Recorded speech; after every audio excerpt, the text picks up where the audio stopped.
A girl came out of Lawyer Royall's house at the end of the one street of North Dormer and stood on the doorstep.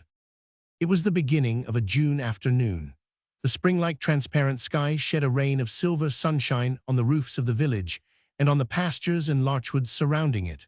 A little wind moved among the round white clouds on the shoulders of the hills, driving their shadows across the fields and down the grassy road that takes the name of street when it passes through North Dormer. The place lies high and in the open, and lacks the lavish shade of the more protected New England villages. The clump of weeping willows about the duck pond and the Norway spruces in front of the Hatchard Gate cast almost the only roadside shadow between Lawyer Royall's house and the point where, at the other end of the village, the road rises above the church and skirts the black hemlock wall enclosing the cemetery. The little June wind, frisking down the street, shook the doleful fringes of the Hatchard spruces, caught the straw hat of a young man just passing under them, and spun it clean across the road into the duck pond. As he ran to fish it out, the girl on Lawyer Royall's doorstep noticed that he was a stranger, that he wore city clothes, and that he was laughing with all his teeth, as the young and careless laugh at such mishaps.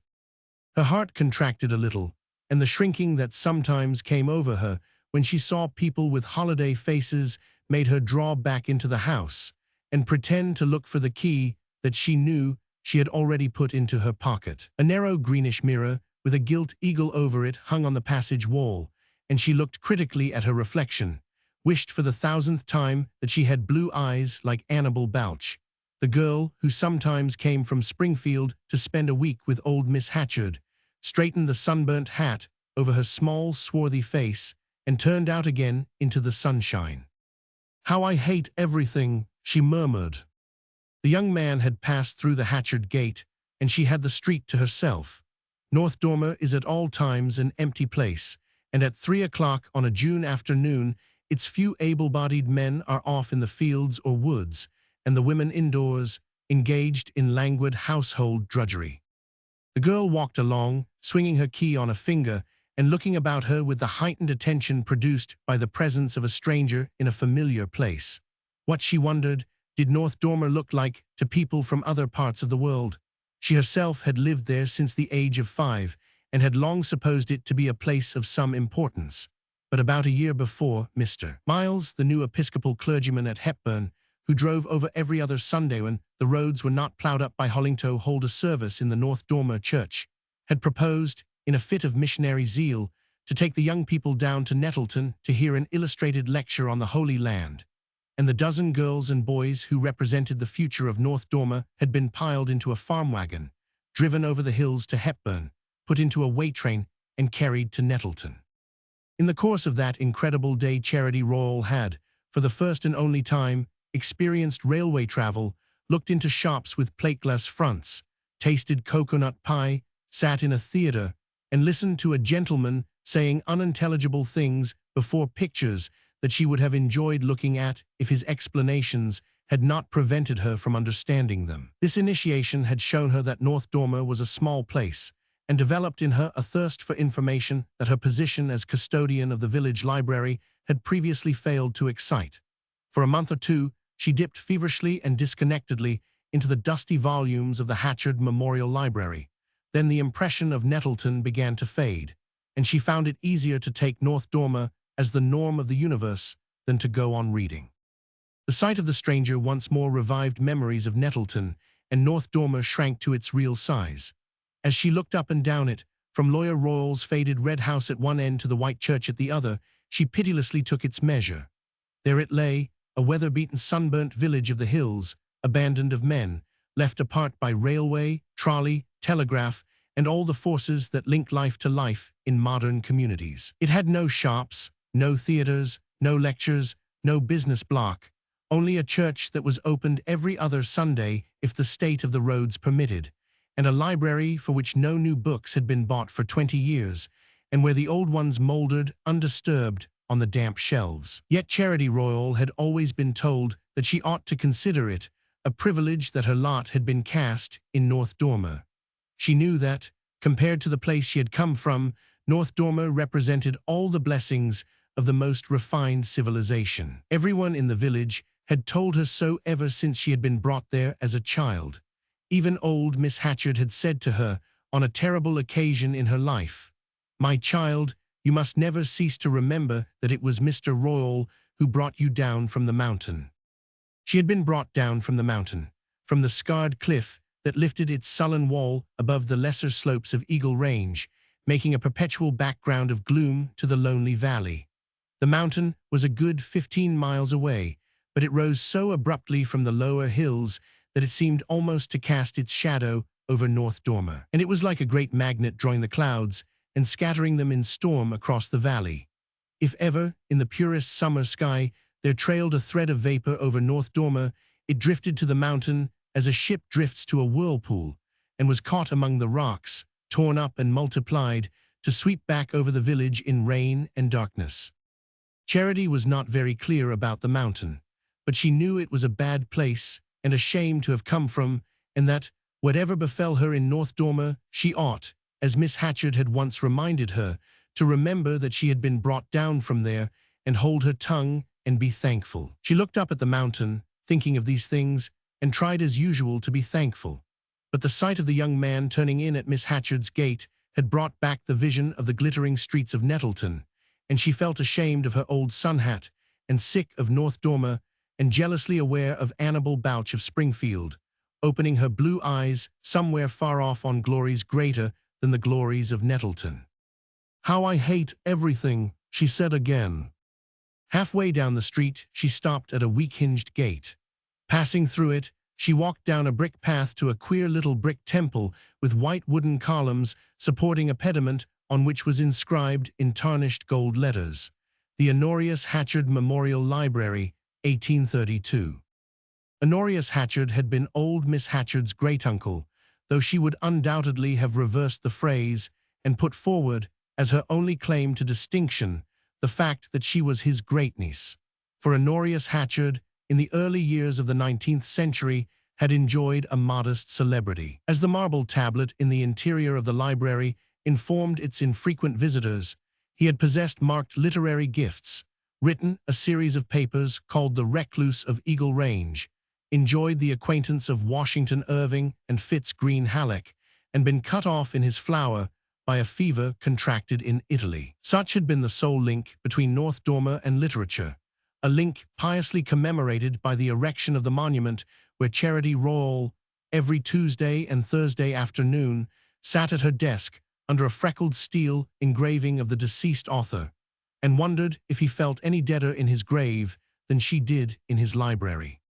Entering her prison house with a listless step, she took off her hat, hung it on a plaster bust of Minerva, opened the shutters, leaned out to see if there were any eggs in the swallow's nest above one of the windows, and finally, seating herself behind the desk, drew out a roll of cotton lace and a steel crochet hook. She was not an expert workwoman, and it had taken her many weeks to make the half-yard of narrow lace, which she kept wound about the buckram back of a disintegrated copy of The Lamplighter. But there was no other way of getting any lace to trim her summer blouse, and since Ally Hawes, the poorest girl in the village, had shown herself in church with enviable transparencies about the shoulders, Charity's hook had traveled faster. She unrolled the lace, dug the hook into a loop, and bent to the task with furrowed brows. Suddenly the door opened, and before she had raised her eyes, she knew that the young man she had seen going in at the Hatchard gate had entered the library. Without taking any notice of her, he began to move slowly about the long vault-like room, his hands behind his back, his short-sighted eyes peering up and down the rows of rusty bindings. At length, he reached the desk and stood before her. "Have you a card catalogue?" he asked in a pleasant, abrupt voice, and the oddness of the question caused her to drop her work. "A what?" "Why, you know," he broke off, and she became conscious that he was looking at her for the first time, having apparently, on his entrance, included her in his general short-sighted survey as part of the furniture of the library. The fact that, in discovering her, he lost the thread of his remark did not escape her attention, and she looked down and smiled. He smiled also. "No, I do not suppose you do know," he corrected himself, In fact, it would be almost a pity. She thought she detected a slight condescension in his tone and asked sharply, "Why?" "Because it's so much pleasanter, in a small library like this, to poke about by oneself with the help of the librarian." He added the last phrase so respectfully that she was mollified, and rejoined with a sigh, "I am afraid I cannot help you much." "Why?" he questioned in his turn, and she replied that there were not many books anyhow, and that she would hardly read any of them. "The worms are getting at them," she added gloomily. "Are they? That's a pity, for I see there are some good ones." He seemed to have lost interest in their conversation and strolled away again, apparently forgetting her. His indifference nettled her, and she picked up her work, resolved not to offer him the least assistance. Apparently he did not need it, for he spent a long time with his back to her, lifting down, one after another, the tall cobwebby volumes from a distant shelf. "Oh, I say," he exclaimed, and looking up, she saw that he had drawn out his handkerchief and was carefully wiping the edges of the book in his hand. The action struck her as an unwarranted criticism on her care of the books, and she said irritably, "It's not my fault if they are dirty." He turned around and looked at her with reviving interest. "Ah, then you are not the librarian." "Of course I am, but I cannot dust all these books. Besides, nobody ever looks at them, now Miss Hatchard's too lame to come round."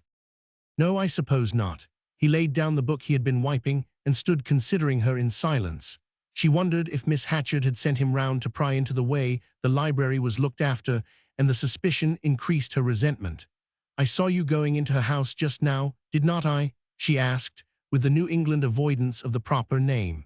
She was determined to find out why he was poking about among her books. "Miss Hatchard's house? Yes, she's my cousin, and I am staying there," the young man answered, adding, as if to disarm a visible distrust, "My name is Harney, Lucius Harney. She may have spoken of me." "No, she has not," said Charity, wishing she could have said, "Yes, she has."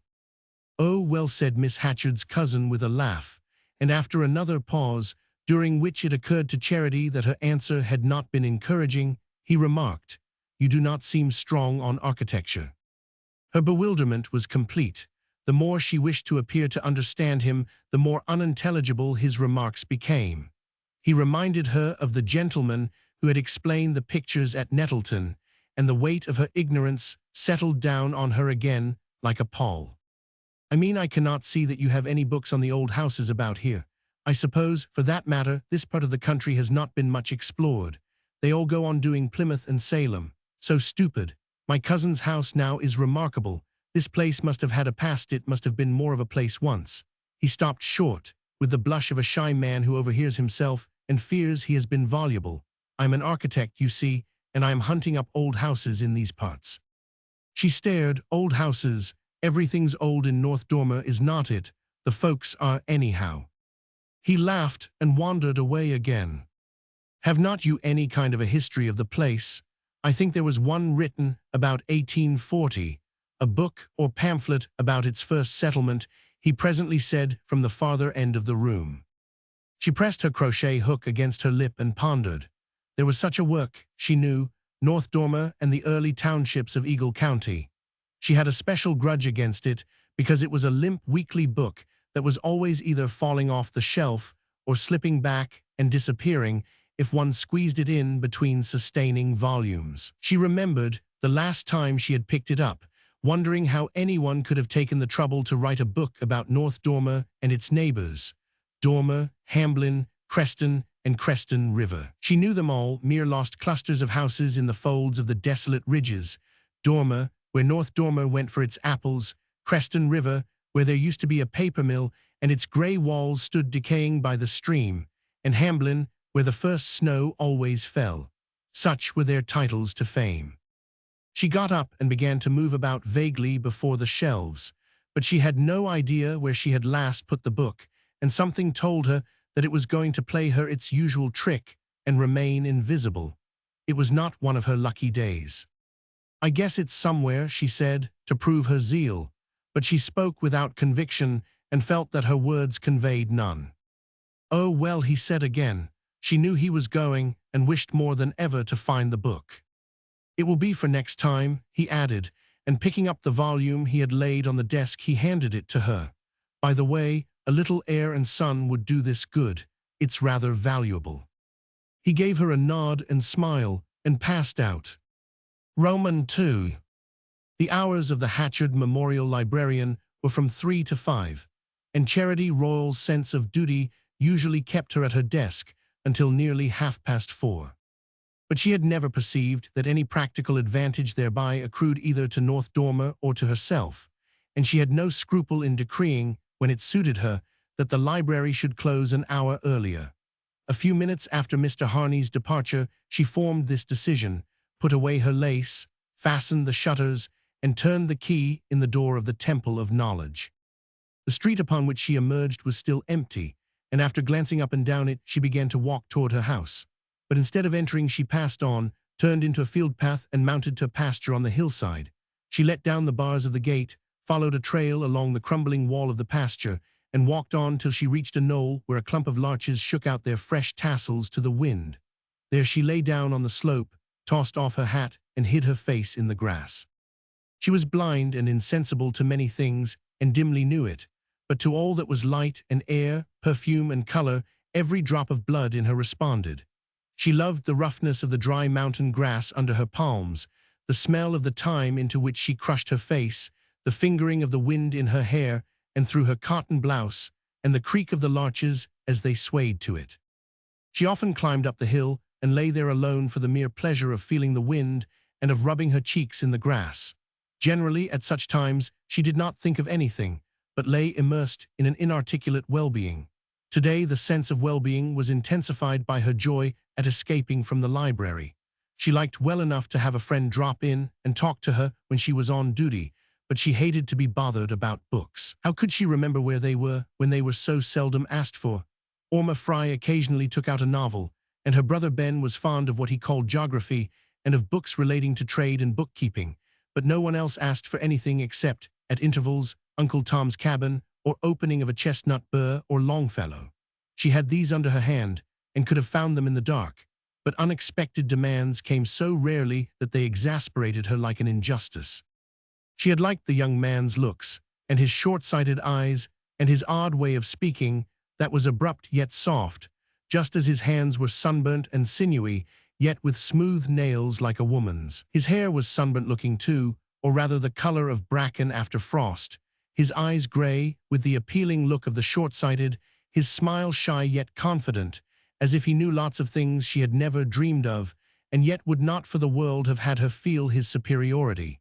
But she did feel it, and liked the feeling, for it was new to her. Poor and ignorant as she was, and knew herself to be humblest of the humble even in North Dormer, where to come from the mountain was the worst disgrace, yet in her narrow world she had always ruled. It was partly, of course, owing to the fact that Lawyer Royall was the biggest man in North Dormer, so much too big for it, in fact, that outsiders, who did not know, always wondered how it held him. In spite of everything, and in spite even of Miss Hatchard, Lawyer Royall ruled in North Dormer, and Charity ruled in Lawyer Royall's house.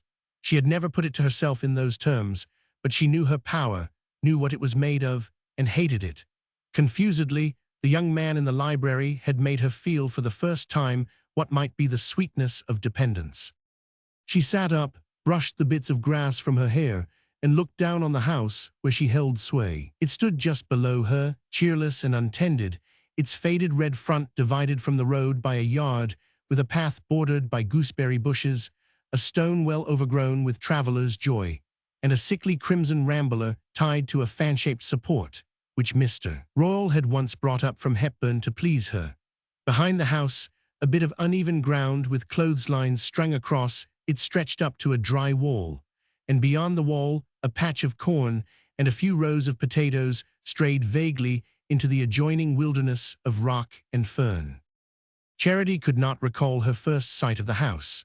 She had been told that she was ill of a fever when she was brought down from the mountain, and she could only remember waking one day in a cot at the foot of Mrs. Royall's bed and opening her eyes on the cold neatness of the room that was afterward to be hers. Mrs. Royall died 7 or 8 years later, and by that time Charity had taken the measure of most things about her. She knew that Mrs. Royall was sad and timid and weak. She knew that Lawyer Royall was harsh and violent and still weaker.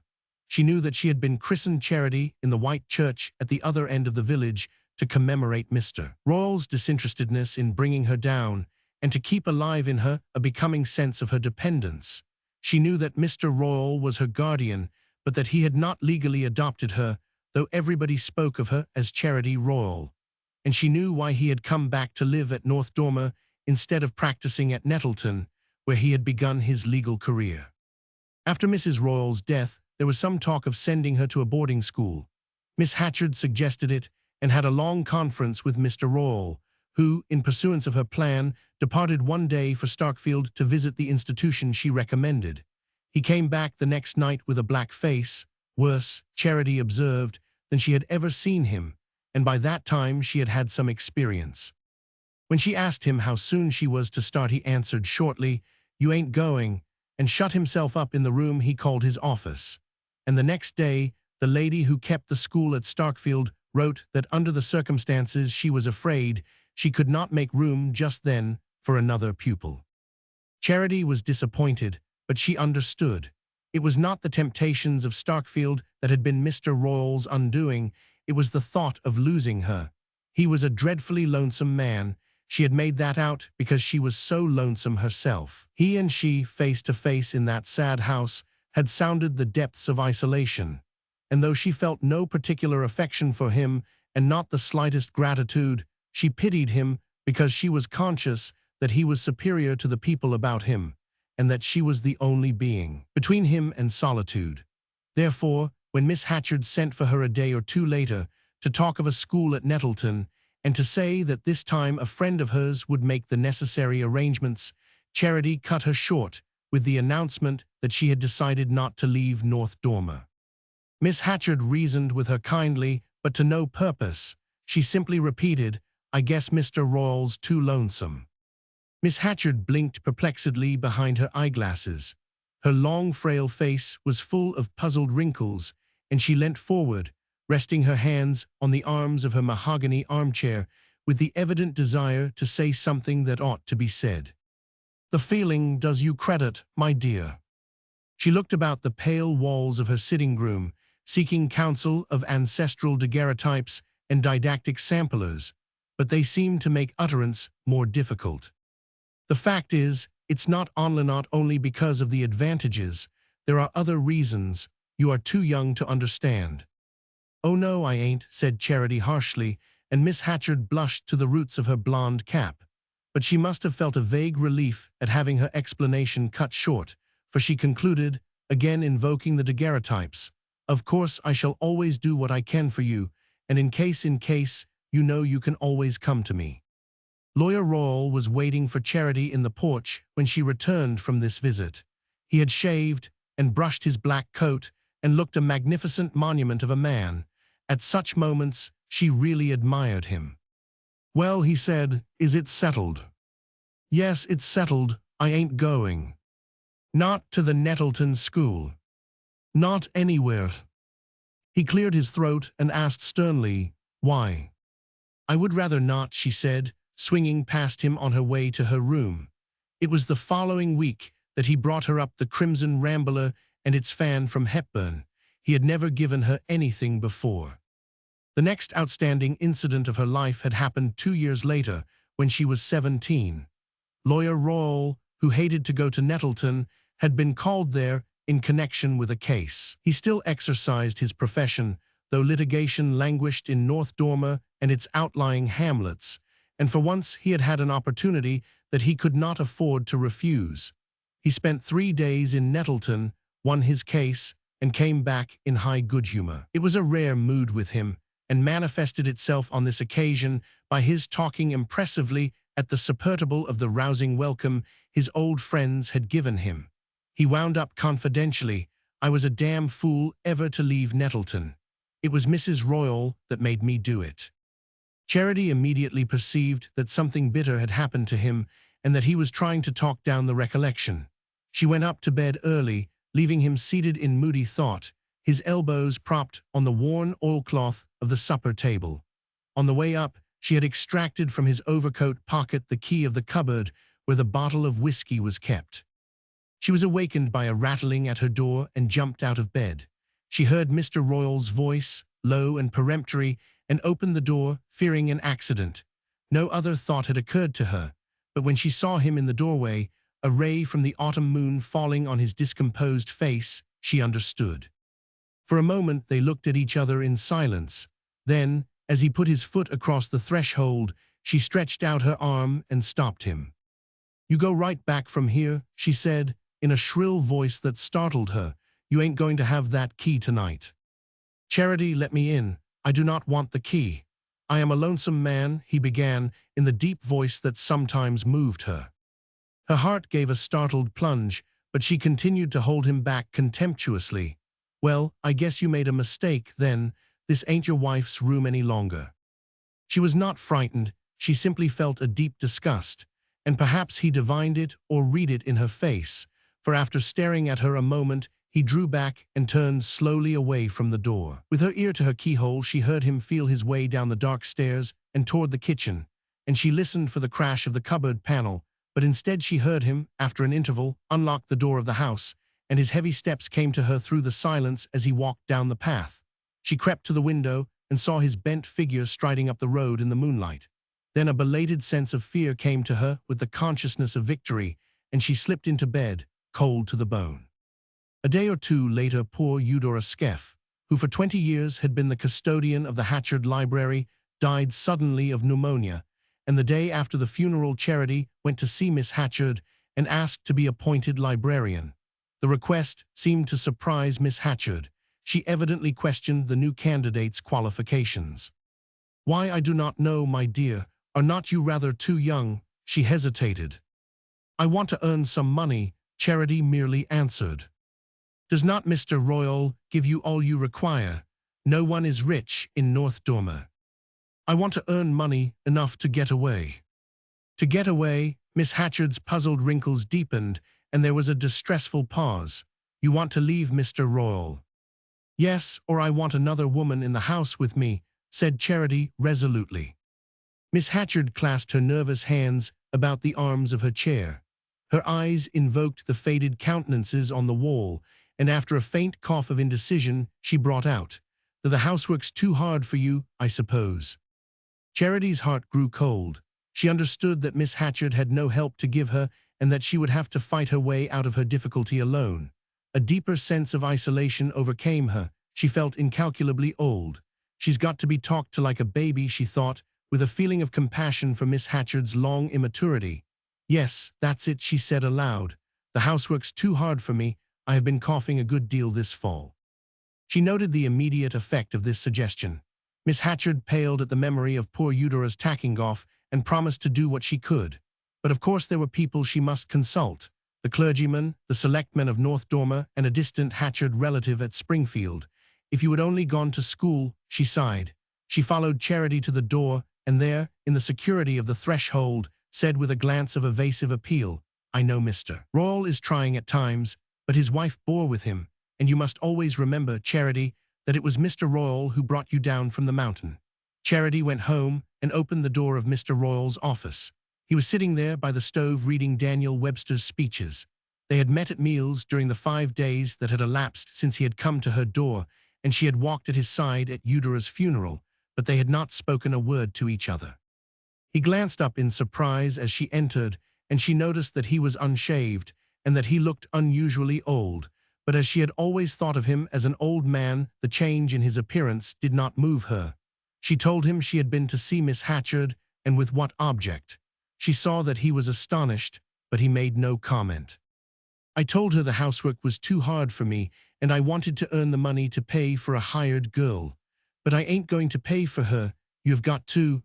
I want to have some money of my own." Mr. Royall's bushy black eyebrows were drawn together in a frown, and he sat drumming with ink-stained nails on the edge of his desk. "What do you want to earn money for?" he asked. "So's to get away when I want to." "Why do you want to get away?" Her contempt flashed out. "Do you suppose anybody'd stay at North Dormer if they could help it? You would not, folks say." With lowered head he asked, Where would you go to? Anywhere where I can earn my living. I will try here first, and if I cannot do it here, I will go somewhere else. I will go up the mountain if I have to. She paused on this threat and saw that it had taken effect. I want you should get Miss Hatchard and the selectmen to take me at the library, and I want a woman here in the house with me, she repeated. Mr. Royall had grown exceedingly pale. When she ended, he stood up ponderously, leaning against the desk, and for a second or two they looked at each other. See here, he said at length, as though utterance were difficult, there's something I have been wanting to say to you. I would ought to have said it before. I want you to marry me. The girl still stared at him without moving. I want you to marry me, he repeated, clearing his throat. The minister'll be up here next Sunday, and we can fix it up then. Or I will drive you down to Hepburn to the justice and get it done there. I will do whatever you say. His eyes fell under the merciless stare she continued to fix on him, and he shifted his weight uneasily from one foot to the other. As he stood there before her, unwieldy, shabby, disordered, the purple veins distorting the hands he pressed against the desk, and his long orator's jaw trembling with the effort of his avowal, he seemed like a hideous parody of the fatherly old man she had always known. "Marry you me?" she burst out with a scornful laugh. "Was that what you came to ask me the other night? What's come over you, I wonder? How long is it since you have looked at yourself in the glass?" She straightened herself, insolently conscious of her youth and strength. "I suppose you think it would be cheaper to marry me than to keep a hired girl.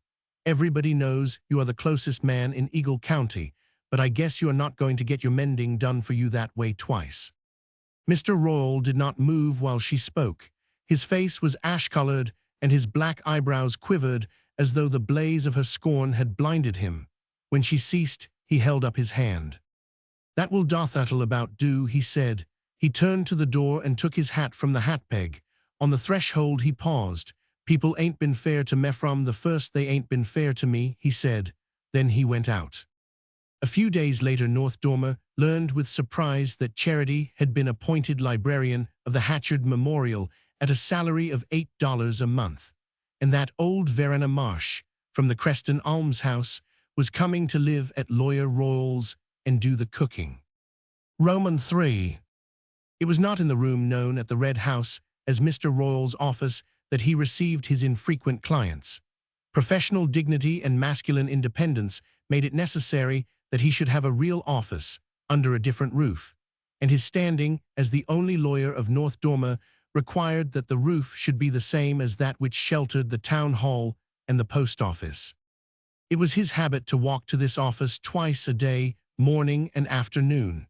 It was on the ground floor of the building, with a separate entrance and a weathered nameplate on the door. Before going in, he stepped into the post office for his mail, usually an empty, ceremonious, said a word or two to the town clerk, who sat across the passage in idle state, and then went over to the store on the opposite corner, where Carrick Fry, the storekeeper, always kept a chair for him, and where he was sure to find one or two selectmen leaning on the long counter in an atmosphere of rope, leather, tar, and coffee beans. Mr. Royall, though monosyllabic at home, was not averse, in certain moods, to imparting his views to his fellow townsmen.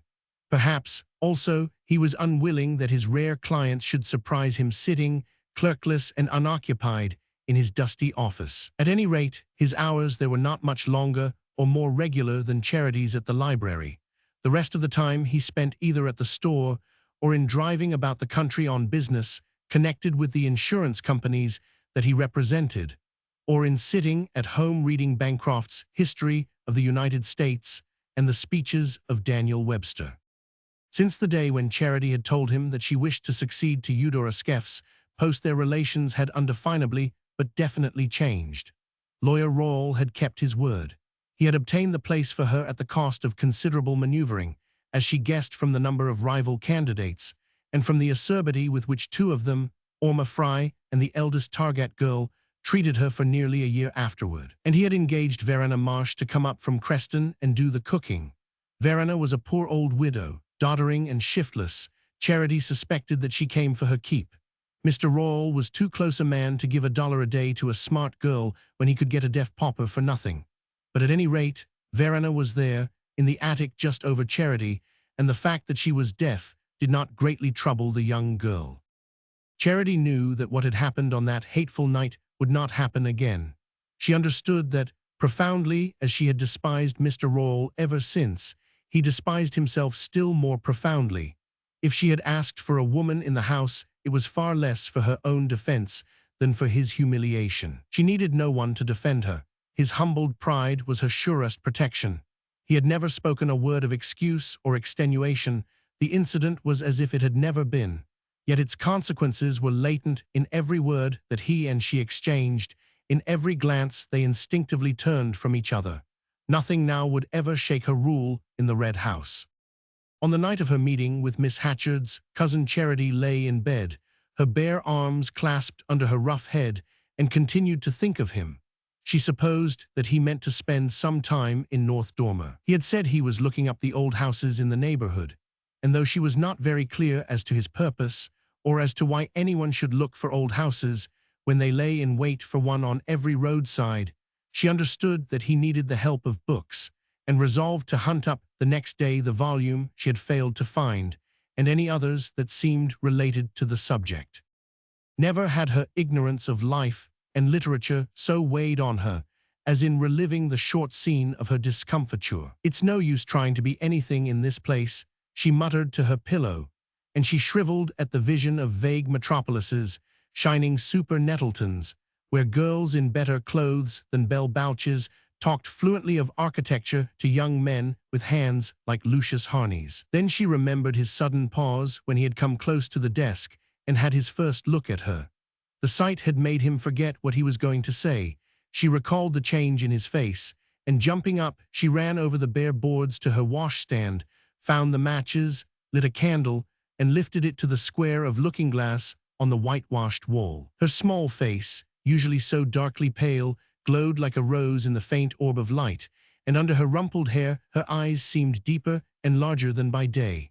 Perhaps, after all, it was a mistake to wish they were blue.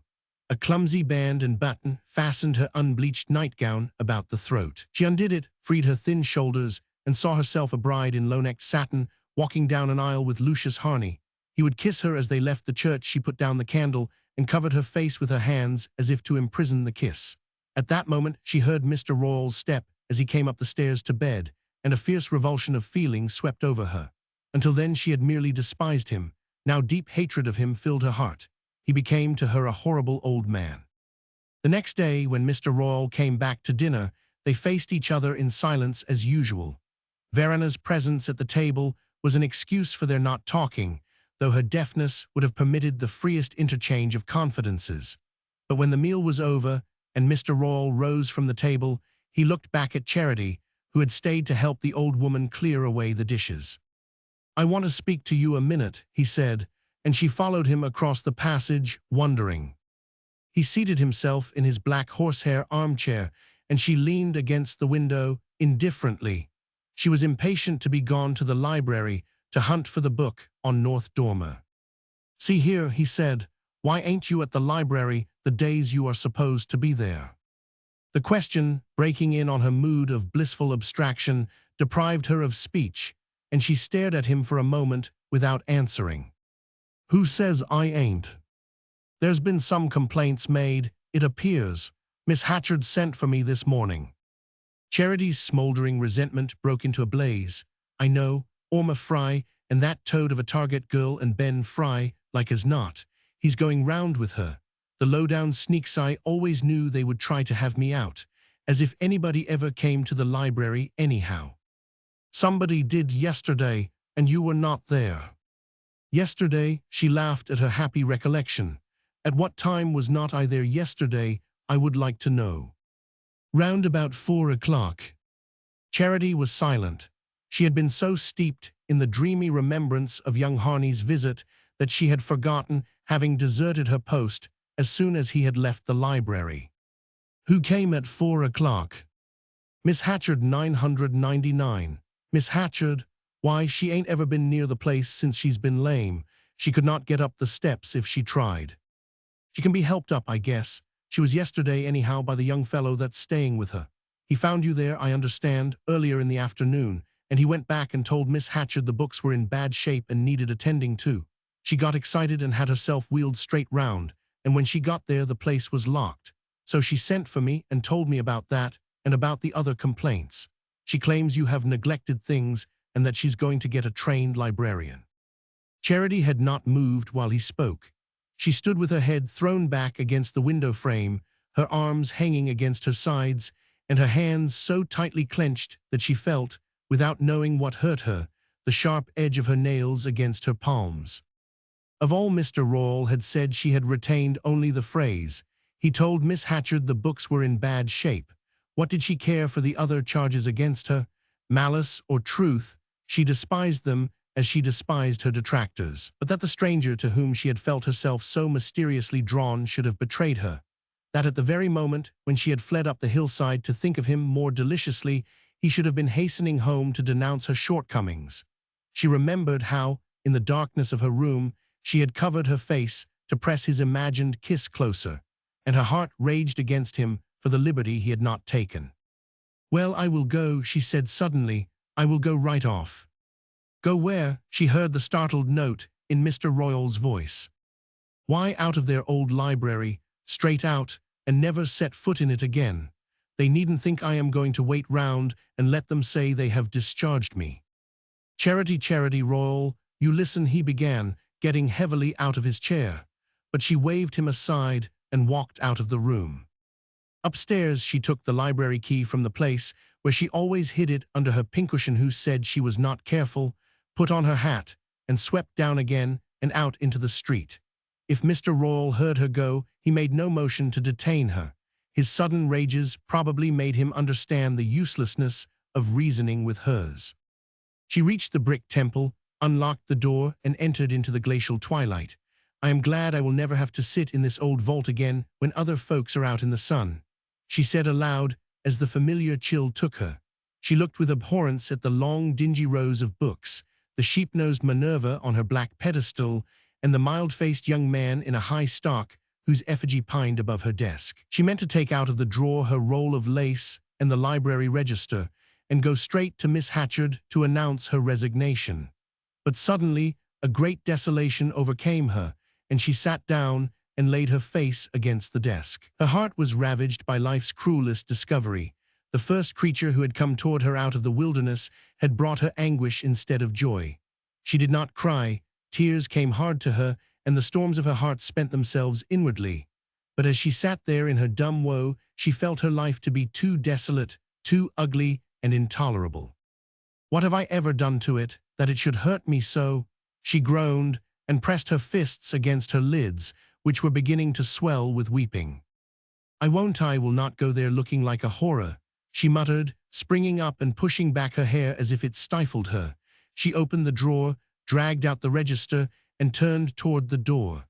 As she did so, it opened, and the young man from Miss Hatchard's came in whistling. "Roman 4. He stopped and lifted his hat with a shy smile.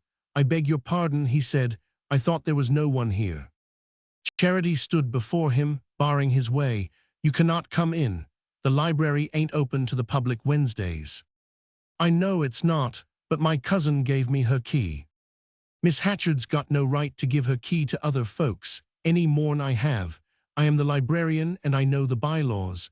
This is my library." The young man looked profoundly surprised. "Why, I know it is. I am so sorry if you mind my coming. I suppose you came to see what more you could say to set her against me, but you needn't trouble. It's my library today, but it will not be this time tomorrow. I am on the way now to take her back the key and the register." Young Harney's face grew grave, but without betraying the consciousness of guilt she had looked for. "I do not understand," he said. "There must be some mistake. Why should I say things against you to Miss Hatchard or to anyone?" The apparent evasiveness of the reply caused Charity's indignation to overflow. "I do not know why you should. I could understand Orma Fry's doing it, because she's always wanted to get me out of here ever since the first day. I cannot see why, when she's got her own home and her father to work for her, nor Ida Target neither, when she got a legacy from her stepbrother Arnie last year. But anyway, we all live in the same place, and when it's a place like North Dormer, it's enough to make people hate each other just to have to walk down the same street every day. But you do not live here, and you do not know anything about any of us, so what did you have to meddle for? Do you suppose the other girls have kept the books any better than I did? Why, Orma Fry do not hardly know a book from a flat iron. And what if I do not always sit round here doing nothing till it strikes 5 up at the church? Who cares if the library's open or shut? Do you suppose anybody ever comes here for books? What they would like to come for is to meet the fellows they are going with if I would let em. But I would not let Bill Salas from over the hill hang round here waiting for the youngest target girl, because I know him, that's all, even if I do not know about books all I ought to. She stopped with a choking in her throat. Tremors of rage were running through her, and she steadied herself against the edge of the desk, lest he should see her weakness. What he saw seemed to affect him deeply, for he grew red under his sunburn and stammered out, "But Miss Royall, I assure you, I assure you." His distress inflamed her anger, and she regained her voice to fling back, "If I was you, I would have the nerve to stick to what I said." The taunt seemed to restore his presence of mind. "I hope I should if I knew, but I do not. Apparently something disagreeable has happened, for which you think I am to blame, but I do not know what it is, because I have been up on Eagle Ridge ever since the early morning. I do not know where you have been this morning, but I know you were here in this library yesterday, and it was you that went home and told your cousin the books were in bad shape, and brought her round to see how I would neglected them."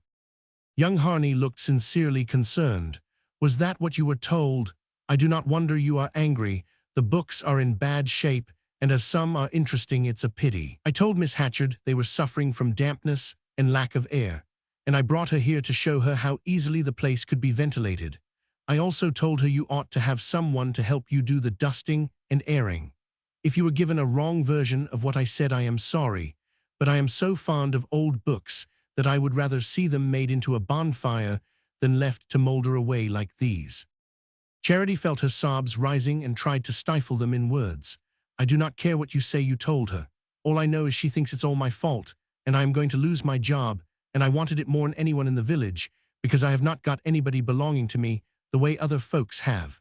All I wanted was to put aside money enough to get away from here sometime. Do you suppose if it had not been for that I would have kept on sitting day after day in this old vault?"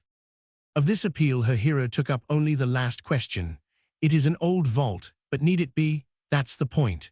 And it's my putting the question to my cousin that seems to have been the cause of the trouble."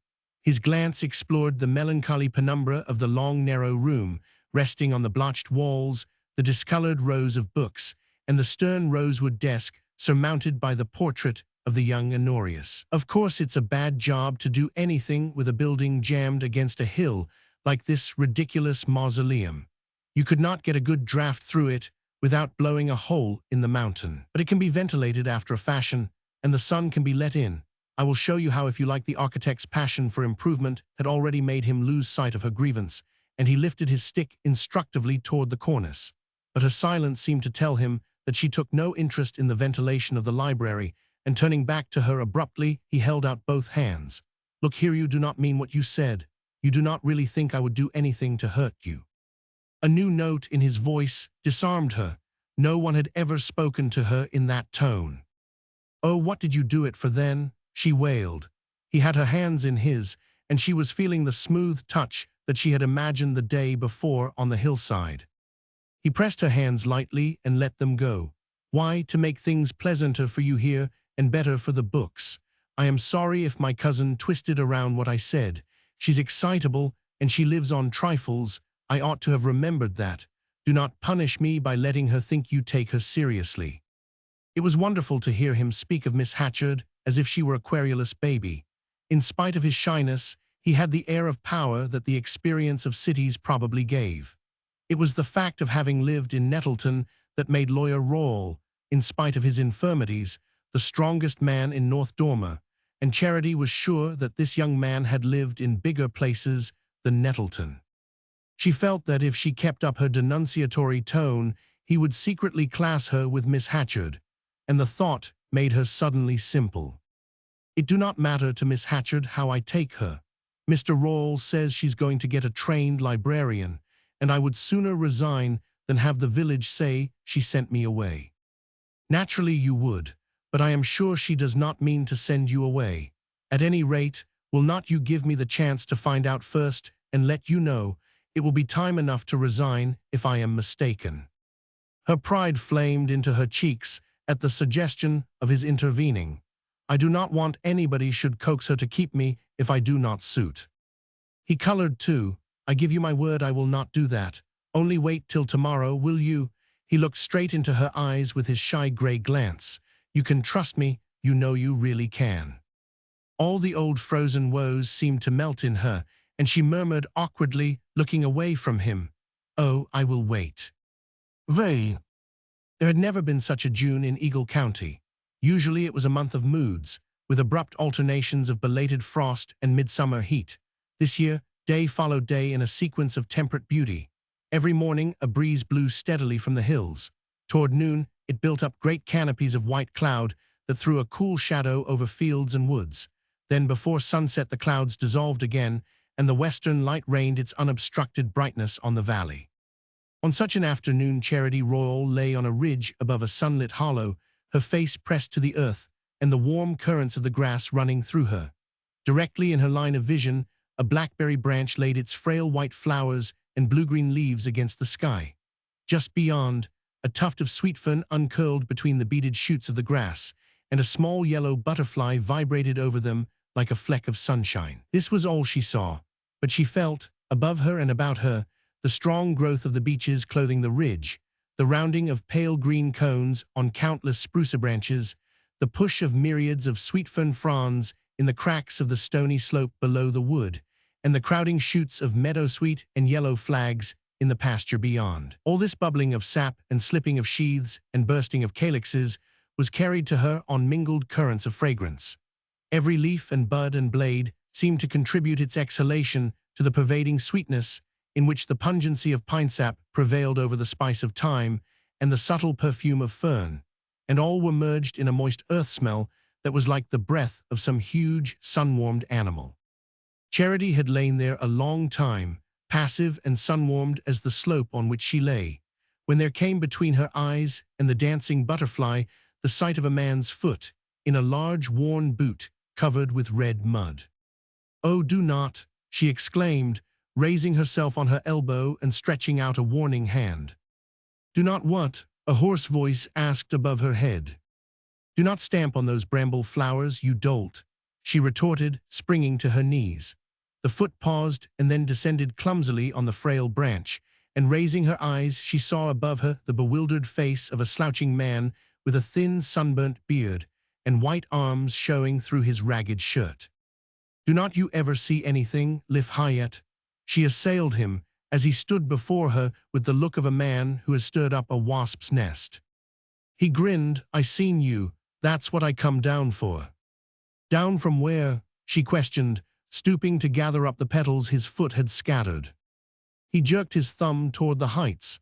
"Been cutting down trees for Dan Target." Charity sank back on her heels and looked at him musingly. She was not in the least afraid of poor Liv Hyatt, though he came from the mountain, and some of the girls ran when they saw him. Among the more reasonable, he passed for a harmless creature, a sort of link between the mountain and civilized folk, who occasionally came down and did a little wood cutting for a farmer when hands were short. Besides, she knew the mountain people would never hurt her.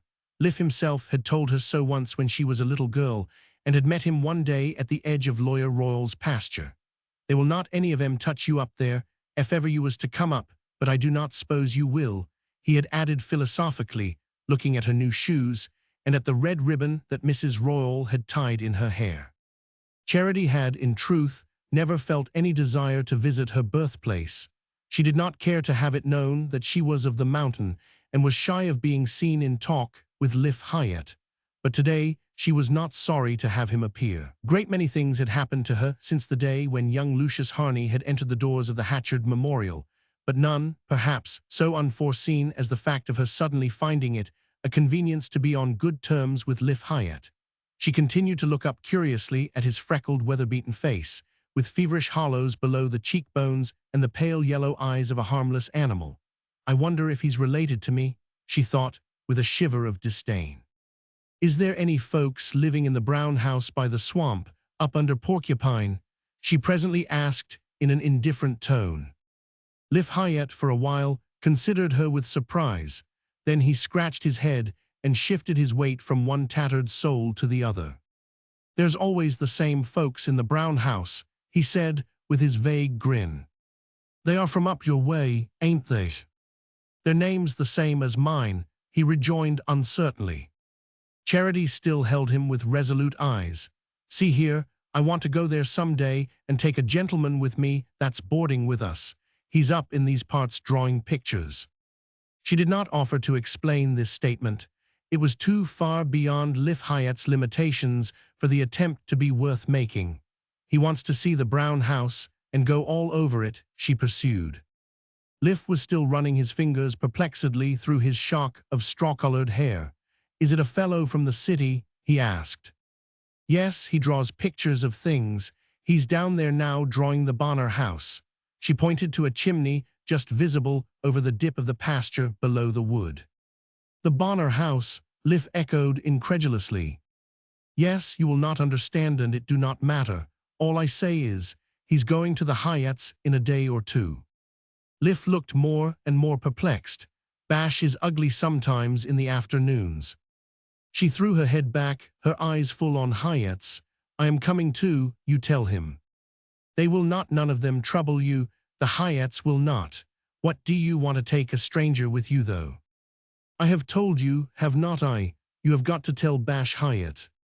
He looked away at the blue mountains on the horizon. Then his gaze dropped to the chimney-top below the pasture. "He's down there now." "Yes."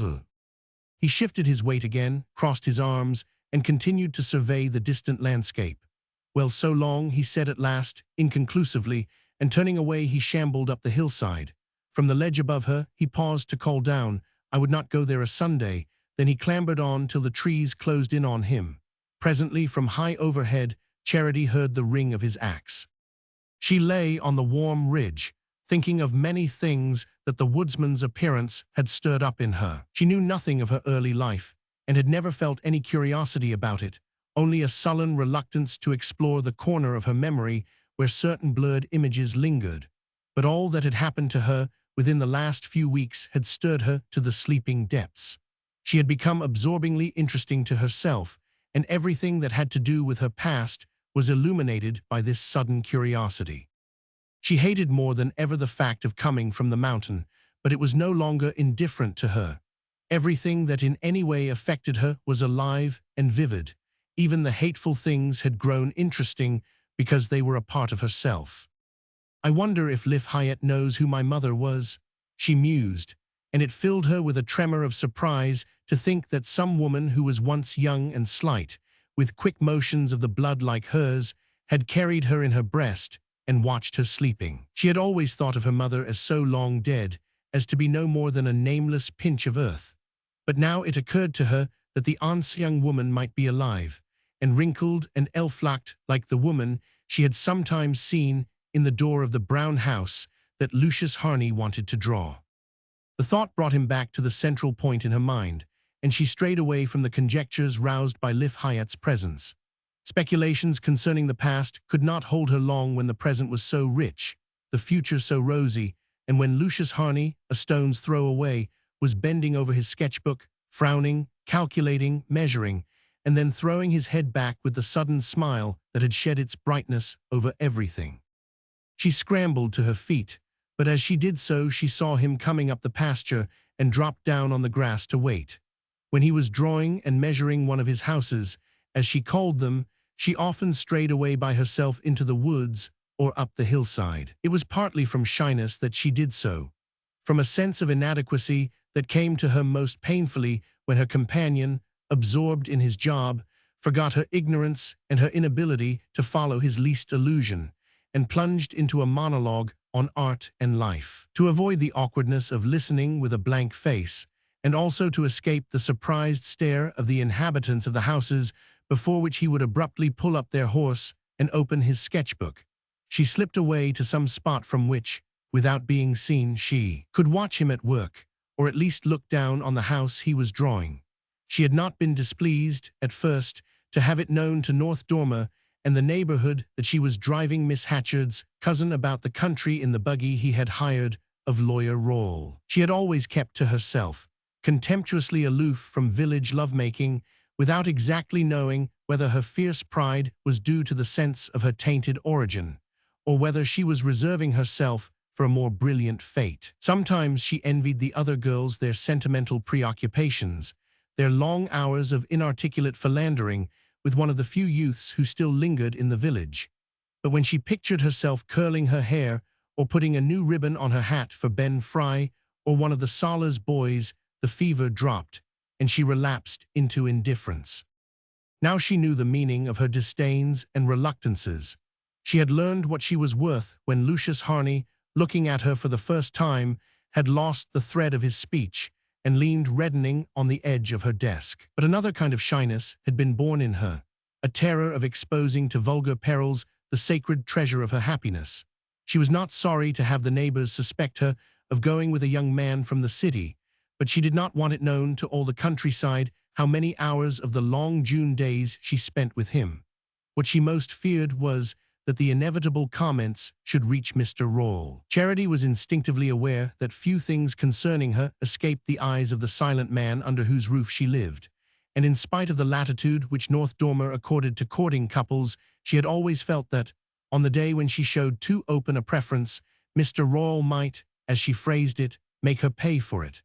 How, she did not know, and her fear was the greater because it was undefinable. If she had been accepting the attentions of one of the village youths, she would have been less apprehensive. Mr. Royall could not prevent her marrying when she chose to, but everybody knew that going with a city fellow was a different and less straightforward affair. Almost every village could show a victim of the perilous venture, and her dread of Mr. Royall's intervention gave a sharpened joy to the hours she spent with young Harney, and made her, at the same time, shy of being too generally seen with him. As he approached, she rose to her knees, stretching her arms above her head with the indolent gesture that was her way of expressing a profound well-being. "I am going to take you to that house up under Porcupine," she announced. "What house?" "Oh, yes, that ramshackle place near the swamp, with the gypsy-looking people hanging about. It's curious that a house with traces of real architecture should have been built in such a place. But the people were a sulky-looking lot, though. You suppose they will let us in?" "They will do whatever I tell them," she said with assurance. He threw himself down beside her. "Will they?" he rejoined with a smile. "Well, I should like to see what's left inside the house, and I should like to have a talk with the people. Who was it who was telling me the other day that they had come down from the mountain?" Charity shot a sideward look at him. It was the first time he had spoken of the mountain except as a feature of the landscape. What else did he know about it, and about her relation to it? Her heart began to beat with the fierce impulse of resistance which she instinctively opposed to every imagined slight.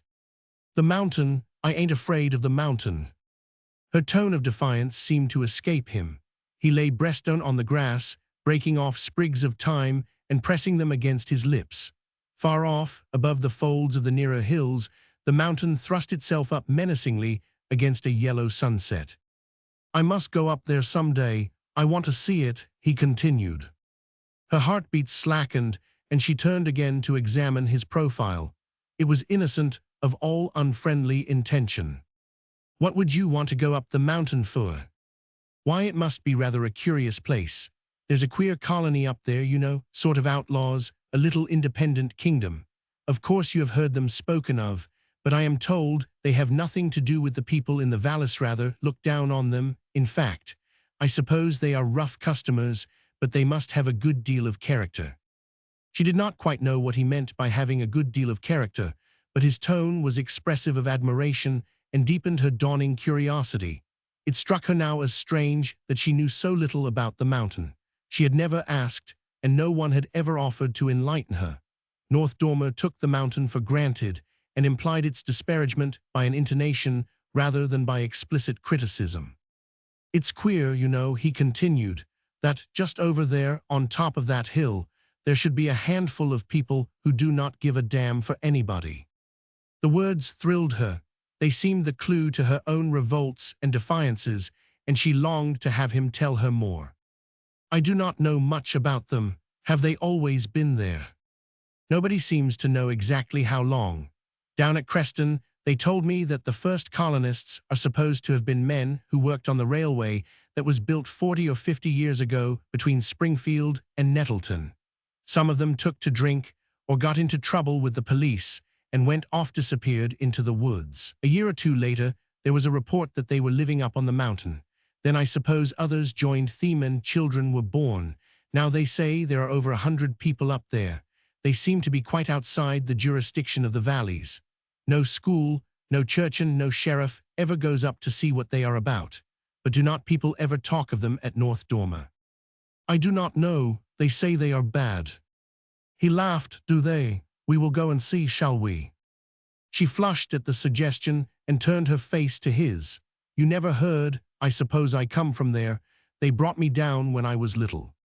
You, he raised himself on his elbow, looking at her with sudden interest.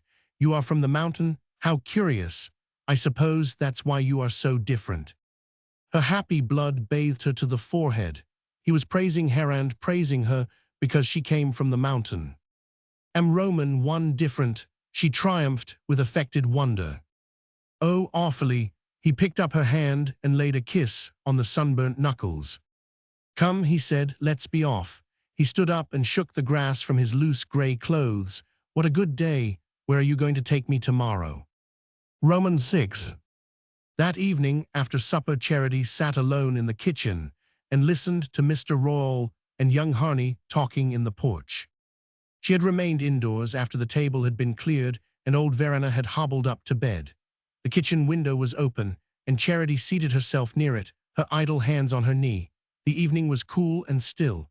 Beyond the black hills, an amber west passed into pale green, and then to a deep blue in which a great star hung. The soft hoot of a little owl came through the dusk, and between its calls the men's voices rose and fell. Mr. Royall's was full of a sonorous satisfaction. It was a long time since he had had anyone of Lucius Harney's quality to talk to. Charity divined that the young man symbolized all his ruined and unforgotten past. When Miss Hatchard had been called to Springfield by the illness of a widowed sister, and young Harney, by that time seriously embarked on his task of drawing and measuring all the old houses between Nettleton and the New Hampshire border, had suggested the possibility of boarding at the Red House in his cousin's absence. Charity had trembled lest Mr. Royall should refuse. There had been no question of lodging the young man. There was no room for him. But it appeared that he could still live at Miss Hatchard's if Mr. Royall would let him take his meals at the Red House, and after a day's deliberation, Mr. Royall consented. Charity suspected him of being glad of the chance to make a little money. He had the reputation of being an avaricious man, but she was beginning to think he was probably poorer than people knew. His practice had become little more than a vague legend, revived only at lengthening intervals by a summons to Hepburn or Nettleton, and he appeared to depend for his living mainly on the scant produce of his farm, and on the commissions received from the few insurance agencies that he represented in the neighborhood. At any rate, he had been prompt in accepting Harney's offer to hire the buggy at $1.50 a day, and his satisfaction with the bargain had manifested itself, unexpectedly enough, at the end of the first week, by his tossing a $10 bill into Charity's lap as she sat one day retrimming her old hat. Here, go get yourself a Sunday bonnet that will make all the other girls mad, he said, looking at her with a sheepish twinkle in his deep-set eyes, and she immediately guessed that the unwanted present, only gift of money she had ever received from him represented Harney's first payment. But the young man's coming had brought Mr. Royall other than pecuniary benefit. It gave him, for the first time in years, a man's companionship. Charity had only a dim understanding of her guardian's needs, but she knew he felt himself above the people among whom he lived, and she saw that Lucius Harney thought him so. She was surprised to find how well he seemed to talk now that he had a listener who understood him, and she was equally struck by young Harney's friendly deference. Their conversation was mostly about politics and beyond her range, but tonight it had a peculiar interest for her, for they had begun to speak of the mountain. She drew back a little, lest they should see she was in hearing. The mountain, she heard Mr. Royall say.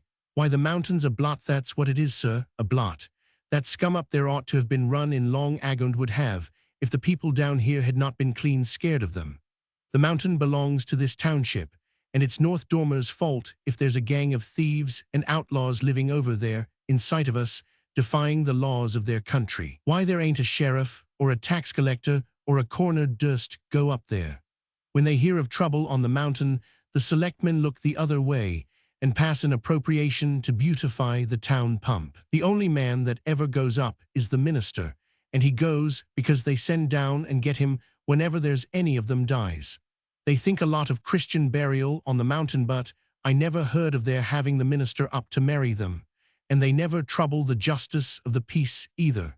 They just herd together like the heathen. He went on, explaining in somewhat technical language how the little colony of squatters had contrived to keep the law at bay, and Charity, with burning eagerness, awaited young Harney's comment, but the young man seemed more concerned to hear Mr. Royall's views than to express his own. "I suppose you have never been up there yourself?" he presently asked. "Yes, I have," said Mr. Royall with a contemptuous laugh. "The wiseacres down here told me I would be done for before I got back, but nobody lifted a finger to hurt me, and I would just had one of their gangs sent up for 7 years too." "You went up after that?" "Yes, sir, right after it. The fellow came down to Nettleton and ran amok, the way they sometimes do. After they have done a wood-cutting job, they come down and blow the money in, and this man ended up with manslaughter. I got him convicted, though they were scared of the mountain even at Nettleton, and then a queer thing happened. The fellow sent for me to go and see him in jail. I went, and this is what he says. 'The fool that defended me is a chicken-livered son of and all the rest of it,' he says.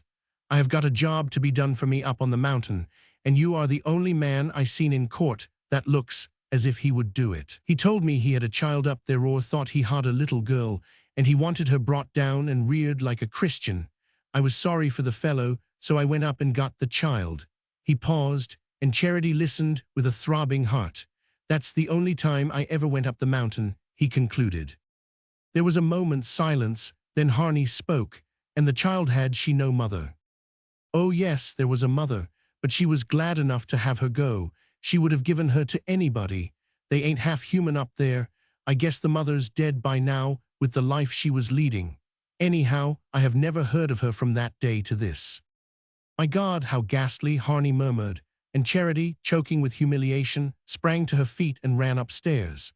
She knew at last, knew that she was the child of a drunken convict and of a mother who was not half human, and was glad to have her go, and she had heard this history of her origin related to the one being in whose eyes she longed to appear superior to the people about her. She had noticed that Mr. Royall had not named her, had even avoided any allusion that might identify her with the child he had brought down from the mountain, and she knew it was out of regard for her that he had kept silent. But of what use was his discretion, since only that afternoon, misled by Harney's interest in the outlaw colony, she had boasted to him of coming from the mountain. Now every word that had been spoken showed her how such an origin must widen the distance between them.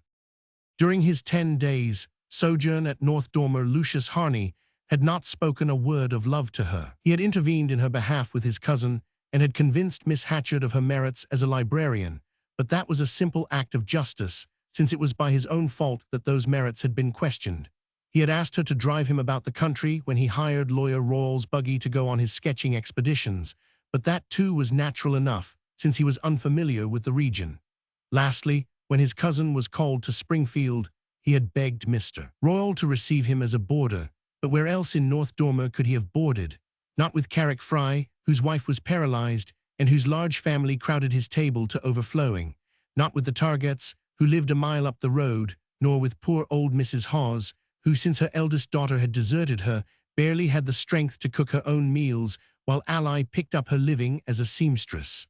Mr. Royall's was the only house where the young man could have been offered a decent hospitality. There had been nothing, therefore, in the outward course of events to raise in Charity's breast the hopes with which it trembled. But beneath the visible incidents resulting from Lucius Harney's arrival, there ran an undercurrent as mysterious and potent as the influence that makes the forest break into leaf before the ice is off the pools. The business on which Harney had come was authentic. Charity had seen the letter from a New York publisher commissioning him to make a study of the 18th-century houses in the less familiar districts of New England. But incomprehensible as the whole affair was to her, and hard as she found it to understand why he paused enchanted before certain neglected and paintless houses, while others, refurbished and improved by the local builder, did not arrest a glance, she could not but suspect that Eagle County was less rich in architecture than he averred, and that the duration of his stay, which he had fixed at a month, was not unconnected with the look in his eyes when he had first paused before her in the library. Everything that had followed seemed to have grown out of that look. His way of speaking to her, his quickness in catching her meaning, his evident eagerness to prolong their excursions and to seize on every chance of being with her. The signs of his liking were manifest enough, but it was hard to guess how much they meant, because his manner was so different from anything North Dormer had ever shown her. He was at once simpler and more deferential than anyone she had known, and sometimes it was just when he was simplest that she most felt the distance between them. Education and opportunity had divided them by a width that no effort of hers could bridge, and even when his youth and his admiration brought him nearest, some chance word, some unconscious allusion, seemed to thrust her back across the gulf. Never had it yawned so wide as when she fled up to her room, carrying with her the echo of Mr. Royall's tale. Her first confused thought was the prayer that she might never see young Harney again. It was too bitter to picture him as the detached, impartial listener to such a story. "I wish he would go away. I wish he would go tomorrow and never come back," she moaned to her pillow, and far into the night she lay there, in the disordered dress she had forgotten to take off, her whole soul a tossing misery on which her hopes and dreams spun about like drowning straws. Of all this tumult, only a vague heart-soreness was left when she opened her eyes the next morning. Her first thought was of the weather, for Harney had asked her to take him to the brown house under Porcupine and then around by Hamblin, and as the trip was a long one, they were to start at 9. The sun rose without a cloud, and earlier than usual she was in the kitchen, making cheese sandwiches, decanting buttermilk into a bottle, wrapping up slices of apple pie, and accusing Verena of having given away a basket she needed, which had always hung on a hook in the passage. When she came out into the porch, in her pink calico, which had run a little in the washing, but was still bright enough to set off her dark tints, she had such a triumphant sense of being a part of the sunlight and the morning that the last trace of her misery vanished. What did it matter where she came from, or whose child she was, when love was dancing in her veins, and down the road she saw young Harney coming toward her. Mr. Royall was in the porch too. He had said nothing at breakfast, but when she came out in her pink dress, the basket in her hand, he looked at her with surprise. "Where you going to?" he asked. "Why, Mr. Harney's starting earlier than usual today," she answered. Mr. Harney, ain't Mr. Harney learned how to drive a horse yet?" She made no answer, and he sat tilted back in his chair, drumming on the rail of the porch. It was the first time he had ever spoken of the young man in that tone, and Charity felt a faint chill of apprehension. After a moment he stood up and walked away toward the bit of ground behind the house where the hired man was hoeing. The air was cool and clear, with the autumnal sparkle that a north wind brings to the hills in early summer, and the night had been so still that the dew hung on everything, not as a lingering moisture, but in separate beads that glittered like diamonds on the ferns and grasses. It was a long drive to the foot of Porcupine, first across the valley, with blue hills bounding the open slopes, then down into the beechwoods, following the course of the Creston, a brown brook leaping over velvet ledges, then out again onto the farmlands about Creston Lake, and gradually up the ridges of the Eagle Range. At last they reached the yoke of the hills, and before them opened another valley, green and wild, and beyond it more blue heights eddying away to the sky like the waves of a receding tide. Harney tied the horse to a tree stump, and they unpacked their basket under an aged walnut with a riven trunk out of which bumblebees darted. The sun had grown hot, and behind them was the noonday murmur of the forest. Summer insects danced on the air, and a flock of white butterflies fanned the mobile tips of the crimson fireweed. In the valley below not a house was visible. It seemed as if Charity Royall and young Harney were the only living beings in the great hollow of earth and sky. Charity's spirits flagged, and disquieting thoughts stole back on her. Young Harney had grown silent, and as he lay beside her, his arms under his head, his eyes on the network of leaves above him, she wondered if he were musing on what Mr. Royall had told him, and if it had really debased her in his thoughts. She wished he had not asked her to take him that day to the brown house.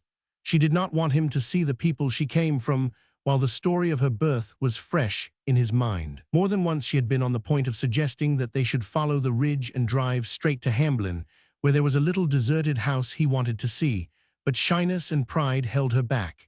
He would better know what kind of folks I belonged to, she said to herself with a somewhat forced defiance, for in reality it was shame that kept her silent.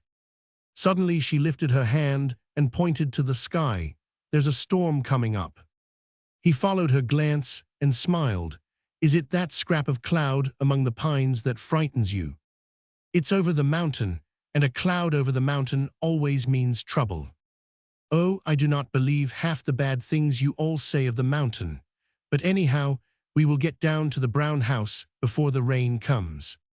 He was not far wrong, for only a few isolated drops had fallen when they turned into the road under the shaggy flank of Porcupine and came upon the brown house. It stood alone beside a swamp bordered with alder thickets and tall bulrushes. Not another dwelling was in sight, and it was hard to guess what motive could have actuated the early settler who had made his home in so unfriendly a spot. Charity had picked up enough of her companion's erudition to understand what had attracted him to the house. She noticed the fan-shaped tracery of the broken light above the door, the flutings of the paintless pilasters at the corners, and the round window set in the gable, and she knew that, for reasons that still escaped her, these were things to be admired and recorded. Still, they had seen other houses far more typical. The word was Harney's, and as he threw the reins on the horse's neck, he said, with a slight shiver of repugnance, "We will not stay long." Against the restless alders, turning their white lining to the storm, the house looked singularly desolate. The paint was almost gone from the clapboards, the window panes were broken and patched with rags, and the garden was a poisonous tangle of nettles, burdocks, and tall swampweeds over which big bluebottles hummed. At the sound of wheels, a child with a towhead and pale eyes like Lafayette's peered over the fence and then slipped away behind an outhouse. Harney jumped down and helped Charity out, and as he did so, the rain broke on them. It came slantwise, on a furious gale, laying shrubs and young trees flat, tearing off their leaves like an autumn storm, turning the road into a river, and making hissing pools of every hollow. Thunder rolled incessantly through the roar of the rain, and a strange glitter of light ran along the ground under the increasing blackness. "Lucky we are here after all," Harney laughed. He fastened the horse under a half-roofless shed, and wrapping Charity in his coat, ran with her to the house. The boy had not reappeared, and as there was no response to their knocks, Harney turned the door handle and they went in. There were 3 people in the kitchen, to which the door admitted them. An old woman with a handkerchief over her head was sitting by the window. She held a sickly-looking kitten on her knees, and whenever it jumped down and tried to limp away, she stooped and lifted it back without any change of her aged, unnoticing face. Another woman, the unkempt creature that Charity had once noticed in driving by, stood leaning against the window frame and stared at them, and near the stove, an unshaved man in a tattered shirt sat on a barrel asleep. The place was bare and miserable, and the air heavy with the smell of dirt and stale tobacco. Charity's heart sank. Old derided tales of the mountain people came back to her, and the woman's stare was so disconcerting, and the face of the sleeping man so sodden and bestial, that her disgust was tinged with a vague dread. She was not afraid for herself. She knew the Hyatts would not be likely to trouble her, but she was not sure how they would treat a city fellow. Lucius Harney would certainly have laughed at her fears. He glanced about the room, uttered a general "How are you?" to which no one responded, and then asked the younger woman if they might take shelter till the storm was over. She turned her eyes away from him and looked at Charity. "You are the girl from Royall's, ain't you?" The color rose in Charity's face. "I am Charity Royall," she said, as if asserting her right to the name in the very place where it might have been most open to question. The woman did not seem to notice. "You can stay," she merely said. Then she turned away and stooped over a dish in which she was stirring something. Harney and Charity sat down on a bench made of a board resting on two starch boxes. They faced a door hanging on a broken hinge, and through the crack they saw the eyes of the tow-headed boy and of a pale little girl with a scar across her cheek. Charity smiled and signed to the children to come in, but as soon as they saw they were discovered, they slipped away on bare feet. It occurred to her that they were afraid of rousing the sleeping man, and probably the woman shared their fear, for she moved about as noiselessly and avoided going near the stove.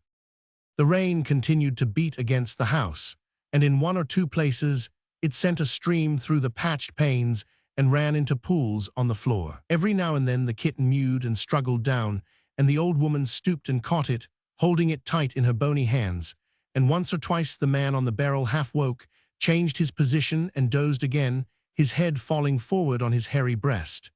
As the minutes passed, and the rain still streamed against the windows, a loathing of the place and the people came over Charity. The sight of the weak-minded old woman, of the cowed children, and the ragged man sleeping off his liquor made the setting of her own life seem a vision of peace and plenty.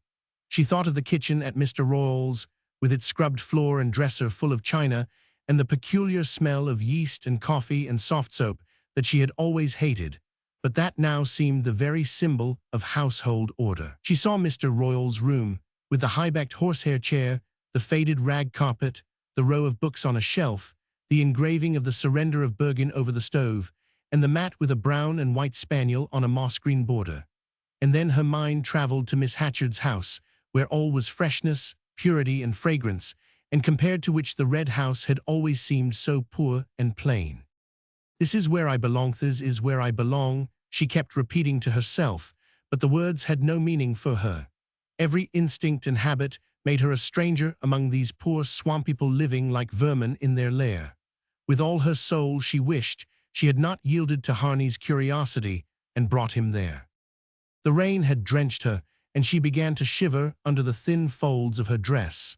The younger woman must have noticed it, for she went out of the room and came back with a broken teacup, which she offered to Charity. It was half full of whiskey, and Charity shook her head, but Harney took the cup and put his lips to it. When he had set it down, Charity saw him feel in his pocket and draw out $1.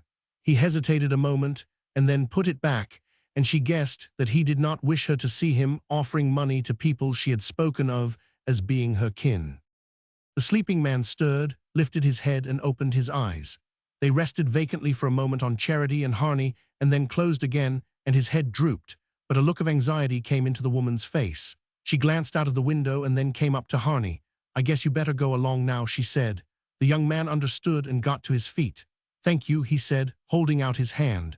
She seemed not to notice the gesture and turned away as they opened the door. The rain was still coming down, but they hardly noticed it.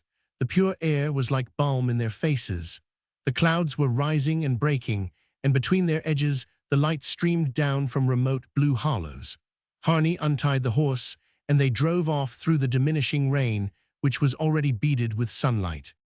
For a while Charity was silent, and her companion did not speak. She looked timidly at his profile. It was graver than usual, as though he too were oppressed by what they had seen. Then she broke out abruptly, "Those people back there are the kind of folks I come from. They may be my relations, for all I know." She did not want him to think that she regretted having told him her story. "Poor creatures," he rejoined. "I wonder why they came down to that fever hole." She laughed ironically. "To better themselves. It's worse up on the mountain. Bash Hyatt married the daughter of the farmer that used to own the brown house. That was him by the stove, I suppose." Harney seemed to find nothing to say, and she went on. "I saw you take out $1 to give to that poor woman. Why did you put it back?" He reddened and leaned forward to flick a swamp fly from the horse's neck. "I was not sure. Was it because you knew they were my folks and thought I would be ashamed to see you give them money?" He turned to her with eyes full of reproach. Oh, Charity, it was the first time he had ever called her by her name. Her misery welled over. I ain't ashamed. They are my people, and I ain't ashamed of them," she sobbed. "My dear," he murmured, putting his arm about her, and she leaned against him and wept out her pain. It was too late to go around to Hamblin, and all the stars were out in a clear sky when they reached the North Dormer Valley and drove up to the Red House. Romans 7. Since her reinstatement in Miss Hatchard's favor, Charity had not dared to curtail by a moment her hours of attendance at the library. She even made a point of arriving before the time and showed a laudable indignation when the youngest Target girl, who had been engaged to help in the cleaning and rearranging of the books, came trailing in late and neglected her task to peer through the window at the Sala's boy. Nevertheless, library days seemed more than ever irksome to Charity after her vivid hours of liberty, and she would have found it hard to set a good example to her subordinate if Lucius Harney had not been commissioned, before Miss Hatchard's departure, to examine with the local carpenter the best means of ventilating the memorial. He was careful to prosecute this inquiry on the days when the library was open to the public, and Charity was therefore sure of spending part of the afternoon in his company. The Target girl's presence, and the risk of being interrupted by some passerby suddenly smitten with a thirst for letters, restricted their intercourse to the exchange of commonplaces. But there was a fascination to Charity in the contrast between these public civilities and their secret intimacy. The day after their drive to the Brown House was library day, and she sat at her desk working at the revised catalogue, while the Target girl, one eye on the window, chanted out the titles of a pile of books. Charity's thoughts were far away, in the dismal house by the swamp, and under the twilight sky during the long drive home, when Lucius Harney had consoled her with endearing words. That day, for the first time since he had been boarding with them, he had failed to appear as usual at the midday meal. No message had come to explain his absence, and Mr. Royall, who was more than usually taciturn, had betrayed no surprise and made no comment. In itself, this indifference was not particularly significant, for Mr. Royall, in common with most of his fellow citizens, had a way of accepting events passively, as if he had long since come to the conclusion that no one who lived in North Dormer could hope to modify them. But to Charity, in the reaction from her mood of passionate exaltation, there was something disquieting in his silence. It was almost as if Lucius Harney had never had a part in their lives. Mr. Royall's imperturbable indifference seemed to relegate him to the domain of unreality. As she sat at work, she tried to shake off her disappointment at Harney's non-appearing. Some trifling incident had probably kept him from joining them at midday, but she was sure he must be eager to see her again, and that he would not want to wait till they met at supper, between Mr. Royall and Verena. She was wondering what his first words would be, and trying to devise a way of getting rid of the Target girl before he came, when she heard steps outside, and he walked up the path with Mr. Miles. The clergyman from Hepburn seldom came to North Dormer, except when he drove over to officiate at the old white church which, by an unusual chance, happened to belong to the Episcopal Communion. He was a brisk, affable man, eager to make the most of the fact that a little nucleus of church people had survived in the sectarian wilderness, and resolved to undermine the influence of the gingerbread-colored Baptist chapel at the other end of the village. But he was kept busy by parochial work at Hepburn, where there were paper mills and saloons, and it was not often that he could spare time for North Dormer. Charity, who went to the white church like all the best people in North Dormer, admired Mr. Miles, and had even, during the memorable trip to Nettleton, imagined herself married to a man who had such a straight nose and such a beautiful way of speaking, and who lived in a brownstone rectory covered with Virginia creeper. It had been a shock to discover that the privilege was already enjoyed by a lady with crimped hair and a large baby, but the arrival of Lucius Harney had long since banished Mr. Miles from Charity's dreams, and as he walked up the path at Harney's side, she saw him as he really was, a fat middle-aged man with a baldness showing under his clerical hat and spectacles on his Grecian nose. She wondered what had called him to North Dormer on a weekday, and felt a little hurt that Harney should have brought him to the library. It presently appeared that his presence there was due to Miss Hatchard.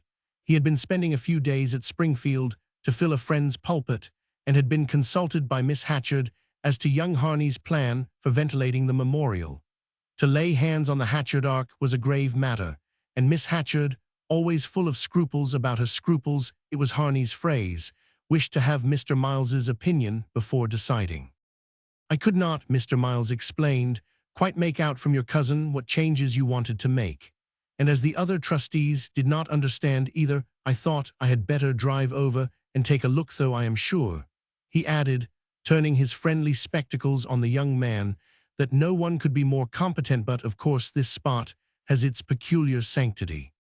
"I hope a little fresh air will not desecrate it," Harney laughingly rejoined, and they walked to the other end of the library while he set forth his idea to the rector. Mr. Miles had greeted the two girls with his usual friendliness, but Charity saw that he was occupied with other things, and she presently became aware, by the scraps of conversation drifting over to her, that he was still under the charm of his visit to Springfield, which appeared to have been full of agreeable incidents. "Ah, the Cooppersons, yes, you know them, of course," she heard. "That's a fine old house, and Ned Coopperson has collected some really remarkable impressionist pictures." The names he cited were unknown to Charity. "Yes, yes, the Schiffer Quartet played at Lyric Hall on Saturday evening, and on Monday I had the privilege of hearing them again at the Towers. Beautifully done, Bach and Beethoven, a lawn party first. I saw Miss Balch several times, by the way, looking extremely handsome." Charity dropped her pencil and forgot to listen to the Target girls' sing-song. Why had Mr. Miles suddenly brought up Annabel Balch's name? "Oh, really?" she heard Harney rejoin, and raising his stick he pursued. "You see, my plan is to move these shelves away and open a round window in this wall, on the axis of the one under the pediment. I suppose she will be coming up here later to stay with Miss Hatchard," Mr. Miles went on, following on his train of thought, then spinning about and tilting his head back. Yes, I see, I understand. That will give a draft without materially altering the look of things. I can see no objection." The discussion went on for some minutes, and gradually the two men moved back toward the desk. Mr. Miles stopped again and looked thoughtfully at Charity. "Are not you a little pale, my dear? Not overworking? Mr. Harney tells me you and Mamie are giving the library a thorough overhauling. He was always careful to remember his parishioners' Christian names, and at the right moment he bent his benignant spectacles on the Target girl. Then he turned to Charity. "Do not take things hard, my dear, do not take things hard. Come down and see Mrs. Miles and me some day at Hepburn," he said, pressing her hand and waving a farewell to Mamie Target. He went out of the library, and Harney followed him. Charity thought she detected a look of constraint in Harney's eyes. She fancied he did not want to be alone with her, and with a sudden pang she wondered if he repented the tender things he had said to her the night before. His words had been more fraternal than lover-like, but she had lost their exact sense in the caressing warmth of his voice. He had made her feel that the fact of her being away from the mountain was only another reason for holding her close and soothing her with consolatory murmurs. And when the drive was over, and she got out of the buggy, tired, cold, and aching with emotion, she stepped as if the ground were a sunlit wave, and she the spray on its crest. Why then had his manner suddenly changed, and why did he leave the library with Mr. Miles? Her restless imagination fastened on the name of Annabel Balch. From the moment it had been mentioned, she fancied that Harney's expression had altered. Annabel Balch at a garden party at Springfield, looking extremely handsome, perhaps Mr. Miles had seen her there at the very moment when Charity and Harney were sitting in the Hyatt's hovel, between a drunkard and a half-witted old woman. Charity did not know exactly what a garden party was, but her glimpse of the flower-edged lawns of Nettleton helped her to visualize the scene, and envious recollections of the old things which Miss Balch avowedly wore out when she came to North Dormer made it only too easy to picture her in her splendor. Charity understood what associations the name must have called up, and felt the uselessness of struggling against the unseen influences in Harney's life. When she came down from her room for supper, he was not there, and while she waited in the porch, she recalled the tone in which Mr. Royall had commented the day before on their early start. Mr. Royall sat at her side, his chair tilted back, his broad black boots with city elastics resting against the lower bar of the railings. His rumpled gray hair stood up above his forehead like the crest of an angry bird, and the leather brown of his veined cheeks was blotched with red. Charity knew that those red spots were the signs of a coming explosion. Suddenly he said, "Where's supper? Has Verena Marsh slipped up again on her soda biscuits?" Charity threw a startled glance at him. I presume she's waiting for Mr. Harney. Mr. Harney, is she? She would better dish up then, he ain't coming. He stood up, walked to the door, and called out, in the pitch necessary to penetrate the old woman's tympanum, "Get along with the supper, Verena." Charity was trembling with apprehension. Something had happened, Edge was sure of it. No, and Mr. Royall knew what it was, but not for the world would she have gratified him by showing her anxiety. She took her usual place, and he seated himself opposite and poured out a strong cup of tea before passing her the teapot. Verena brought some scrambled eggs, and he piled his plate with them. "Ain't you going to take any?" he asked. Charity roused herself and began to eat.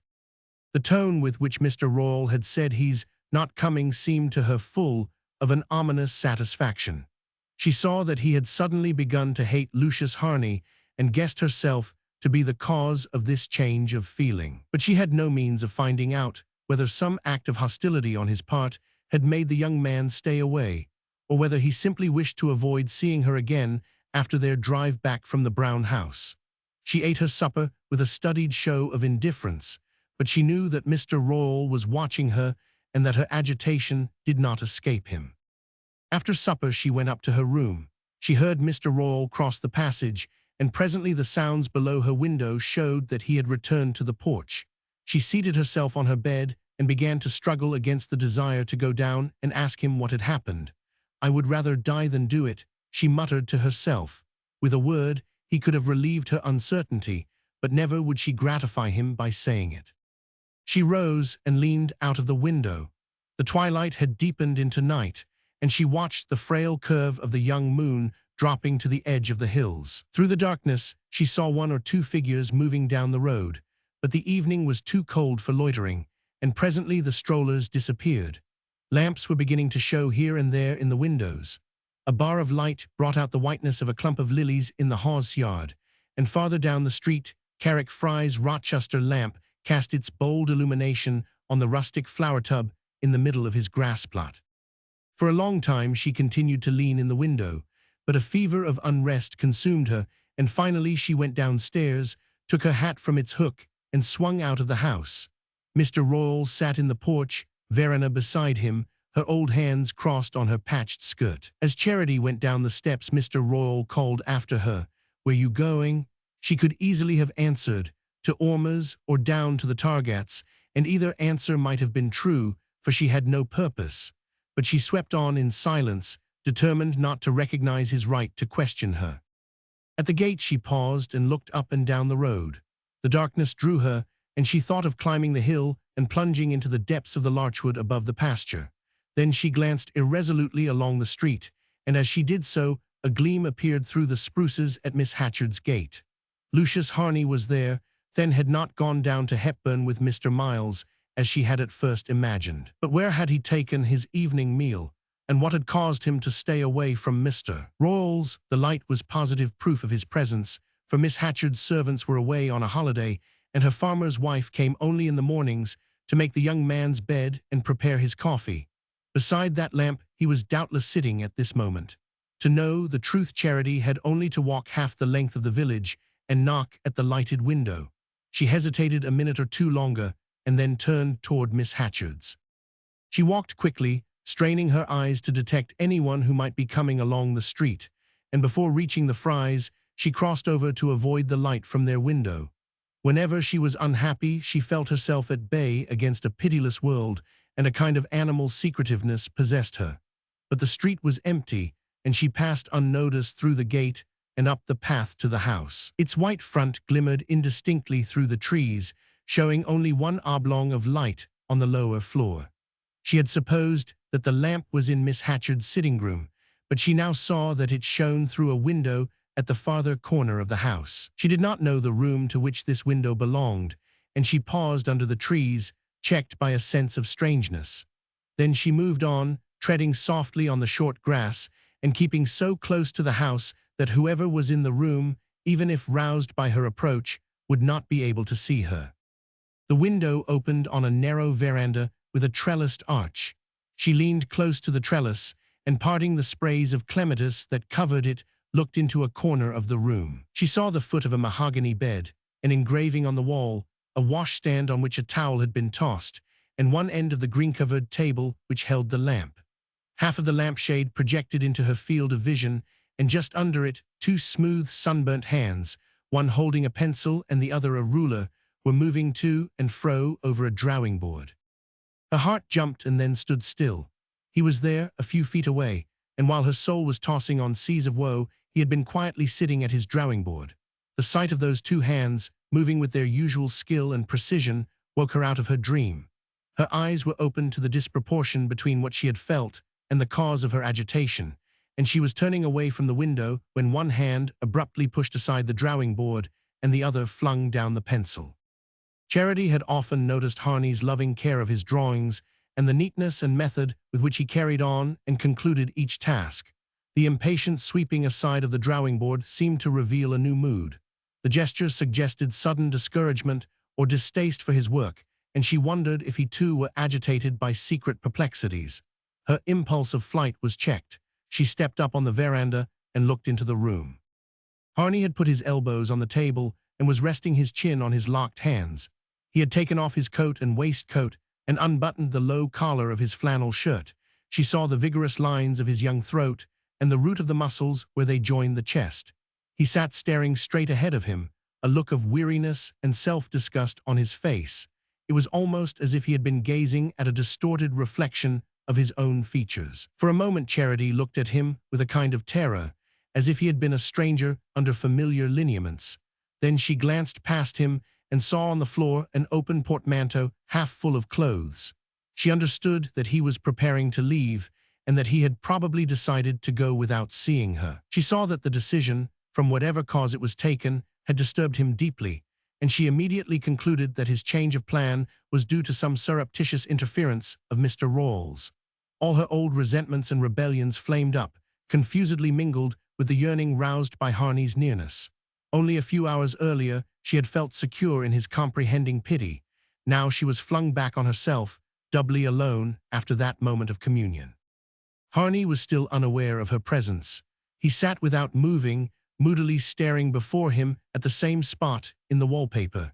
He had not even had the energy to finish his packing, and his clothes and papers lay on the floor about the portmanteau. Presently he unlocked his clasped hands and stood up, and Charity, drawing back hastily, sank down on the step of the veranda. The night was so dark that there was not much chance of his seeing her unless he opened the window, and before that she would have time to slip away and be lost in the shadow of the trees. He stood for a minute or two looking around the room with the same expression of self-disgust, as if he hated himself and everything about him. Then he sat down again at the table, drew a few more strokes, and threw his pencil aside. Finally he walked across the floor, kicking the portmanteau out of his way, and lay down on the bed, folding his arms under his head and staring up morosely at the ceiling. Just so Charity had seen him at her side on the grass or the pine needles, his eyes fixed on the sky and pleasure flashing over his face like the flickers of sun the branches shed on it. But now the face was so changed that she hardly knew it, and grief at his grief gathered in her throat, rose to her eyes and ran over. She continued to crouch on the steps, holding her breath and stiffening herself into complete immobility. One motion of her hand, one tap on the pane, and she could picture the sudden change in his face. In every pulse of her rigid body, she was aware of the welcome his eyes and lips would give her, but something kept her from moving. It was not the fear of any sanction, human or heavenly. She had never in her life been afraid. It was simply that she had suddenly understood what would happen if she went in. It was the thing that did happen between young men and girls, and that North Dormer ignored in public and snickered over on the sly. It was what Miss Hatchard was still ignorant of, but every girl of Charity's class knew about before she left school. It was what had happened to Ally Hawes' sister Julia, and had ended in her going to Nettleton, and in people's never mentioning her name. It did not, of course, always end so sensationally, nor perhaps on the whole so untragically.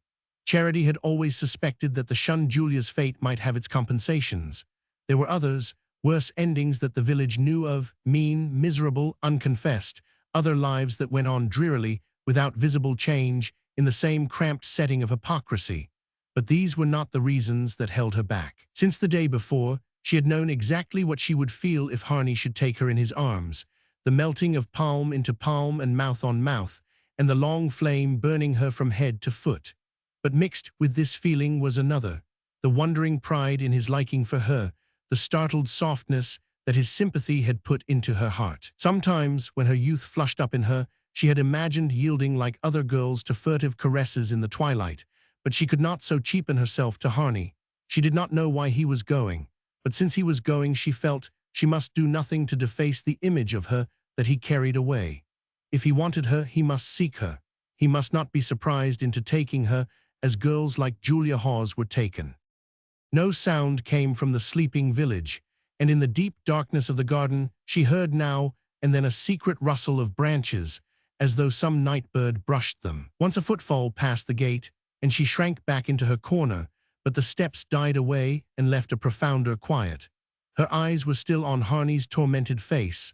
She felt she could not move till he moved, but she was beginning to grow numb from her constrained position, and at times her thoughts were so indistinct that she seemed to be held there only by a vague weight of weariness.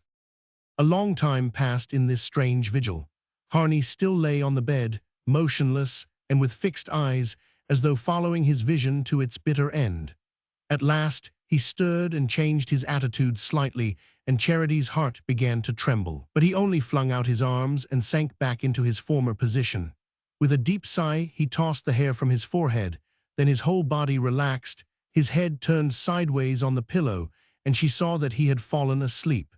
The sweet expression came back to his lips, and the haggardness faded from his face, leaving it as fresh as a boy's. She rose and crept away. Roman 8. She had lost the sense of time, and did not know how late it was till she came out into the street, and saw that all the windows were dark between Miss Hatchard's and the Royal house. As she passed from under the black pall of the Norway spruces, she fancied she saw two figures in the shade about the duck pond. She drew back and watched, but nothing moved, and she had stared so long into the lamplit room that the darkness confused her, and she thought she must have been mistaken. She walked on, wondering whether Mr. Royall was still in the porch. In her exalted mood, she did not greatly care whether he was waiting for her or not. She seemed to be floating high over life, on a great cloud of misery beneath which everyday realities had dwindled to mere specks in space. But the porch was empty, Mr. Royall's hat hung on its peg in the passage, and the kitchen lamp had been left to light her to bed. She took it and went up. The morning hours of the next day dragged by without incident. Charity had imagined that, in some way or other, she would learn whether Harney had already left, but Verena's deafness prevented her being a source of news, and no one came to the house who could bring enlightenment. Mr. Royall went out early and did not return till Verena had set the table for the midday meal. When he came in, he went straight to the kitchen and shouted to the old woman, "Ready for dinner." Then he turned into the dining room, where Charity was already seated. Harney's plate was in its usual place, but Mr. Royall offered no explanation of his absence, and Charity asked none. The feverish exaltation of the night before had dropped, and she said to herself that he had gone away, indifferently, almost callously, and that now her life would lapse again into the narrow rut out of which he had lifted it. For a moment, she was inclined to sneer at herself for not having used the arts that might have kept him. She sat at table till the meal was over, lest Mr. Royall should remark on her leaving, but when he stood up she rose also, without waiting to help Verena. She had her foot on the stairs when he called to her to come back. "I have got a headache. I am going up to lie down. I want you should come in here first. I have got something to say to you." She was sure from his tone that in a moment she would learn what every nerve in her ached to know, but as she turned back, she made a last effort of indifference. Mr. Royall stood in the middle of the office, his thick eyebrows beetling, his lower jaw trembling a little. At first she thought he had been drinking, then she saw that he was sober, but stirred by a deep and stern emotion totally unlike his usual transient angers. And suddenly she understood that, until then, she had never really noticed him or thought about him. Except on the occasion of his one offense, he had been to her merely the person who is always there, the unquestioned central fact of life, as inevitable but as uninteresting as North Dormer itself, or any of the other conditions fate had laid on her. Even then she had regarded him only in relation to herself, and had never speculated as to his own feelings, beyond instinctively concluding that he would not trouble her again in the same way. But now she began to wonder what he was really like. He had grasped the back of his chair with both hands and stood looking hard at her. At length he said, "Charity, for once let's you and me talk together like friends." Instantly she felt that something had happened and that he held her in his hand. "Where is Mr. Harney? Why has not he come back? Have you sent him away?" she broke out without knowing what she was saying. The change in Mr. Royall frightened her. All the blood seemed to leave his veins, and against his swarthy pallor, the deep lines in his face looked black. "Did not he have time to answer some of those questions last night? You was with him long enough," he said. Charity stood speechless. The taunt was so unrelated to what had been happening in her soul that she hardly understood it, but the instinct of self-defense awoke in her. "Who says I was with him last night? The whole place is saying it by now." "Then it was you that put the lie into their mouths. Oh, how I have always hated you," she cried. She had expected a retort in kind, and it startled her to hear her exclamation sounding on through silence. "Yes, I know," Mr. Royall said slowly, "but that ain't going to help us much now. It helps me not to care a straw what lies you tell about me. If they are lies, they are not my lies. My Bible oath on that, Charity. I did not know where you were. I was not out of this house last night." She made no answer, and he went on. "Is it a lie that you were seen coming out of Miss Hatchard's nigh onto midnight?" She straightened herself with a laugh, all her reckless insolence recovered. "I did not look to see what time it was." "You lost girl, you, oh my God, why did you tell me?" he broke out, dropping into his chair, his head bowed down like an old man's. Charity's self-possession had returned with the sense of her danger. "Do you suppose I would take the trouble to lie to you? Who are you, anyhow, to ask me where I go to when I go out at night?" Mr. Royall lifted his head and looked at her. His face had grown quiet and almost gentle, as she remembered seeing it sometimes when she was a little girl, before Mrs. Royall died. "Do not let's go on like this, Charity. It cannot do any good to either of us. You were seen going into that fellow's house, you were seen coming out of it. I have watched this thing coming, and I have tried to stop it. As God sees me, I have." "Ah, it was you then. I knew it was you that sent him away." He looked at her in surprise. "Did not he tell you so? I thought he understood." He spoke slowly, with difficult pauses. "I did not name you to him. I would have cut my hand off sooner. I just told him I could not spare the horse any longer, and that the cooking was getting too heavy for Verena. I guess he's the kind that's heard the same thing before. Anyhow, he took it quietly enough. He said his job here was about done, anyhow, and there did not another word pass between us. If he told you otherwise, he told you an untruth." Charity listened in a cold trance of anger. It was nothing to her what the village said, but all this fingering of her dreams. "I have told you he did not tell me anything. I did not speak with him last night." "You did not speak with him?" "No, it's not that I care what any of you say, but you may as well know. Things ain't between us the way you think and the other people in this place. He was kind to me, he was my friend, and all of a sudden he stopped coming, and I knew it was you that done it to you." All her unreconciled memory of the past flamed out at him. "So I went there last night to find out what you had said to him, that's all." Mr. Royall drew a heavy breath. "But then if he was not there, what were you doing there all that time? Charity, for pity's sake, tell me. I have got to know to stop their talking." This pathetic abdication of all authority over her did not move her. She could feel only the outrage of his interference. "Cannot you see that I do not care what anybody says? It's true I went there to see him, and he was in his room, and I stood outside for ever so long and watched him. But I dursn't go in for fear he would think I would come after him." She felt her voice breaking and gathered it up in a last defiance. "As long as I live, I will never forgive you," she cried. Mr. Royall made no answer. He sat and pondered with sunken head, his veined hands clasped about the arms of his chair. Age seemed to have come down on him as winter comes on the hills after a storm. At length he looked up. "Charity, you say you do not care, but you are the proudest girl I know, and the last to want people to talk against you. You know there's always eyes watching you. You are handsomer and smarter than the rest, and that's enough. But till lately, you have never given them a chance. Now they have got it, and they are going to use it. I believe what you say, but they will not. It was Mrs. Tom Fry seen you going in, and 2 or 3 of them watched for you to come out again. You have been with the fellow all day long every day since he come here, and I am a lawyer, and I know how hard slander dies. He paused, but she stood motionless, without giving him any sign of acquiescence or even of attention. He's a pleasant fellow to talk to. I liked having him here myself. The young men up here ain't had his chances, but there's one thing as old as the hills and as plain as daylight. If he would wanted you the right way, he would have said so. Charity did not speak.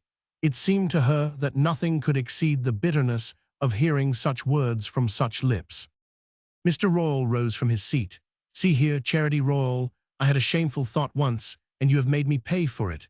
Is not that score pretty near wiped out? There's a streak in me I ain't always master of, but I have always acted straight to you but that once. And you have known I would. You've trusted me. For all your sneers and your mockery, you have always known I loved you the way a man loves a decent woman. I'm a good many years older than you, but I am head and shoulders above this place and everybody in it, and you know that too. I slipped up once, but that's no reason for not starting again. If you will come with me, I will do it.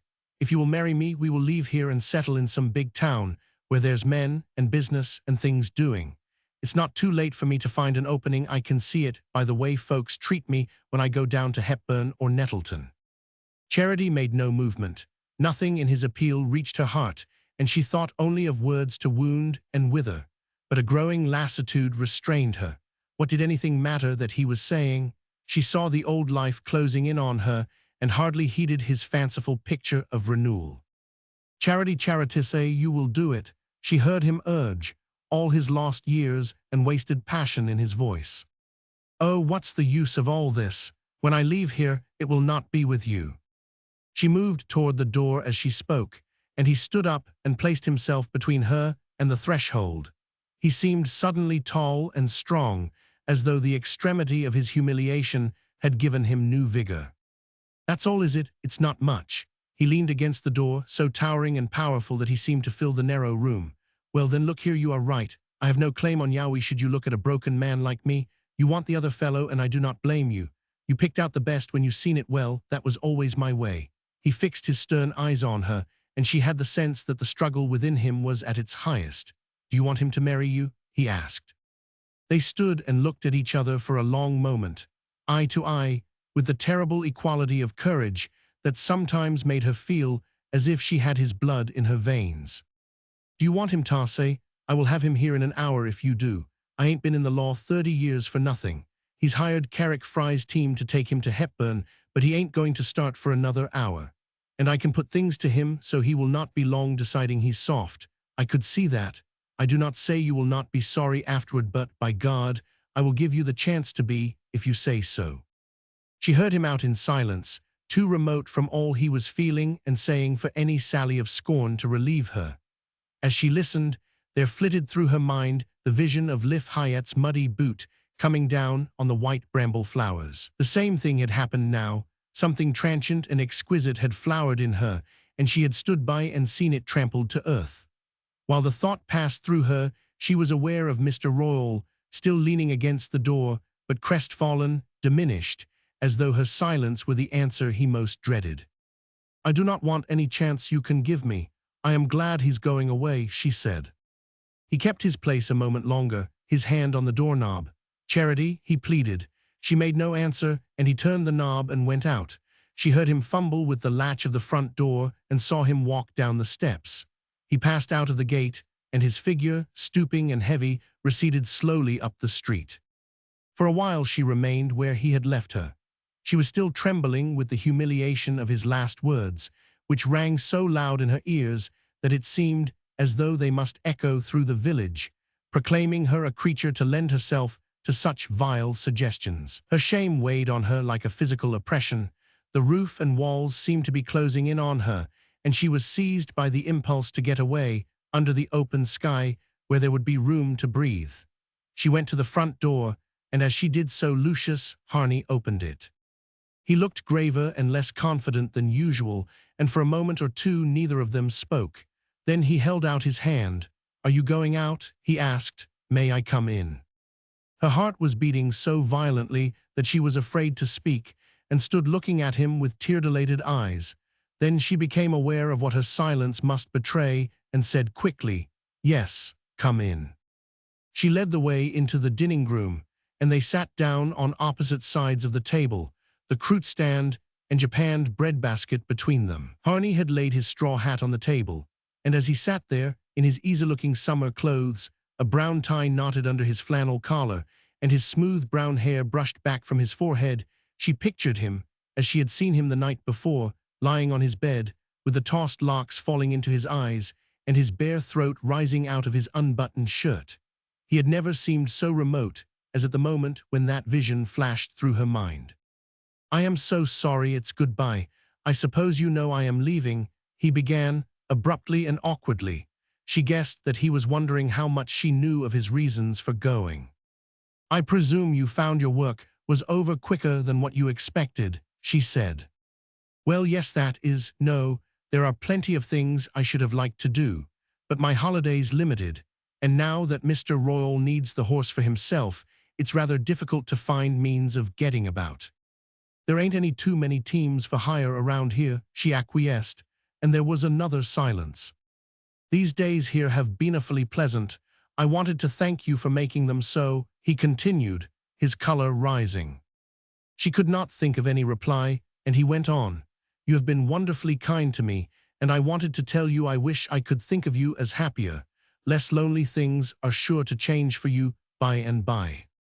"Things do not change at North Dormer. People just get used to them." The answer seemed to break up the order of his prearranged consolations, and he sat looking at her uncertainly. Then he said, with his sweet smile, "That's not true of you. It cannot be." The smile was like a knife thrust through her heart. Everything in her began to tremble and break loose. She felt her tears run over and stood up. "Well, goodbye," she said. She was aware of his taking her hand, and of feeling that his touch was lifeless. "Goodbye." He turned away and stopped on the threshold. "You will say goodbye for me to Verena." She heard the closing of the outer door and the sound of his quick tread along the path. The latch of the gate clicked after him.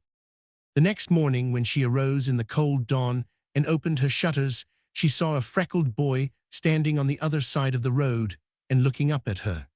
He was a boy from a farm 3 or 4 miles down the Creston Road, and she wondered what he was doing there at that hour, and why he looked so hard at her window. When he saw her, he crossed over and leaned against the gate unconcernedly. There was no one stirring in the house, and she threw a shawl over her nightgown and ran down and let herself out. By the time she reached the gate, the boy was sauntering down the road, whistling carelessly, but she saw that a letter had been thrust between the slats and the crossbar of the gate. She took it out and hastened back to her room. The envelope bore her name, and inside was a leaf torn from a paquetry. "Dear Charity, I cannot go away like this. I am staying for a few days at Creston River. Will you come down and meet me at Creston Pool? I will wait for you till evening." Roman 9. Charity sat before the mirror trying on a hat which Ally Hawes, with much secrecy, had trimmed for her. It was of white straw, with a drooping brim and cherry-colored lining that made her face glow like the inside of the shell on the parlor mantelpiece. She propped the square of looking-glass against Mr. Royall's black leather Bible, steadying it in front with a white stone on which a view of the Brooklyn Bridge was painted, and she sat before her reflection, bending the brim this way and that, while Ally Hawes' pale face looked over her shoulder like the ghost of wasted opportunities. "I look awful, do not I?" she said at last with a happy sigh. Ally smiled and took back the hat. "I will stitch the roses on right here so you can put it away at once." Charity laughed and ran her fingers through her rough dark hair. She knew that Harney liked to see its reddish edges ruffled about her forehead and breaking into little rings at the nape. She sat down on her bed and watched Ally stoop over the hat with a careful frown. "Do not you ever feel like going down to Nettleton for a day?" she asked. Ally shook her head without looking up. "No, I always remember that awful time I went down with Giuliotto, that doctor's. Oh, allies. I cannot help it. The house is on the corner of Wing Street and Lake Avenue. The trolley from the station goes right by it, and the day the minister took us down to see those pictures I recognized it right off and could not seem to see anything else. There's a big black sign with gold letters all across the front, private consultations. She came as near as anything to dying. Poor Julia, Charity sighed from the height of her purity and her security.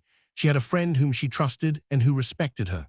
She was going with him to spend the next day, the 4th of July, at Nettleton. Whose business was it but hers, and what was the harm? The pity of it was that girls like Julia did not know how to choose, and to keep bad fellows at a distance, Charity slipped down from the bed and stretched out her hands. Is it sewed? Let me try it on again. She put the hat on and smiled at her image. The thought of Julia had vanished. The next morning she was up before dawn and saw the yellow sunrise broaden behind the hills and the silvery luster preceding a hot day tremble across the sleeping fields. Her plans had been made with great care. She had announced that she was going down to the Band of Hope picnic at Hepburn, and as no one else from North Dormer intended to venture so far, it was not likely that her absence from the festivity would be reported. Besides, if it were, she would not greatly care. She was determined to assert her independence, and if she stooped to fib about the Hepburn picnic, it was chiefly from the secretive instinct that made her dread the profanation of her happiness. Whenever she was with Lucius Harney, she would have liked some impenetrable mountain mist to hide her. It was arranged that she should walk to a point of the Creston Road, where Harney was to pick her up and drive her across the hills to Hepburn in time for the 9:30 train to Nettleton. Harney at first had been rather lukewarm about the trip. He declared himself ready to take her to Nettleton, but urged her not to go on the 4th of July on account of the crowds, the probable lateness of the trains, the difficulty of her getting back before night. But her evident disappointment caused him to give way and even to affect a faint enthusiasm for the adventure. She understood why he was not more eager. He must have seen sights beside which even a 4th of July at Nettleton would seem tame. But she had never seen anything, and a great longing possessed her to walk the streets of a big town on a holiday, clinging to his arm and jostled by idle crowds in their best clothes. The only cloud on the prospect was the fact that the shops would be closed, but she hoped he would take her back another day when they were open. She started out unnoticed in the early sunlight, slipping through the kitchen while Verena bent above the stove. To avoid attracting notice, she carried her new hat carefully wrapped up and had thrown a long grey veil of Mrs. Royall's over the new white muslin dress which Ally's clever fingers had made for her. All of the $10 Mr. Royall had given her, and a part of her own savings as well, had been spent on renewing her wardrobe, and when Harney jumped out of the buggy to meet her, she read her reward in his eyes.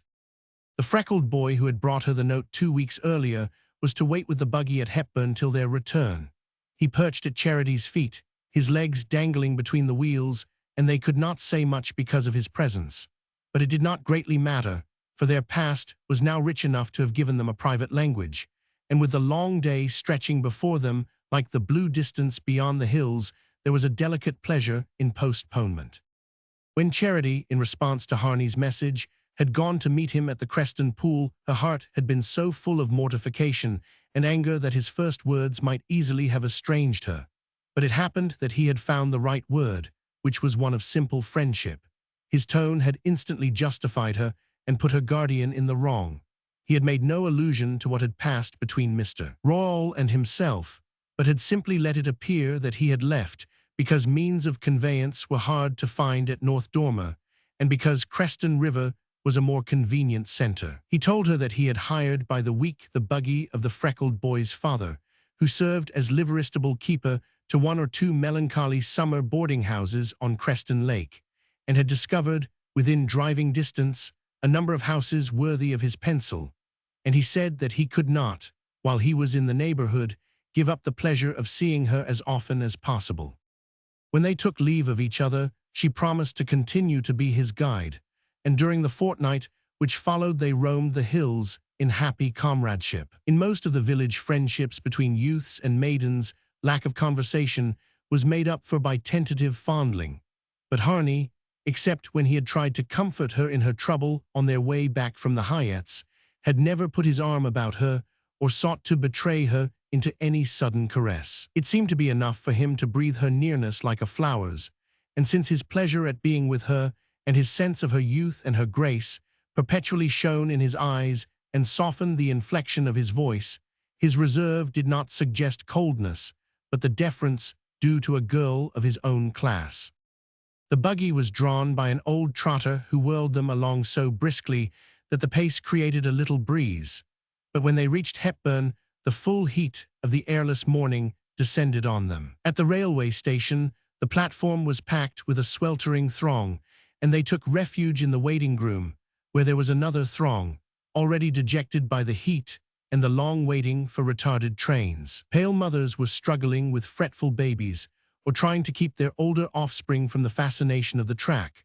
Girls and their fellows were giggling and shoving, and passing about candy in sticky bags, and older men, collarless and perspiring, were shifting heavy children from one arm to the other, and keeping a haggard eye on the scattered members of their families. At last the train rumbled in and engulfed the waiting multitude. Harney swept Charity up onto the first car, and they captured a bench for two and sat in happy isolation while the train swayed and roared along through rich fields and languid tree clumps. The haze of the morning had become a sort of clear tremor over everything, like the colorless vibration about a flame, and the opulent landscape seemed to droop under it. But to Charity, the heat was a stimulant. It enveloped the whole world in the same glow that burned at her heart. Now and then a lurch of the train flung her against Harney, and through her thin muslin she felt the touch of his sleeve. She steadied herself, their eyes met, and the flaming breath of the day seemed to enclose them.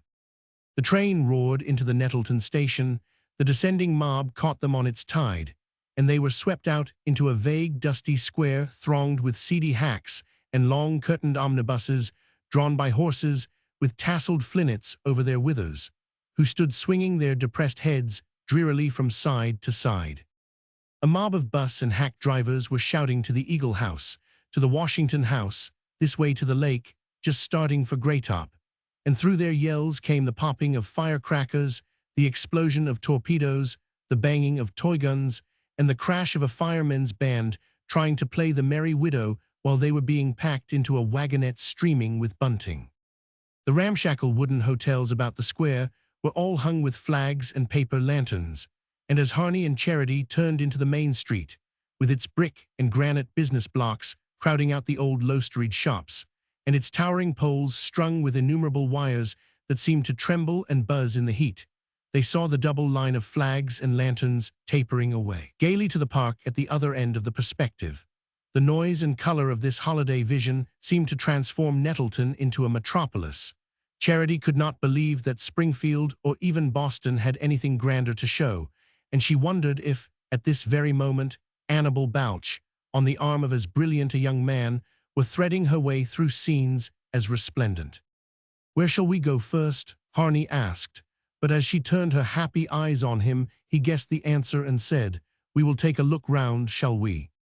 The streets swarmed with their fellow travelers, with other excursionists arriving from other directions, with Nettleton's own population, and with the mill hands trooping in from the factories on the Creston. The shops were closed, but one would scarcely have noticed it, so numerous were the glass doors swinging open on saloons, on restaurants, on drugstores gushing from every soda-waiter tap, on fruit and confectionery shops stacked with strawberry cake, coconut drops, trays of glistening molasses candy, boxes of caramels and chewing gum, baskets of sodden strawberries, and dangling branches of bananas. Outside of some of the doors were trestles with banked-up oranges and apples, spotted pears and dusty raspberries, and the air reeked with the smell of fruit and stale coffee, beer and sarsaparilla and fried potatoes. Even the shops that were closed offered, through wide expanses of plate glass, hints of hidden riches.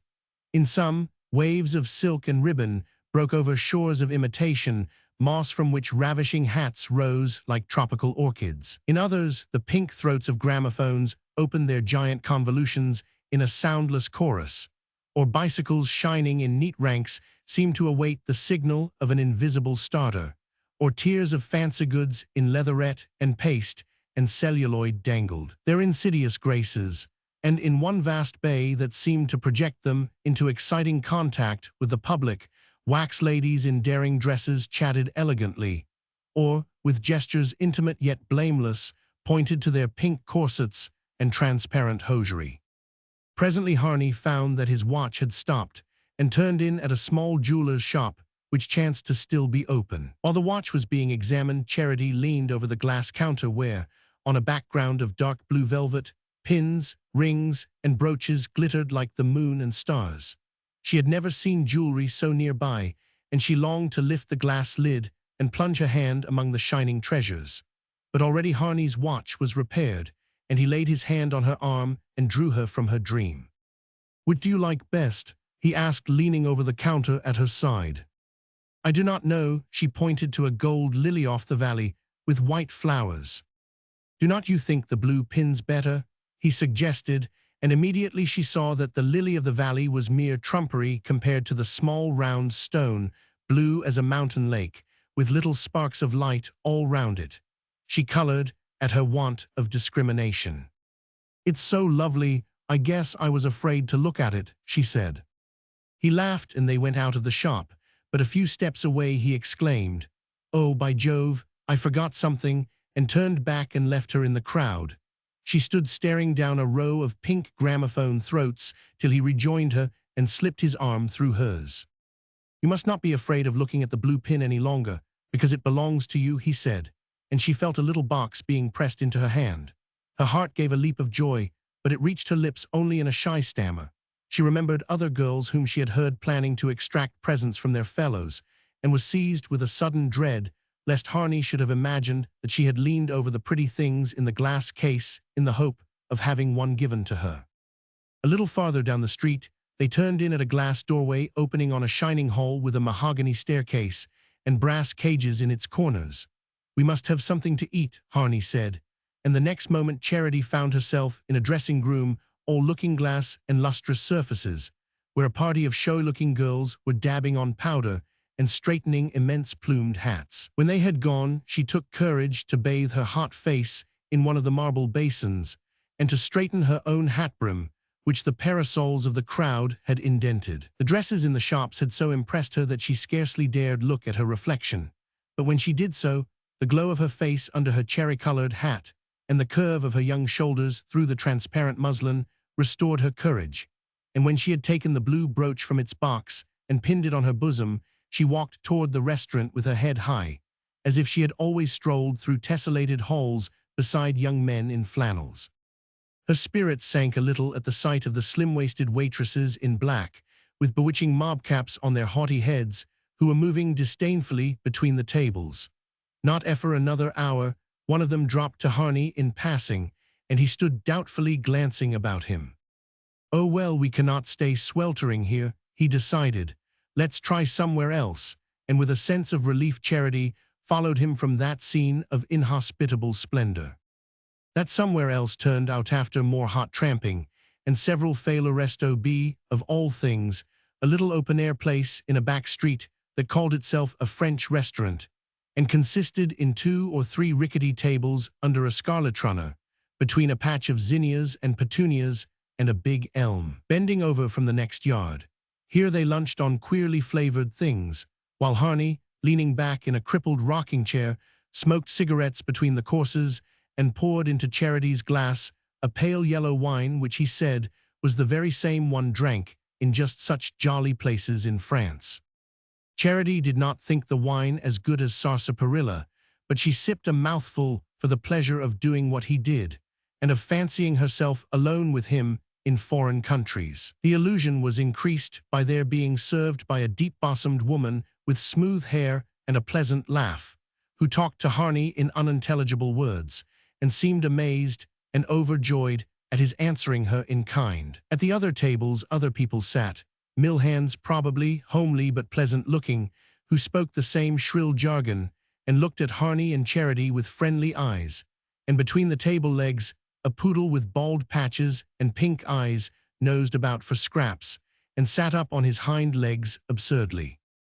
Harney showed no inclination to move, For hot as their corner was, it was at least shaded and quiet, and from the main thoroughfares came the clanging of trolleys, the incessant popping of torpedoes, the jingle of street organs, the bawling of megaphone men, and the loud murmur of increasing crowds. He leaned back, smoking his cigar, patting the dog, and stirring the coffee that steamed in their chipped cups.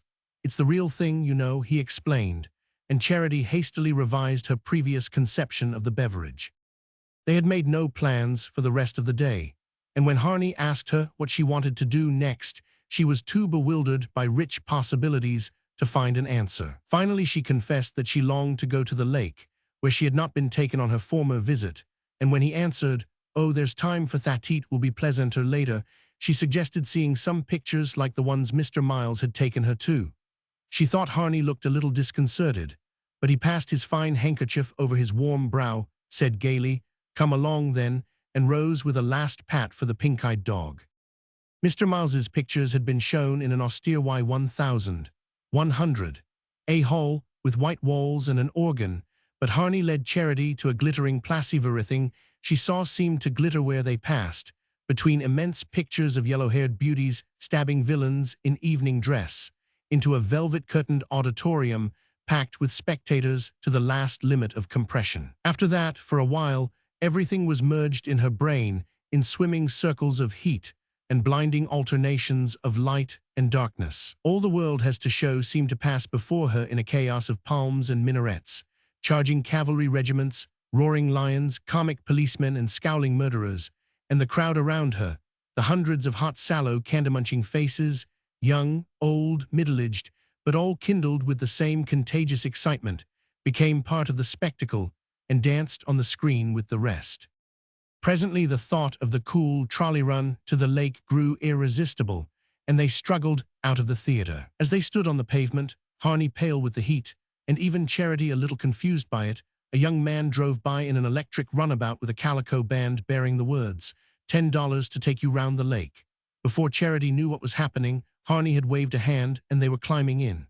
"Say, for 25 I will run you out to see the ball game and back," the driver proposed with an insinuating grin, but Charity said quickly, "Oh, I would rather go rowing on the lake." The street was so thronged that progress was slow, but the glory of sitting in the little carriage, while it wriggled its way between laden omnibuses and trolleys, made the moments seem too short. "Next turn is Lake Avenue," the young man called out over his shoulder, and as they paused in the wake of a big omnibus groaning with knights of Pythias in cocked hats and swords, Charity looked up and saw on the corner a brick house with a conspicuous black and gold sign across its front. "Dr. Merkel, private consultations at all hours. Lady attendants," she read, and suddenly she remembered Ally Hawes' words. The house was at the corner of Wing Street and Lake Avenue. There's a big black sign across the front through all the heat, and the rapture, a shiver of cold ran over her legs. The lake at last, a sheet of shining metal brooded over by drooping trees. Charity and Harney had secured a boat, and getting away from the wharves and the refreshment booths, they drifted idly along, hugging the shadow of the shore. Where the sun struck the water, its shafts flamed back blindingly at the heat-filled sky, and the least shade was black by contrast. The lake was so smooth that the reflection of the trees on its edge seemed enameled on a solid surface. But gradually, as the sun declined, the water grew transparent, and Charity, leaning over, plunged her fascinated gaze into depths so clear that she saw the inverted treetops interwoven with the green growths of the bottom. They rounded a point at the farther end of the lake, and entering an inlet pushed their bow against a protruding tree trunk. A green veil of willows overhung them. Beyond the trees, wheat fields sparkled in the sun, and all along the horizon, the clear hills throbbed with light. Charity leaned back in the stern, and Harney unshipped the oars and lay in the bottom of the boat without speaking. Ever since their meeting at the Creston Pool, he had been subject to these brooding silences, which were as different as possible from the pauses when they ceased to speak, because words were needless. At such times, his face wore the expression she had seen on it when she had looked in at him from the darkness, and again, there came over her a sense of the mysterious distance between them. But usually his fits of abstraction were followed by bursts of gaiety that chased away the shadow before it chilled her. She was still thinking of the $10 he had handed to the driver of the runabout. It had given them 20 minutes of pleasure, and it seemed unimaginable that anyone should be able to buy amusement at that rate. With $10, he might have bought her an engagement ring. She knew that Mrs. Tom Fry's, which came from Springfield and had a diamond in it, had cost only $8.75. But she did not know why the thought had occurred to her. Harney would never buy her an engagement ring. They were friends and comrades, but no more. He had been perfectly fair to her. He had never said a word to mislead her. She wondered what the girl was like, whose hand was waiting for his ring.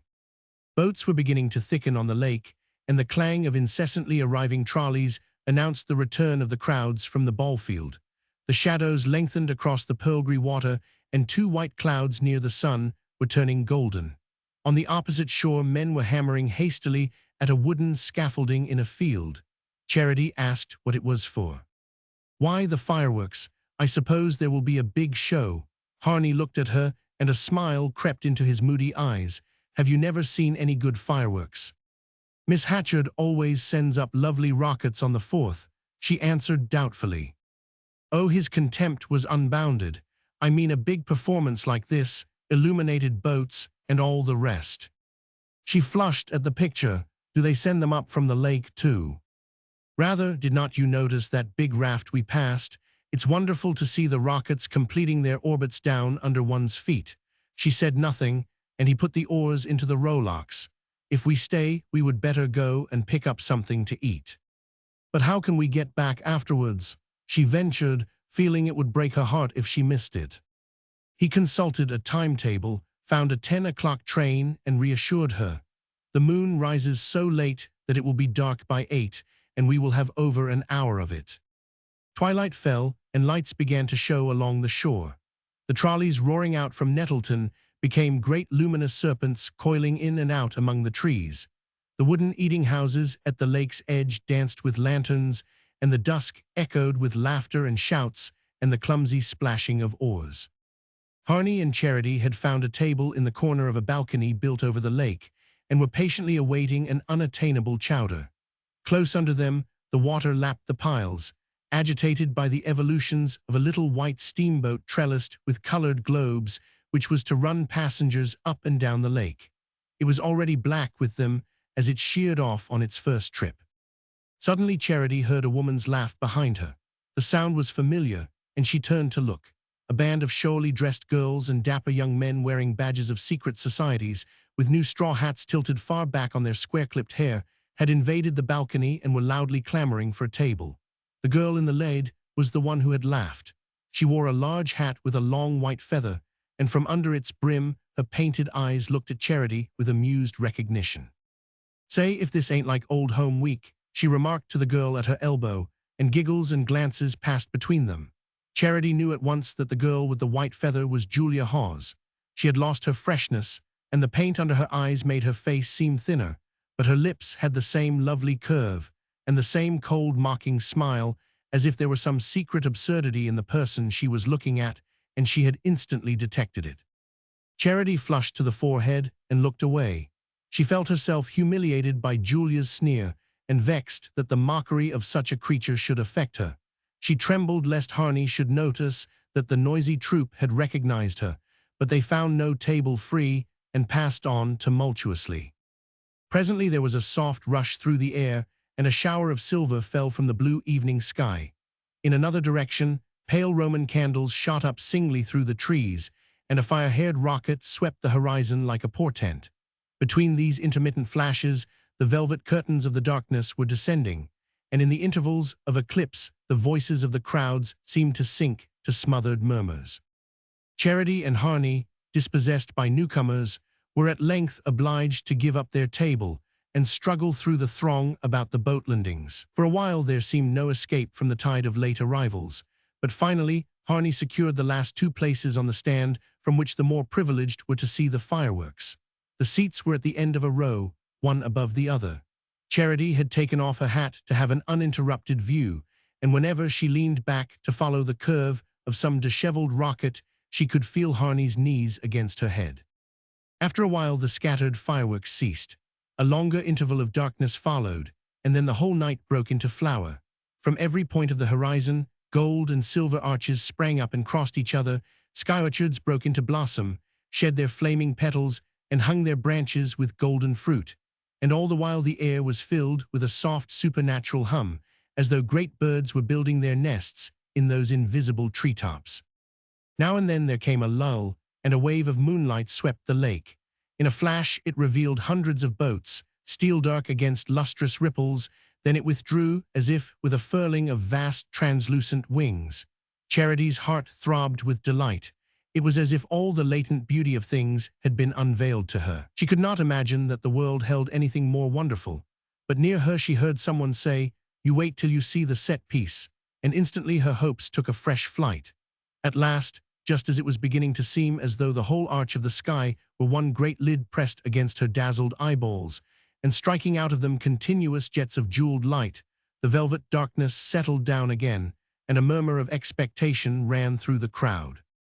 "No, no," the same voice said excitedly, and Charity, grasping the hat on her knee, crushed it tight in the effort to restrain her rapture. For a moment the night seemed to grow more impenetrably black. Then a great picture stood out against it like a constellation. It was surmounted by a golden scroll bearing the inscription, "Washington crossing the Delaware," and across a flood of motionless golden ripples, the national hero passed, erect, solemn, and gigantic, standing with folded arms in the stern of a slowly moving golden boat. A long "oh" burst from the spectators. The stand creaked and shook with their blissful trepidations. "Oh," Charity gasped. She had forgotten where she was, had at last forgotten even Harney's nearness. She seemed to have been caught up into the stars. The picture vanished and darkness came down. In the obscurity she felt her head clasped by two hands, her face was drawn backward, and Harney's lips were pressed on hers. With sudden vehemence, he wound his arms about her, holding her head against his breast, while she gave him back his kisses. An unknown Harney had revealed himself, a Harney who dominated her, and yet over whom she felt herself possessed of a new mysterious power. But the crowd was beginning to move, and he had to release her. "Come," he said in a confused voice. He scrambled over the side of the stand, and holding up his arm caught her as she sprang to the ground. He passed his arm about her waist, steadying her against the descending rush of people, and she clung to him, speechless, exultant, as if all the crowding and confusion about them were a mere vain stirring of the air. "Come," he repeated, "we must try to make the trolley." He drew her along, and she followed, still in her dream. They walked as if they were one, so isolated in ecstasy that the people jostling them on every side seemed impalpable. But when they reached the terminus, the illuminated trolley was already clanging on its way, its platforms black with passengers. The cars waiting behind it were as thickly packed, and the throng about the terminus was so dense that it seemed hopeless to struggle for a place. Last trip up the lake, a megaphone bellowed from the wharf, and the lights of the little steamboat came dancing out of the darkness. "No use waiting here, shall we run up the lake?" Harney suggested. They pushed their way back to the edge of the water just as the gangplank lowered from the white side of the boat. The electric light at the end of the wharf flashed full on the descending passengers, and among them Charity caught sight of Julia Hawes, her white feather askew, and the face under it flushed with coarse laughter. As she stepped from the gangplank, she stopped short, her dark-ringed eyes darting malice. "Hello, Charity Royall," she called out, and then, looking back over her shoulder, "Did not I tell you it was a family party? Here's Grandpa's little daughter come to take him home." A snigger ran through the group, and then, towering above them, and steadying himself by the handrail in a desperate effort at erectness, Mr. Royall stepped stiffly ashore. Like the young men of the party, he wore a secret society emblem in the buttonhole of his black frock coat. His head was covered by a new Panama hat, and his narrow black tie, half undone, dangled down on his rumpled shirt front. His face, a livid brown, with red blotches of anger and lips sunken in like an old man's, was a lamentable ruin in the searching glare. He was just behind Julia Hawes and had one hand on her arm, but as he left the gangplank he freed himself and moved a step or two away from his companions. He had seen Charity at once, and his glance passed slowly from her to Harney, whose arm was still about her. He stood staring at them and trying to master the senile quiver of his lips. Then he drew himself up with the tremulous majesty of drunkenness and stretched out his arm. "You whore, you damn bareheaded whore, you," he enunciated slowly. There was a scream of tipsy laughter from the party, and Charity involuntarily put her hands to her head. She remembered that her hat had fallen from her lap when she jumped up to leave the stand, and suddenly she had a vision of herself, hatless, disheveled, with a man's arm about her, confronting that drunken crew headed by her guardian's pitiable figure. The picture filled her with shame. She had known since childhood about Mr. Royall's habits, had seen him, as she went up to bed, sitting morosely in his office, a bottle at his elbow, or coming home, heavy and quarrelsome, from his business expeditions to Hepburn or Springfield. But the idea of his associating himself publicly with a band of disreputable girls and barroom loafers was new and dreadful to her. "Oh," she said, in a gasp of misery, and releasing herself from Harney's arm, she went straight up to Mr. Royall. "You come home with me, you come right home with me," she said in a low, stern voice, as if she had not heard his apostrophe, and one of the girls called out, "Say, how many fellers does she want?" There was another laugh, followed by a pause of curiosity, during which Mr. Royall continued to glare at Charity. At length his twitching lips parted. "I said, Yaudam whore," he repeated with precision, steadying himself on Julia's shoulder. Laughs and jeers were beginning to spring up from the circle of people beyond their group, and a voice called out from the gangway, "Now then, step lively, they're all aboard." The pressure of approaching and departing passengers forced the actors in the rapid scene apart and pushed them back into the throng. Charity found herself clinging to Harney's arm and sobbing desperately. Mr. Royall had disappeared, and in the distance she heard the receding sound of Julia's laugh. The boat, laden to the taffrail, was puffing away on her last trip. At 2 o'clock in the morning, the freckled boy from Creston stopped his sleepy horse at the door of the Red House, and Charity got out. Harney had taken leave of her at Creston River, charging the boy to drive her home. Her mind was still in a fog of misery, and she did not remember very clearly what had happened, or what they said to each other, during the interminable interval since their departure from Nettleton. But the secretive instinct of the animal in pain was so strong in her that she had a sense of relief when Harney got out, and she drove on alone. The full moon hung over North Dormer, whitening the mist that filled the hollows between the hills and floated transparently above the fields. Charity stood a moment at the gate, looking out into the waning night. She watched the boy drive off, his horse's head wagging heavily to and fro. Then she went around to the kitchen door and felt under the mat for the key. She found it, unlocked the door, and went in. The kitchen was dark, but she discovered a box of matches, lit a candle, and went upstairs. Mr. Royall's door opposite hers stood open on his unlit room. Evidently he had not come back. She went into her room, bolted her door, and began slowly to untie the ribbon about her waist and to take off her dress. Under the bed, she saw the paper bag in which she had hidden her new hat from inquisitive eyes. She lay for a long time sleepless on her bed, staring up at the moonlight on the low ceiling. Dawn was in the sky when she fell asleep, and when she woke, the sun was on her face.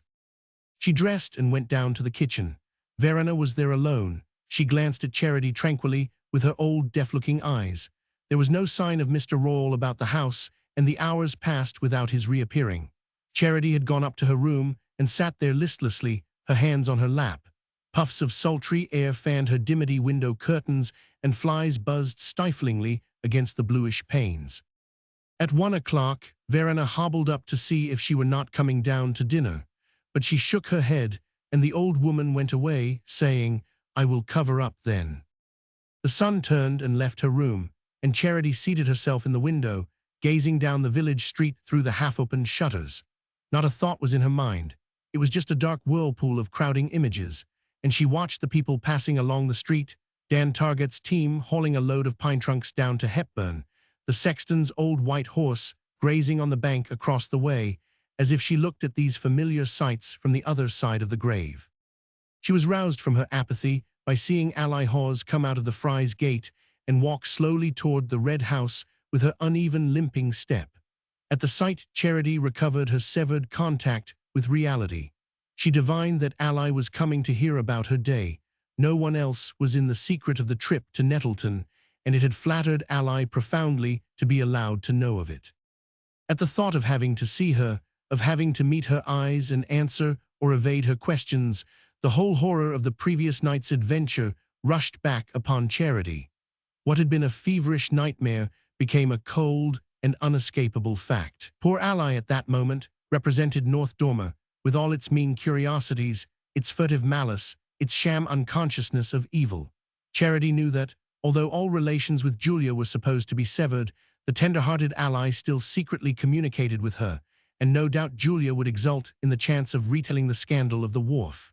The story, exaggerated and distorted, was probably already on its way to North Dormer. Ally's dragging pace had not carried her far from the Fry's gate when she was stopped by old Mrs. Salas, who was a great talker, and spoke very slowly because she had never been able to get used to her new teeth from Hepburn. Still, even this respite would not last long. In another 10 minutes Ally would be at the door, and Charity would hear her greeting Verena in the kitchen, and then calling up from the foot of the stairs. Suddenly it became clear that flight, and instant flight, was the only thing conceivable. The longing to escape, to get away from familiar faces, from places where she was known, had always been strong in her in moments of distress. She had a childish belief in the miraculous power of strange scenes and new faces to transform her life and wipe out bitter memories. But such impulses were mere fleeting whims compared to the cold resolve which now possessed her.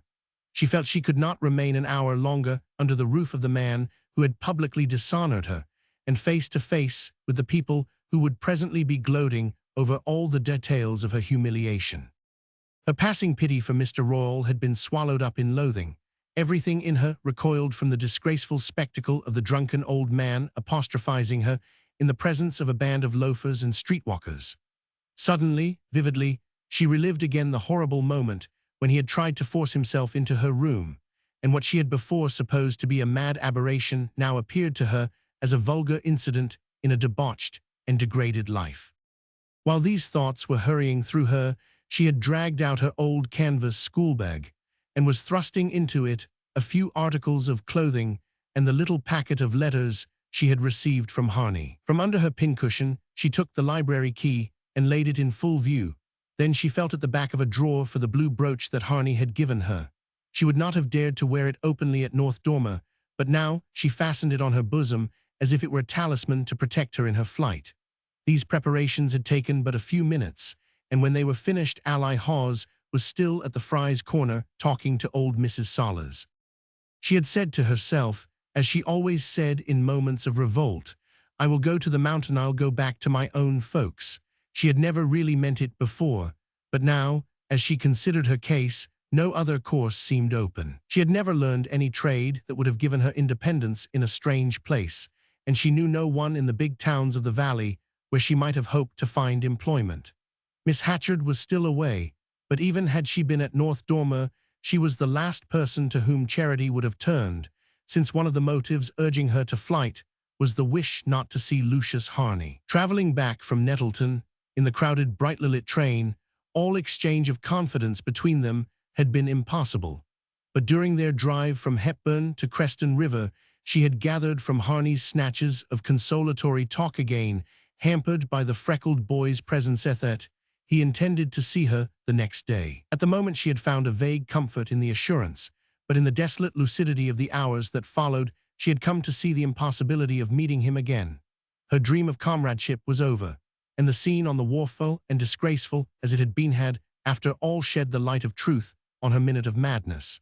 It was as if her guardian's words had stripped her bare in the face of the grinning crowd and proclaimed to the world the secret admonitions of her conscience.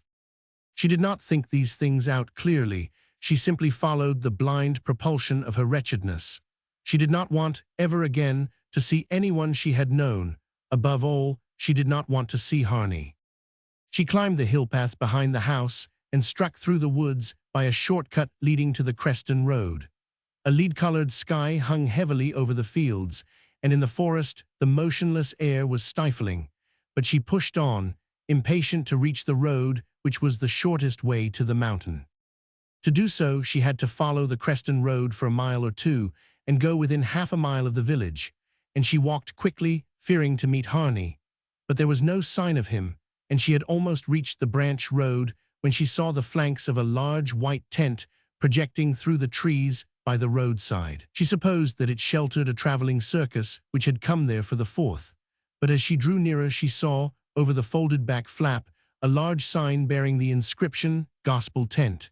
The interior seemed to be empty, but a young man in a black alpaca coat, his lank hair parted over a round white face, stepped from under the flap and advanced toward her with a smile.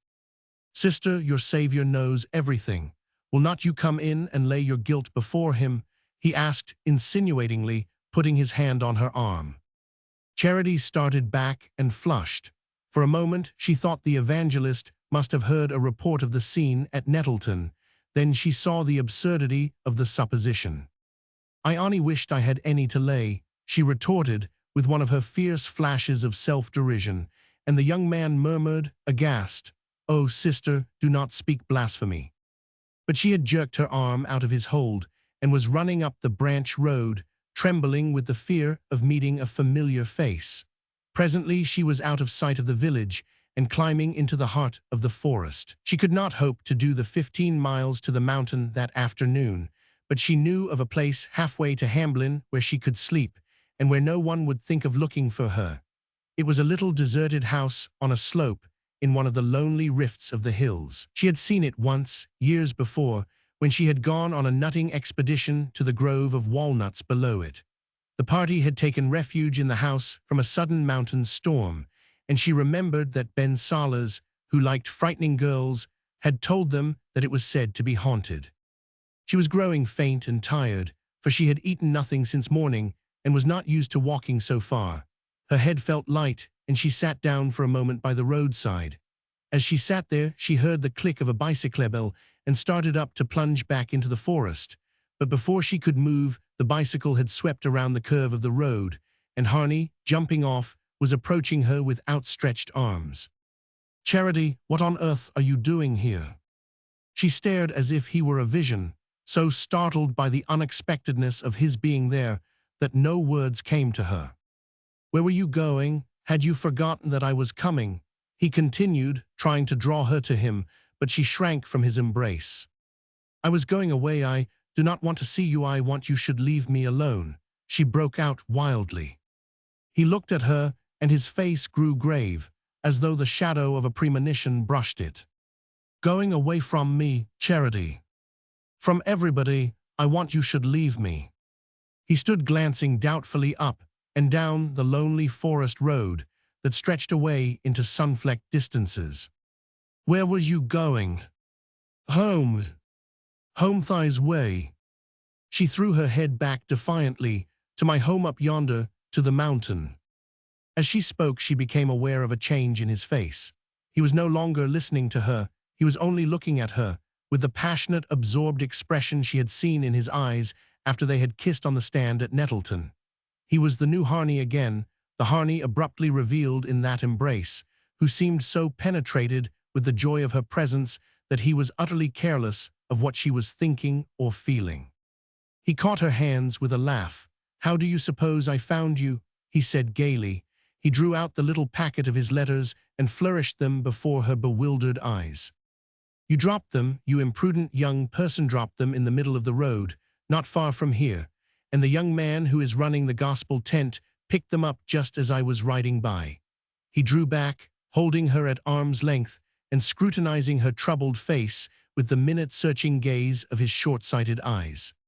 "Did you really think you could run away from me? You see you were not meant to," he said, and before she could answer, he had kissed her again, not vehemently, but tenderly, almost fraternally, as if he had guessed her confused pain and wanted her to know he understood it. He wound his fingers through hers. "Come, let's walk a little. I want to talk to you. There's so much to say."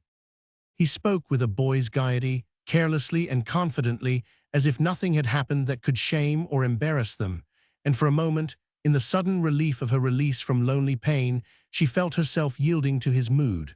But he had turned and was drawing her back along the road by which she had come. She stiffened herself and stopped short. "I will not go back," she said. They looked at each other a moment in silence. Then he answered gently, "Very well, let's go the other way then." She remained motionless, gazing silently at the ground, and he went on, "Is not there a house up here somewhere, a little abandoned house you meant to show me some day?" Still she made no answer, and he continued, in the same tone of tender reassurance, "Let us go there now and sit down and talk quietly." He took one of the hands that hung by her side and pressed his lips to the palm. "Do you suppose I am going to let you send me away? Do you suppose I do not understand?" The little old house, its wooden walls sun-bleached to a ghostly grey, stood in an orchard above the road. The garden palings had fallen, but the broken gate dangled between its posts, and the path to the house was marked by rose bushes run wild and hanging their small pale blossoms above the crowding grasses. Slender pilasters and an intricate fanlight framed the opening where the door had hung, and the door itself lay rotting in the grass, with an old apple tree fallen across it. Inside, also, wind and weather had blanched everything to the same wan silvery tint. The house was as dry and pure as the interior of a long-empty shell. But it must have been exceptionally well built, for the little rooms had kept something of their human aspect. The wooden mantels with their neat classic ornaments were in place, and the corners of one ceiling retained a light film of plaster tracery. Harney had found an old bench at the back door and dragged it into the house. Charity sat on it, leaning her head against the wall in a state of drowsy lassitude. He had guessed that she was hungry and thirsty, and had brought her some tablets of chocolate from his bicycle bag and filled his drinking cup from a spring in the orchard. And now he sat at her feet, smoking a cigarette and looking up at her without speaking. Outside, the afternoon shadows were lengthening across the grass, and through the empty window frame that faced her, she saw the mountain thrusting its dark mass against a sultry sunset. It was time to go. She stood up, and he sprang to his feet also, and passed his arm through hers with an air of authority. "Now, Charity, you are coming back with me." She looked at him and shook her head. "I ain't ever going back, you do not know." "What do not I know?" She was silent, and he continued, "What happened on the wharf was horrible. It's natural you should feel as you do, but it does not make any real difference. You cannot be hurt by such things. You must try to forget. And you must try to understand that men sometimes. I know about men, that's why." He colored a little at the retort, as though it had touched him in a way she did not suspect. "Well, then you must know one has to make allowances. He would been drinking." "I know all that too. I have seen him so before, but he would not have dared speak to me that way if he had not." "Had not what? What do you mean?" "Had not wanted me to be like those other girls." She lowered her voice and looked away from him. "So's he would not have to go out." Harney stared at her. For a moment he did not seem to seize her meaning. Then his face grew dark. The damned hound, the villainous low hound, his wrath blazed up, crimsoning him to the temples. "I never dreamed, good God, it's too vile," he broke off, as if his thoughts recoiled from the discovery. "I will not never go back there," she repeated doggedly. "No," he assented. There was a long interval of silence, during which she imagined that he was searching her face for more light on what she had revealed to him, and a flush of shame swept over her. "I know the way you must feel about me," she broke out, "telling you such things." But once more, as she spoke, she became aware that he was no longer listening. He came close and caught her to him as if he were snatching her from some imminent peril. His impetuous eyes were in hers, and she could feel the hard beat of his heart as he held her against it. "Kiss me again like last night," he said, pushing her hair back as if to draw her whole face up into his kiss. Roman 12. One afternoon toward the end of August, a group of girls sat in a room at Miss Hatchard's in a gay confusion of flags, turquoise, blue and white paper muslin, harvest sheaves, and illuminated scrolls. North Dormer was preparing for its Old Home Week. That form of sentimental decentralization was still in its early stages, and precedents being few, and the desire to set an example contagious, the matter had become a subject of prolonged and passionate discussion under Miss Hatchard's roof. The incentive to the celebration had come rather from those who had left North Dormer than from those who had been obliged to stay there, and there was some difficulty in rousing the village to the proper state of enthusiasm. But Miss Hatchard's pale, prim drawing-room was the center of constant comings and goings from Hepburn, Nettleton, Springfield, and even more distant cities, and whenever a visitor arrived he was led across the hall and treated to a glimpse of the group of girls deep in their pretty preparations. All the old names, Miss Hatchard would be heard, tapping across the hall on her crutches. Target Salas Fry. This is Miss Orma Fry sewing the stars on the drapery for the organ loft. Do not move, girls, and this is Miss Ally Hawes, our cleverest needlewoman, and Miss Charity Royall making our garlands of evergreen. I like the idea of its all being homemade, do not you? We have not had to call in any foreign talent. My young cousin Lucius Harney, the architect, you know, he's up here preparing a book on colonial houses, taken the whole thing in hand so cleverly. But you must come and see his sketch for the stage we are going to put up in the town hall. One of the first results of the Old Home Week agitation had, in fact, been the reappearance of Lucius Harney in the village street. He had been vaguely spoken of as being not far off, but for some weeks past, no one had seen him at North Dormer, and there was a recent report of his having left Creston River, where he was said to have been staying, and gone away from the neighborhood for good. Soon after Miss Hatchard's return, however, he came back to his old quarters in her house, and began to take a leading part in the planning of the festivities. He threw himself into the idea with extraordinary good humor, and was so prodigal of sketches and so inexhaustible in devices that he gave an immediate impetus to the rather languid movement, and infected the whole village with his enthusiasm.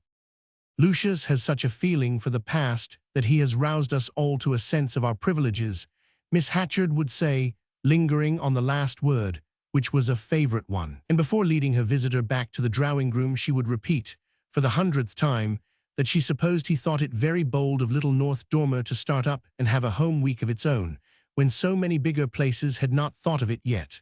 But that, after all, associations counted more than the size of the population, did not they? And of course North Dormer was so full of associations, historic, literary here, a filial sigh for Honorius, and ecclesiastical. He knew about the old pewter communion service imported from England in 1769, she supposed. And it was so important, in a wealthy materialistic age, to set the example of reverting to the old ideals, the family and the homestead, and so on.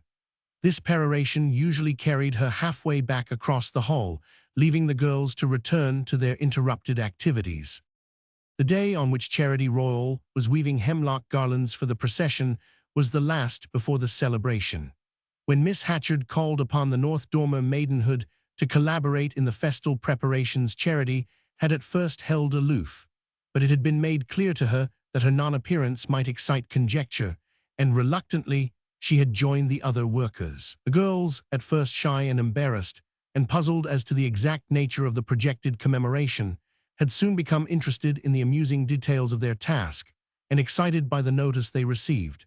They would not for the world have missed their afternoons at Miss Hatchard's, and while they cut out and sewed and draped and pasted, their tongues kept up such an accompaniment to the sewing machine that Charity's silence sheltered itself unperceived under their chatter.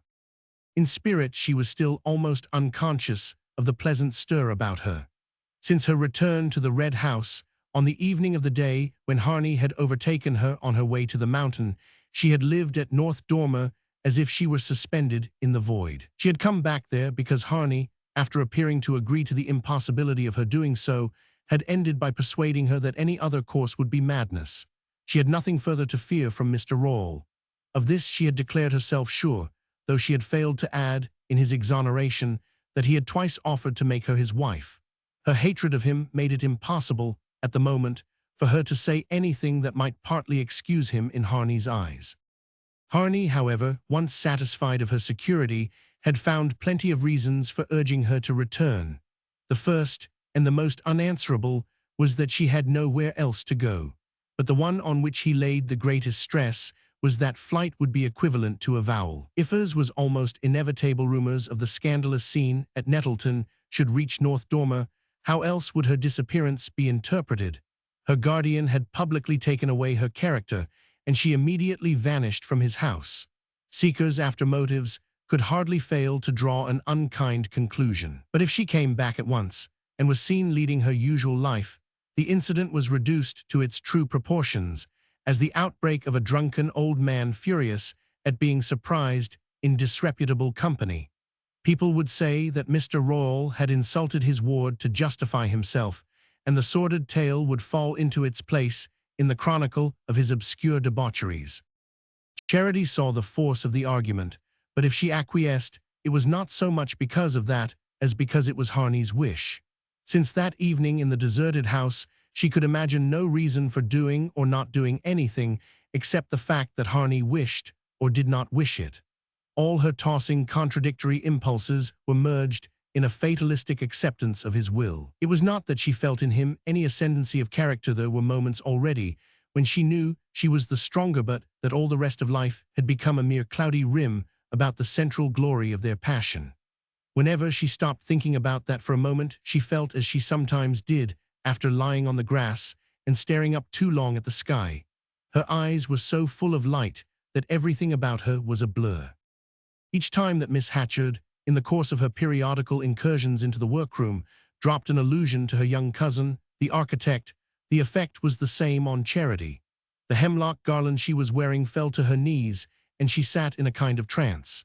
It was so manifestly absurd that Miss Hatchard should talk of Harney in that familiar, possessive way, as if she had any claim on him or knew anything about him. She, Charity Royall, was the only being on earth who really knew him from the soles of his feet to the rumpled crest of his hair, knew the shifting lights in his eyes and the inflections of his voice, and the things he liked and disliked, and everything there was to know about him, as minutely and yet unconsciously as a child knows the walls of the room it wakes up in every morning. It was this fact, which nobody about her guessed or would have understood, that made her life something apart and inviolable, as if nothing had any power to hurt or disturb her as long as her secret was safe. The room in which the girls sat was the one which had been Harney's bedroom. He had been sent upstairs to make room for the home week workers, but the furniture had not been moved, and as Charity sat there, she had perpetually before her the vision she had looked in on from the midnight garden. The table at which Harney had sat was the one about which the girls were gathered, and her own seat was near the bed on which she had seen him lying. Sometimes, when the others were not looking, she bent over as if to pick up something and laid her cheek for a moment against the pillow. Towards sunset the girls disbanded. Their work was done, and the next morning at daylight the draperies and garlands were to be nailed up, and the illuminated scrolls put in place in the town hall. The first guests were to drive over from Hepburn in time for the midday banquet under a tent in Miss Hatchard's field, and after that the ceremonies were to begin. Miss Hatchard, pale with fatigue and excitement, thanked her young assistants and stood in the porch, leaning on her crutches and waving a farewell as she watched them troop away down the street. Charity had slipped off among the first, but at the gate she heard Ally Hawes calling after her and reluctantly turned. "Will you come over now and try on your dress?" Ally asked, looking at her with wistful admiration. "I want to be sure the sleeves do not ruck up the same as they did yesterday."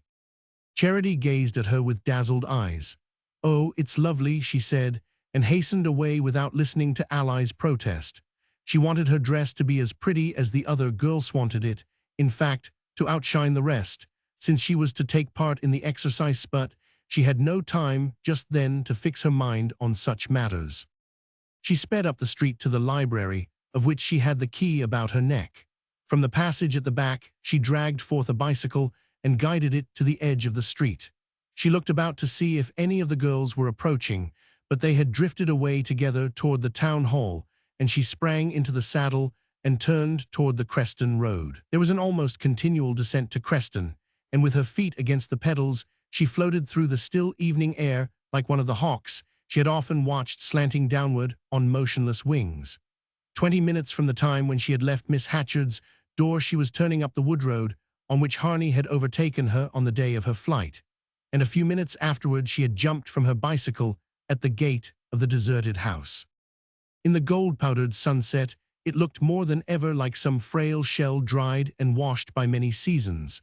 But at the back, whither Charity advanced, drawing her bicycle after her, there were signs of recent habitation. A rough door made of boards hung in the kitchen doorway, and pushing it open, she entered a room furnished in primitive camping fashion.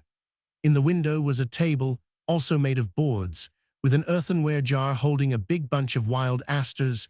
2 canvas chairs stood nearby, and in one corner was a mattress with a Mexican blanket over it. The room was empty, and leaning her bicycle against the house, Charity clambered up the slope and sat down on a rock under an old apple tree.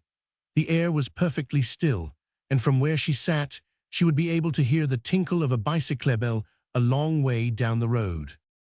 She was always glad when she got to the little house before Harney. She liked to have time to take in every detail of its secret sweetness, shadows of the apple trees swaying on the grass, the old walnuts rounding their domes below the road, the meadows sloping westward in the afternoon light before his first kiss blotted it all out. Everything unrelated to the hours spent in that tranquil place was as faint as the remembrance of a dream. The only reality was the wondrous unfolding of her new self, the reaching out to the light of all her contracted tendrils. She had lived all her life among people whose sensibilities seemed to have withered for lack of use, and more wonderful, at first, than Harney's endearments were the words that were a part of them. She had always thought of love as something confused and furtive, and he made it as bright and open as the summer air. On the morrow of the day, when she had shown him the way to the deserted house, he had packed up and left Creston River for Boston. But at the first station, he had jumped on the train with a handbag and scrambled up into the hills. For 2 golden, rainless August weeks he had camped in the house, getting eggs and milk from the solitary farm in the valley, where no one knew him, and doing his cooking over a spirit lamp. He got up every day with the sun, took a plunge in a brown pool he knew of, and spent long hours lying in the scented hemlock woods above the house, or wandering along the yoke of the Eagle Ridge, far above the misty blue valleys that swept away east and west between the endless hills. And in the afternoon Charity came to him. With part of what was left of her savings, she had hired a bicycle for a month, and every day after dinner, as soon as her guardian started to his office, she hurried to the library, got out her bicycle, and flew down the Creston Road. She knew that Mr. Royall, like everyone else in North Dormer, was perfectly aware of her acquisition. Possibly he, as well as the rest of the village, knew what use she made of it. She did not care. She felt him to be so powerless that if he had questioned her, she would probably have told him the truth. But they had never spoken to each other since the night on the wharf at Nettleton. He had returned to North Dormer only on the 3rd day after that encounter, arriving just as Charity and Verena were sitting down to supper. He had drawn up his chair, taken his napkin from the sideboard drawer, pulled it out of its ring, and seated himself as unconcernedly as if he had come in from his usual afternoon session at Carrick Fries. And the long habit of the household made it seem almost natural that Charity should not so much as raise her eyes when he entered. She had simply let him understand that her silence was not accidental by leaving the table while he was still eating, and going up without a word to shut herself into her room. After that, he formed the habit of talking loudly and genially to Verena whenever Charity was in the room, but otherwise there was no apparent change in their relations. She did not think connectedly of these things while she sat waiting for Harney, but they remained in her mind as a sullen background against which her short hours with him flamed out like forest fires. Nothing else mattered, neither the good nor the bad, or what might have seemed so before she knew him. He had caught her up and carried her away into a new world, from which, at stated hours, the ghost of her came back to perform certain customary acts, but all so thinly and insubstantially that she sometimes wondered that the people she went about among could see her. Behind the swarthy mountain, the sun had gone down in waveless gold. From a pasture up the slope, a tinkle of cowbells sounded. A puff of smoke hung over the farm in the valley, trailed on the pure air, and was gone. For a few minutes, in the clear light that is all shadow, fields and woods were outlined with an unreal precision. Then the twilight blotted them out, and the little house turned gray and spectral under its wizened apple branches. Charity's heart contracted. The first fall of night, after a day of radiance, often gave her a sense of hidden menace. It was like looking out over the world as it would be when love had gone from it. She wondered if someday she would sit in that same place and watch in vain for her lover. His bicycle bell sounded down the lane, and in a minute she was at the gate and his eyes were laughing in hers. They walked back through the long grass and pushed open the door behind the house. The room at first seemed quite dark, and they had to grope their way in hand. Through the window frame, the sky looked light by contrast, and above the black mass of asters in the earthen jar, one white star glimmered like a moth. There was such a lot to do at the last minute, Harney was explaining, and I had to drive down to Creston to meet someone who has come to stay with my cousin for the show." He had his arms about her, and his kisses were in her hair and on her lips. Under his touch, things deep down in her struggled to the light and sprang up like flowers in sunshine. She twisted her fingers into his, and they sat down side by side on the improvised couch. She hardly heard his excuses for being late. In his absence, 1,000 doubts tormented her, but as soon as he appeared, she ceased to wonder where he had come from, what had delayed him, who had kept him from her. It seemed as if the places he had been in and the people he had been with must cease to exist when he left them, just as her own life was suspended in his absence. He continued now to talk to her volubly and gaily, deploring his lateness, grumbling at the demands on his time, and good-humoredly mimicking Miss Hatchard's benevolent agitation. She hurried off miles to ask Mr. Royall to speak at the town hall tomorrow. I did not know till it was done. Charity was silent, and he added, "After all, perhaps it's just as well. No one else could have done it." Charity made no answer. She did not care what part her guardian played in the morrow's ceremonies. Like all the other figures peopling her meager world, he had grown non-existent to her. She had even put off hating him. "Tomorrow I shall only see you from far off," Harney continued. "But in the evening there will be the dance in the town hall. Do you want me to promise not to dance with any other girl?" Any other girl? Were there any others? She had forgotten even that peril, so enclosed did he and she seem in their secret world. Her heart gave a frightened jerk. "Yes, promise." He laughed and took her in his arms. "You goose not even if they are hideous."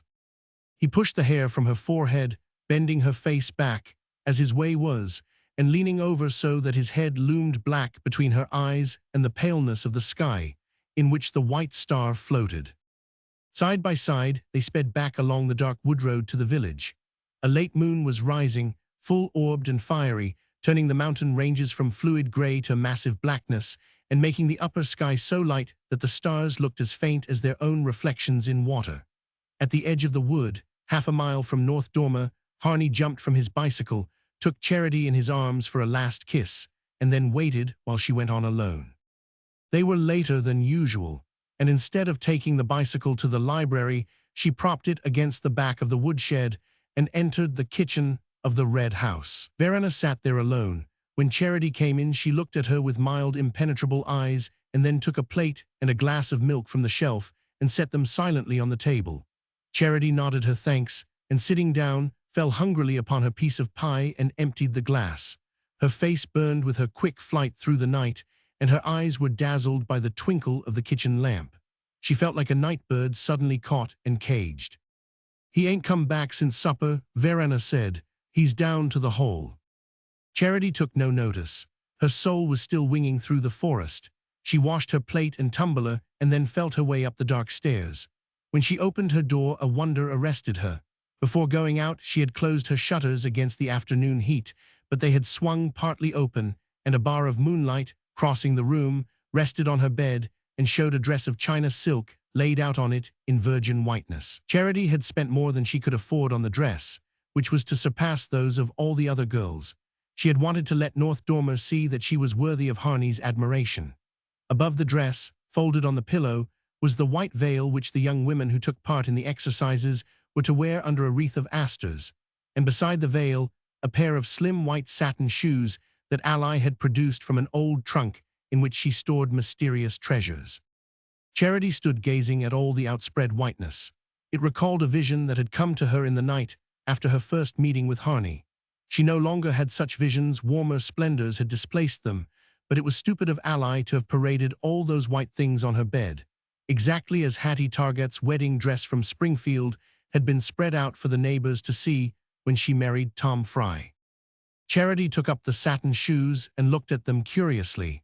By day, no doubt, they would appear a little worn, but in the moonlight they seemed carved of ivory. She sat down on the floor to try them on, and they fitted her perfectly, though when she stood up she lurched a little on the high heels. She looked down at her feet, which the graceful mold of the slippers had marvelously arched and narrowed. She had never seen such shoes before, even in the shop windows at Nettleton, never, except, yes, once, she had noticed a pair of the same shape on Annabel Bouch. A blush of mortification swept over her. Ally sometimes sewed for Miss Balch when that brilliant being descended on North Dormer, and no doubt she picked up presents of cast-off clothing. The treasures in the mysterious trunk all came from the people she worked for. There could be no doubt that the white slippers were Annabel Balch's. As she stood there, staring down moodily at her feet, she heard the triple click-click-click of a bicycle bell under her window. It was Harney's secret signal as he passed on his way home. She stumbled to the window on her high heels, flung open the shutters and leaned out. He waved to her and sped by, his black shadow dancing merrily ahead of him down the empty moonlit road, and she leaned there watching him till he vanished under the Hatchard spruces. Roman 13. The town hall was crowded and exceedingly hot.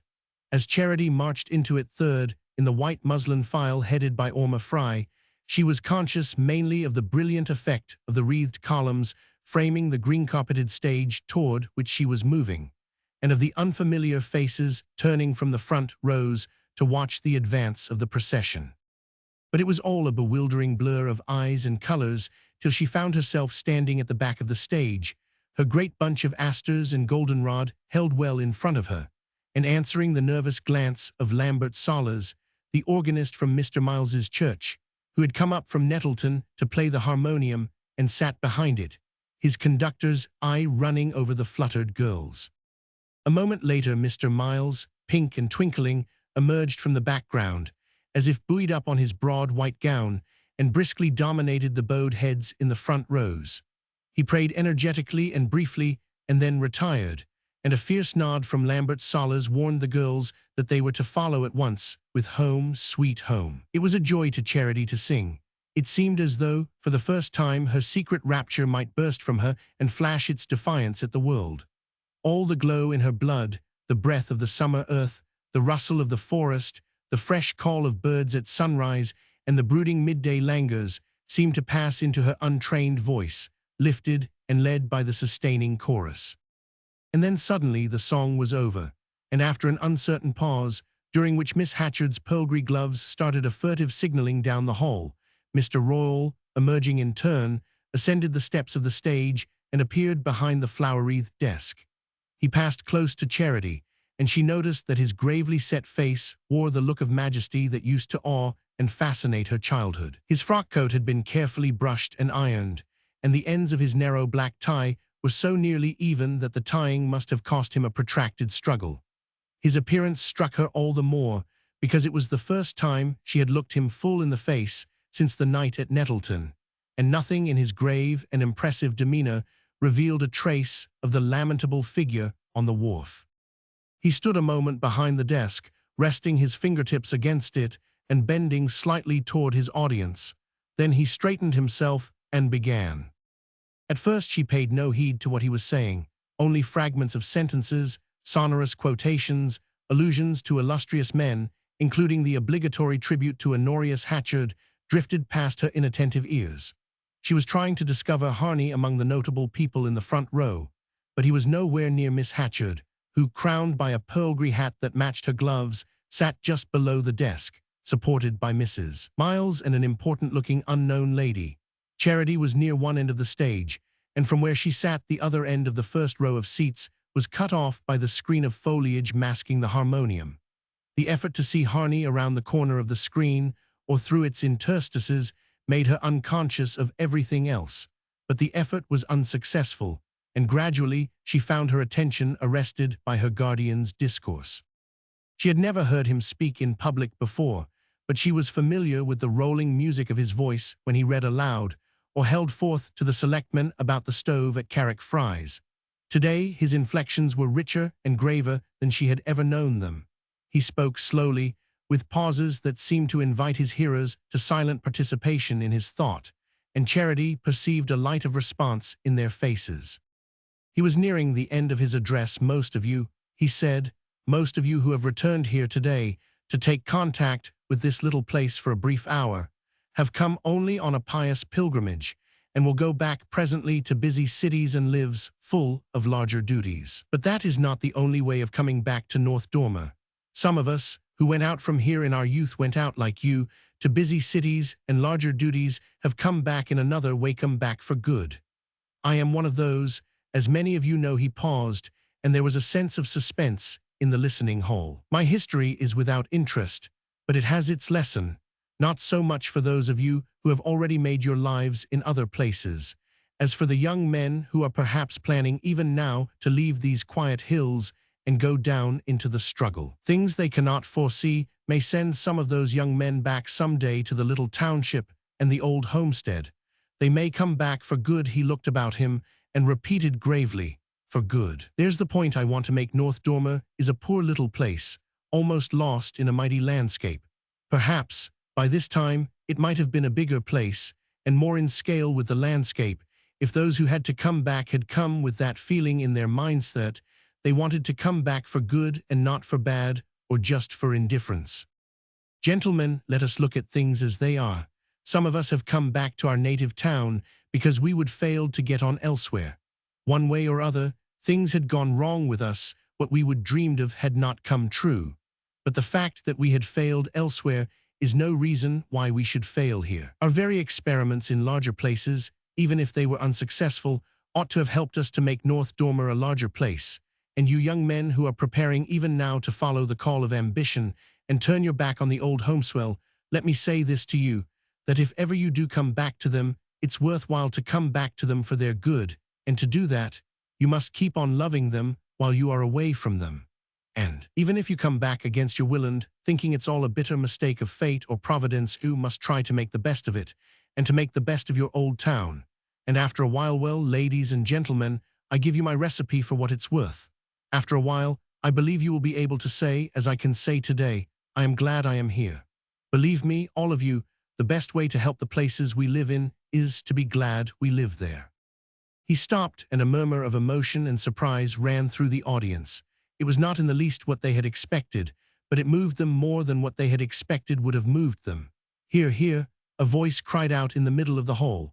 An outburst of cheers caught up the cry, and as they subsided, Charity heard Mr. Miles saying to someone near him, "That was a man talking." He wiped his spectacles.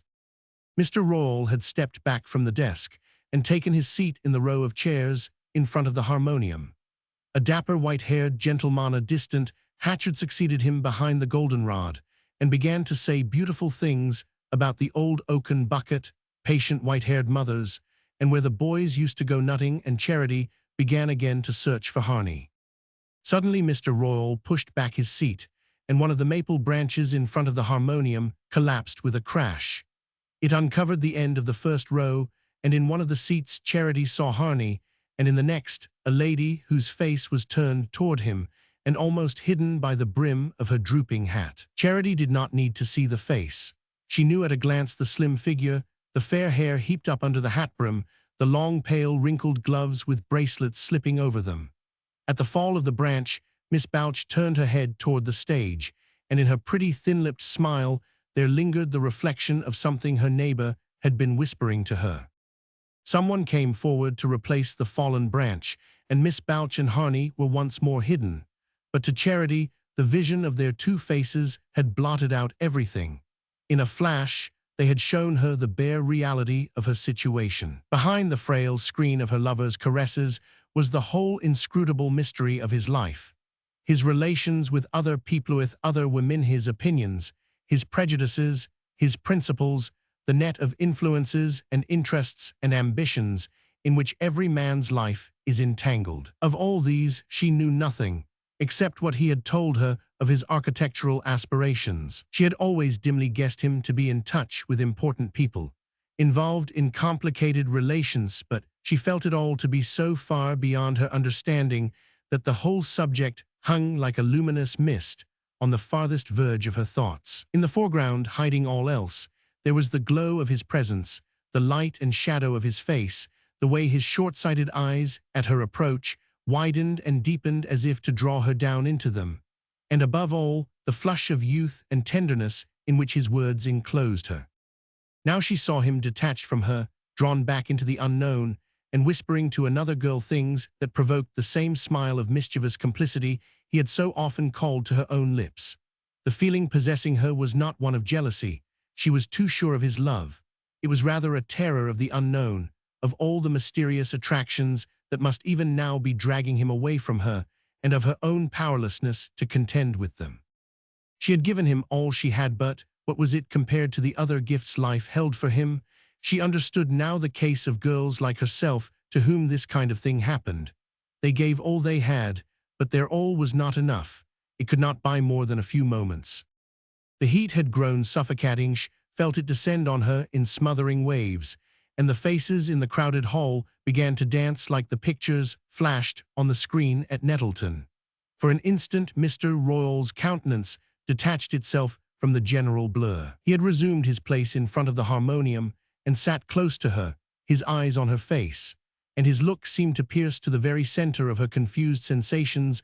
A feeling of physical sickness rushed over her and then deadly apprehension. The light of the fiery hours in the little house swept back on her in a glare of fear. She forced herself to look away from her guardian and became aware that the oratory of the Hatchard cousin had ceased, and that Mr. Miles was again flapping his wings. Fragments of his peroration floated through her bewildered brain, a rich harvest of hallowed memories, a sanctified hour to which, in moments of trial, your thoughts will prayerfully return. And now, O Lord, let us humbly and fervently give thanks for this blessed day of reunion, here in the old home to which we have come back from so far. Preserve it to us, O Lord, in times to come, in all its homely sweetness, in the kindliness and wisdom of its old people, in the courage and industry of its young men, in the piety and purity of this group of innocent girls. He flapped a white wing in their direction, and at the same moment Lambert Salas, with his fierce nod, struck the opening bars of Auld Lang Syne. Charity stared straight ahead of her, and then, dropping her flowers, fell face downward at Mr. Royall's feet. Roman 14. North Dormer's celebration naturally included the villages attached to its township, and the festivities were to radiate over the whole group, from Dormer and the two Crestons to Hamblin, the lonely hamlet on the north slope of the mountain where the first snow always fell. On the third day, there were speeches and ceremonies at Creston and Creston River. On the fourth, the principal performers were to be driven in buckboards to Dormer and Hamblin. It was on the fourth day that Charity returned for the first time to the little house. She had not seen Harney alone since they had parted at the woods edge the night before the celebrations began. In the interval she had passed through many moods, but for the moment the terror which had seized her in the town hall had faded to the edge of consciousness. She had fainted because the hall was stiflingly hot, and because the speakers had gone on, and several other people had been affected by the heat and had had to leave before the exercises were over. There had been thunder in the air all the afternoon, and everyone said afterward that something ought to have been done to ventilate the hall. At the dance that evening, where she had gone reluctantly, and only because she feared to stay away, she had sprung back into instant reassurance. As soon as she entered, she had seen Harney waiting for her, and he had come up with kind gay eyes and swept her off in a waltz. Her feet were full of music, and though her only training had been with the village youths, she had no difficulty in tuning her steps to his. As they circled about the floor, all her vain fears dropped from her, and she even forgot that she was probably dancing in Annabel Balch's slippers. When the waltz was over, Harney, with a last handclasp, left her to meet Miss Hatchard and Miss Balch, who were just entering. Charity had a moment of anguish as Miss Balch appeared, but it did not last. The triumphant fact of her own greater beauty and of Harney's sense of it swept her apprehensions aside. Miss Balch, in an unbecoming dress, looked sallow and pinched, and Charity fancied there was a worried expression in her pale-lashed eyes. She took a seat near Miss Hatchard, and it was presently apparent that she did not mean to dance. Charity did not dance often either. Harney explained to her that Miss Hatchard had begged him to give each of the other girls a turn, but he went through the form of asking Charity's permission each time he led one out, and that gave her a sense of secret triumph even completer than when she was whirling about the room with him. She was thinking of all this as she waited for him in the deserted house. The late afternoon was sultry, and she had tossed aside her hat and stretched herself at full length on the Mexican blanket because it was cooler indoors than under the trees. She lay with her arms folded beneath her head, gazing out at the shaggy shoulder of the mountain. The sky behind it was full of the splintered glories of the descending sun, and before long she expected to hear Harney's bicycle in the lane. He had bicycled to Hamblin instead of driving there with his cousin and her friends, so that he might be able to make his escape earlier and stop on the way back at the deserted house, which was on the road to Hamblin. They had smiled together at the joke of hearing the crowded buckboards roll by on the return, while they lay close in their hiding above the road. Such childish triumphs still gave her a sense of reckless security. Nevertheless, she had not wholly forgotten the vision of fear that had opened before her in the town hall. The sense of lastingness was gone from her, and every moment with Harney would now be ringed with doubt. The mountain was turning purple against a fiery sunset from which it seemed to be divided by a nifage of quivering light, and above this wall of flame the whole sky was a pure pale green, like some cold mountain lake in shadow. Charity lay gazing up at it and watching for the first white star. Her eyes were still fixed on the upper reaches of the sky when she became aware that a shadow had flitted across the glory-flooded room. It must have been Harney passing the window against the sunset. She half raised herself and then dropped back on her folded arms. The combs had slipped from her hair, and it trailed in a rough dark rope across her breast. She lay quite still, a sleepy smile on her lips, her indolent lids half shut. There was a fumbling at the padlock, and she called out, "Have you slipped the chain?" The door opened, and Mr. Royall walked into the room. She started up, sitting back against the cushions, and they looked at each other without speaking. Then Mr. Royall closed the door latch and advanced a few steps. Charity jumped to her feet. "What have you come for?" she stammered. The last glare of the sunset was on her guardian's face, which looked ash-colored in the yellow radiance. "Because I knew you were here," he answered simply. She had become conscious of the hair hanging loose across her breast, and it seemed as though she could not speak to him till she had set herself in order. She groped for her comb and tried to fasten up the coil. Mr. Royall silently watched her.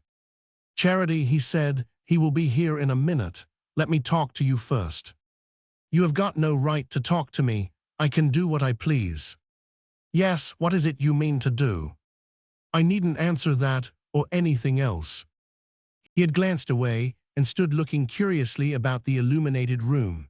Purple asters and red maple leaves filled the jar on the table. On a shelf against the wall stood a lamp, the kettle, a little pile of cups and saucers. The canvas chairs were grouped about the table. "So this is where you meet," he said. His tone was quiet and controlled, and the fact disconcerted her.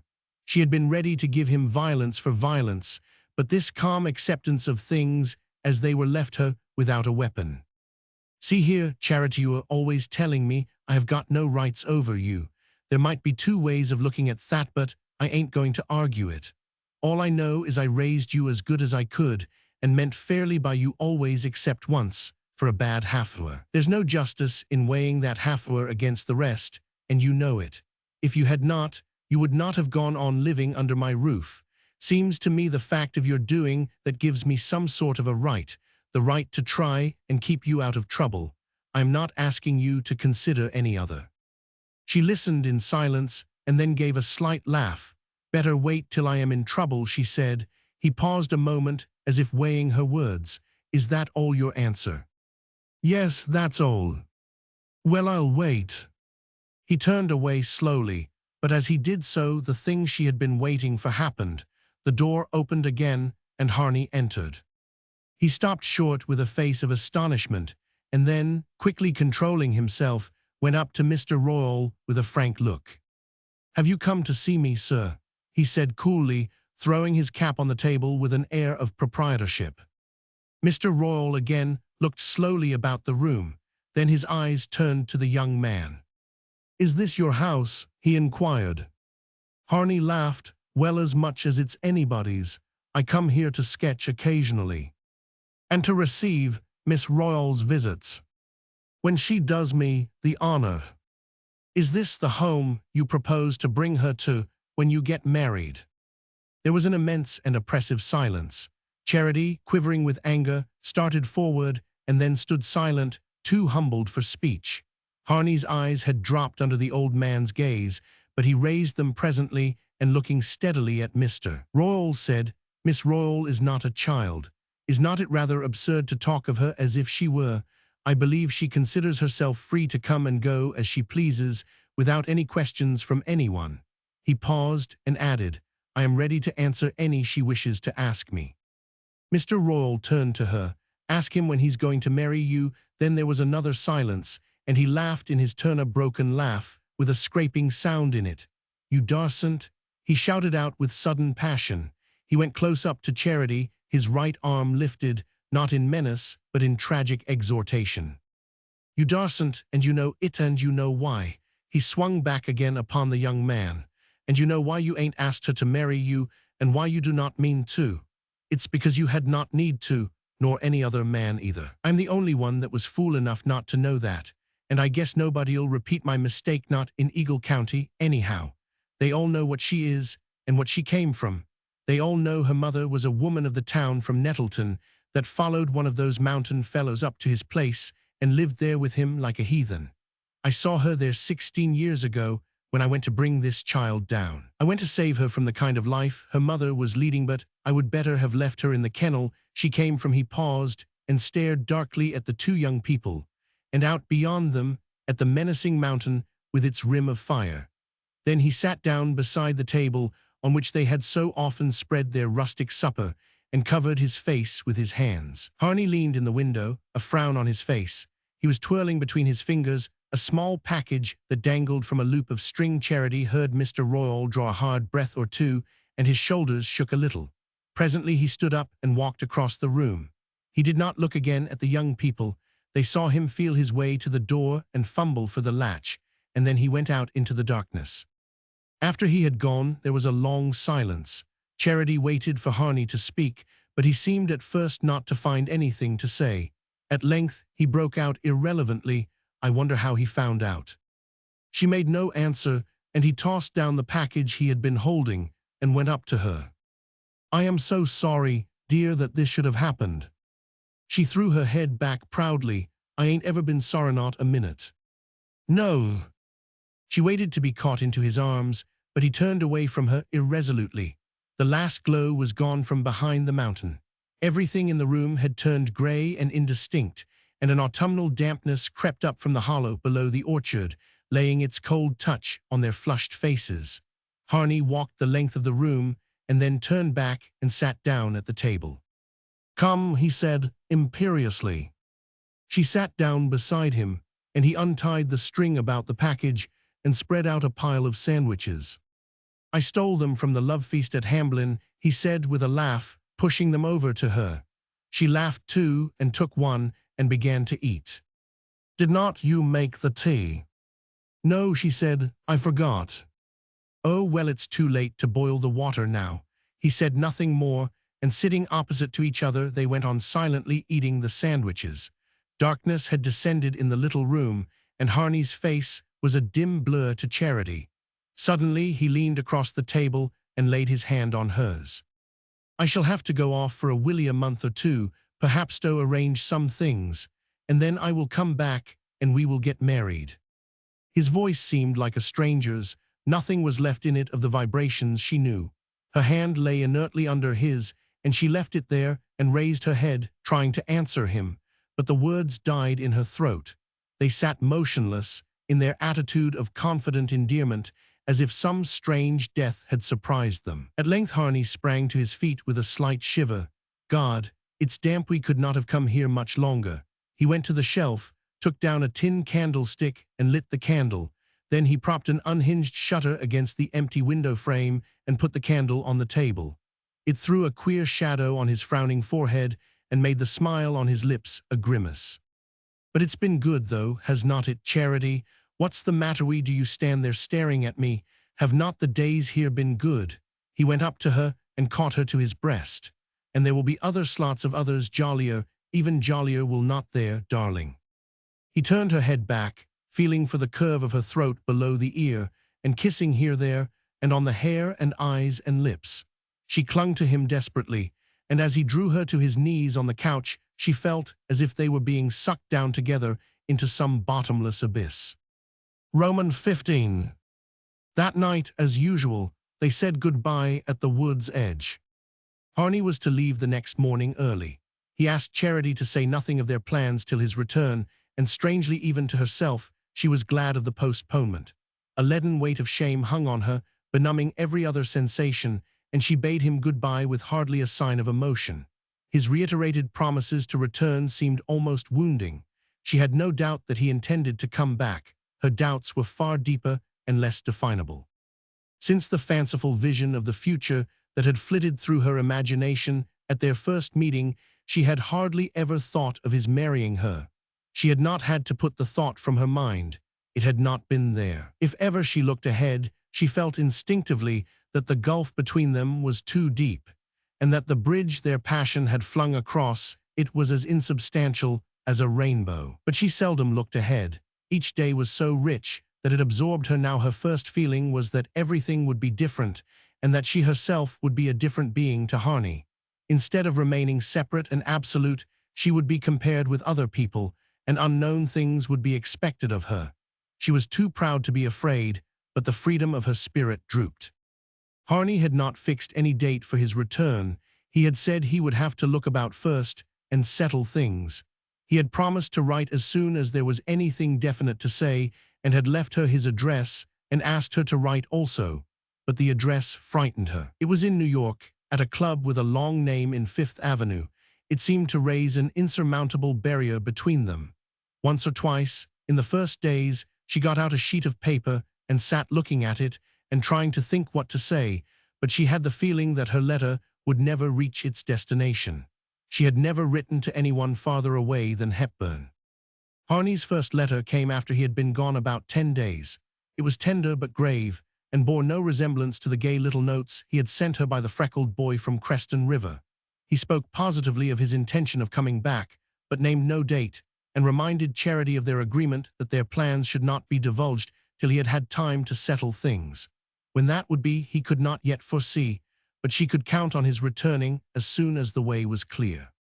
She read the letter with a strange sense of its coming from immeasurable distances and having lost most of its meaning on the way, and in reply she sent him a colored postcard of Creston Falls, on which she wrote, "With love from Charity." She felt the pitiful inadequacy of this, and understood, with a sense of despair, that in her inability to express herself she must give him an impression of coldness and reluctance. But she could not help it. She could not forget that he had never spoken to her of marriage till Mr. Royall had forced the word from his lips. Though she had not had the strength to shake off the spell that bound her to him, she had lost all spontaneity of feeling, and seemed to herself to be passively awaiting a fate she could not avert. She had not seen Mr. Royall on her return to the Red House. The morning after her parting from Harney, when she came down from her room, Verena told her that her guardian had gone off to Worcester and Portland. It was the time of year when he usually reported to the insurance agencies he represented, and there was nothing unusual in his departure except its suddenness. She thought little about him, except to be glad he was not there. She kept to herself for the first days, while North Dormer was recovering from its brief plunge into publicity, and the subsiding agitation left her unnoticed. But the faithful ally could not be long avoided. For the first few days after the close of the Old Home Week festivities, Charity escaped her by roaming the hills all day when she was not at her post in the library. But after that, a period of rain set in, and one pouring afternoon, Ally, sure that she would find her friend indoors, came around to the Red House with her sewing. The two girls sat upstairs in Charity's room. Charity, her idle hands in her lap, was sunk in a kind of leaden dream, through which she was only half conscious of Ally, who sat opposite her in a low rush-bottomed chair, her work pinned to her knee, and her thin lips pursed up as she bent above it. "It was my idea running a ribbon through the gauging," she said proudly, drawing back to contemplate the blouse she was trimming. "It's for Miss Balch. She was awfully pleased." She paused and then added, with a queer tremor in her piping voice, "I darsn't have told her. I got the idea from one I saw on Julia." Charity raised her eyes listlessly. "Do you still see Julia sometimes?" Ally reddened, as if the allusion had escaped her unintentionally. "Oh, it was a long time ago I seen her with those gaugings." Silence fell again, and Ally presently continued, "Miss Balch left me a whole lot of things to do over this time." "Why has she gone?" Charity inquired with an inner start of apprehension. "Did not you know? She went off the morning after they had the celebration at Hamblin. I seen her drive by early with Mr. Harney. There was another silence, measured by the steady tick of the rain against the window and, at intervals, by the snipping sound of Ally's scissors. Ally gave a meditative laugh. Do you know what she told me before she went away? She told me she was going to send for me to come over to Springfield and make some things for her wedding. Charity again lifted her heavy lids and stared at Ally's pale, pointed face, which moved to and fro above her moving fingers. Is she going to get married? Ally let the blouse sink to her knee and sat gazing at it. Her lips seemed suddenly dry, and she moistened them a little with her tongue. Why, I presume so, from what she said, did not you know? Why should I know? Ally did not answer. She bent above the blouse and began picking out a basting thread with the point of the scissors. Why should I know? Charity repeated harshly. I did not know, but what folks here say, she's engaged to Mr. Harney. Charity stood up with a laugh and stretched her arms lazily above her head. If all the people got married that folks say are going to, you would have your time full making wedding dresses, she said, ironically. Why don't you believe it? Ally ventured. It would not make it true if I didn't prevent it if I did not. That's so I only know I seen her crying the night of the party because her dress did not set right. That was why she would not dance any. Charity stood absently gazing down at the lacy garment on Ally's knee. Abruptly she stooped and snatched it up. Well, I guess she will not dance in this either, she said with sudden violence, and grasping the blouse in her strong young hands she tore it in two and flung the tattered bits to the floor. Oh, Charity, Ally cried, springing up. For a long interval the two girls faced each other across the ruined garment. Ally burst into tears. Oh, what will I say to her? What will I do? It was real lace, she wailed between her piping sobs. Charity glared at her unrelentingly. You had oughtn't to have brought it here, she said, breathing quickly. I hate other people's clothes, it's just as if they was there themselves. The two stared at each other again over this avowal, till Charity brought out, in a gasp of anguish, Oh, Gagagor, I will hate you too. When Ally left her, she fell sobbing across her bed. The long storm was followed by a northwest gale, and when it was over, the hills took on their first umber tints, the sky grew more densely blue, and the big white clouds lay against the hills like snowbanks. The first crisp maple leaves began to spin across Miss Hatchard's lawn, and the Virginia creeper on the memorial splashed the white porch with scarlet. It was a golden, triumphant September. Day by day the flame of the Virginia creeper spread to the hillsides in wider waves of carmine and crimson. The larches glowed like the thin yellow halo about a fire, the maples blazed and smoldered, and the black hemlocks turned to indigo against the incandescence of the forest. The nights were cold, with a dry glitter of stars so high up that they seemed smaller and more 508. Sometimes, as Charity lay sleepless on her bed through the long hours, she felt as though she were bound to those wheeling fires and swinging with them around the great black vault. At night she planned many things. It was then she wrote to Harney. But the letters were never put on paper, for she did not know how to express what she wanted to tell him. So she waited. Since her talk with Ally, she had felt sure that Harney was engaged to Annabel Bouch, and that the process of settling things would involve the breaking of this tie. Her first rage of jealousy over, she felt no fear on this score. She was still sure that Harney would come back, and she was equally sure that, for the moment at least, it was she whom he loved, and not Miss Bouch. Yet the girl, no less, remained a rival, since she represented all the things that Charity felt herself most incapable of understanding or achieving. Annabel Bouch was, if not the girl Harney ought to marry, at least the kind of girl it would be natural for him to marry. Charity had never been able to picture herself as his wife, had never been able to arrest the vision and follow it out in its daily consequences, but she could perfectly imagine Annabel Bouch in that relation to him. The more she thought of these things, the more the sense of fatality weighed on her. She felt the uselessness of struggling against the circumstances. She had never known how to adapt herself. She could only break and tear and destroy. The scene with Ally had left her stricken with shame at her own childish savagery. What would Harney have thought if he had witnessed it? But when she turned the incident over in her puzzled mind, she could not imagine what a civilized person would have done in her place. She felt herself too unequally pitted against unknown forces. At length this feeling moved her to sudden action. She took a sheet of letter paper from Mr. Royall's office, and sitting by the kitchen lamp, one night after Verena had gone to bed, began her first letter to Harney. It was very short. "I want you should marry Annabel Balch if you promise to. I think maybe you were afraid I would feel too bad about it. I feel I would rather you acted right. Your loving Charity." She posted the letter early the next morning, and for a few days her heart felt strangely light. Then she began to wonder why she received no answer. One day as she sat alone in the library pondering these things, the walls of books began to spin around her, and the rosewood desk to rock under her elbows. The dizziness was followed by a wave of nausea like that she had felt on the day of the exercises in the town hall. But the town hall had been crowded and stiflingly hot, and the library was empty and so chilly that she had kept on her jacket. 5 minutes before she had felt perfectly well, and now it seemed as if she were going to die. The bit of lace at which she still languidly worked dropped from her fingers, and the steel crochet hook clattered to the floor.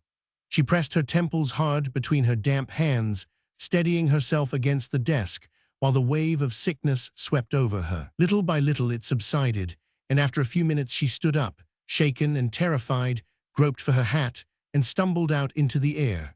But the whole sunlit autumn world reeled and roared around her as she dragged herself along the interminable length of the road home.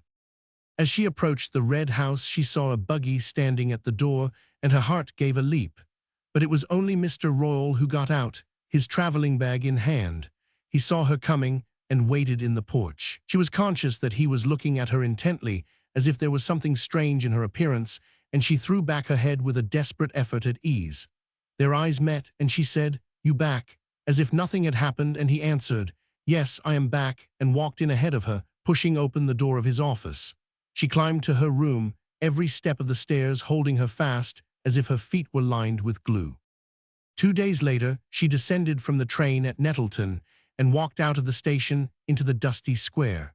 The brief interval of cold weather was over, and the day was as soft and almost as hot as when she and Harney had emerged on the same scene on the 4th of July. In the square, the same broken-down hacks and carrioles stood drawn up in a despondent line, and the lank horses with flinnets over their withers swayed their heads drearily to and fro. She recognized the staring signs over the eating-houses and billiard saloons, and the long lines of wires on lofty poles tapering down the main street to the park at its other end. Taking the way the wires pointed, she went on hastily with bent head till she reached a wide transverse street with a brick building at the corner. She crossed this street and glanced furtively up at the front of the brick building. Then she returned and entered a door opening on a flight of steep brass-rimmed stairs. On the second landing she rang a bell, and a mulatto girl with a bushy head and a frilled apron let her into a hall where a stuffed fox on his hind legs proffered a brass card tray to visitors. At the back of the hall was a glazed door marked "Office." After waiting a few minutes in a handsomely furnished room, with plush sofas surmounted by large gold-framed photographs of showy young women, Charity was shown into the office. When she came out of the glazed door, Dr. Merkel followed and led her into another room, smaller and still more crowded with plush and gold frames. Dr. Merkel was a plump woman with small, bright eyes, an immense mass of black hair coming down low on her forehead, and unnaturally white and even teeth. She wore a rich black dress with gold chains and charms hanging from her bosom. Her hands were large and smooth and quick in all their movements, and she smelt of musk and carbolic acid. She smiled on Charity with all her faultless teeth. "Sit down, my dear. Would not you like a little drop of something to pick you up? No, well, just lay back a minute then. There's nothing to be done just yet. But in about a month, if you will step round again, I could take you right into my own house for 2 or 3 days, and there would not be a mite of trouble. Mercy me, the next time you will know better than to fret like this." Charity gazed at her with widening eyes. This woman with the false hair, the false teeth, the false murderous smile, what was she offering her but immunity from some unthinkable crime? Charity, till then, had been conscious only of a vague self-disgust and a frightening physical distress. Now, of a sudden, there came to her the grave surprise of motherhood. She had come to this dreadful place because she knew of no other way of making sure that she was not mistaken about her state, and the woman had taken her for a miserable creature like Julia. The thought was so horrible that she sprang up, white and shaking, one of her great rushes of anger sweeping over her. Dr. Merkel, still smiling, also rose. "Why do you run off in such a hurry? You can stretch out right here on my sofa." She paused, and her smile grew more motherly.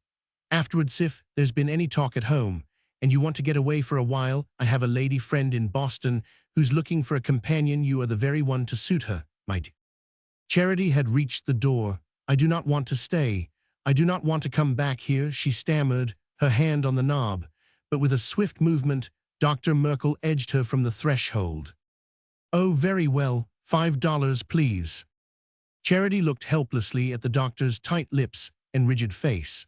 Her last savings had gone in repaying Ally for the cost of Miss Bouch's ruined blouse, and she had had to borrow $4 from her friend to pay for her railway ticket and cover the doctor's fee.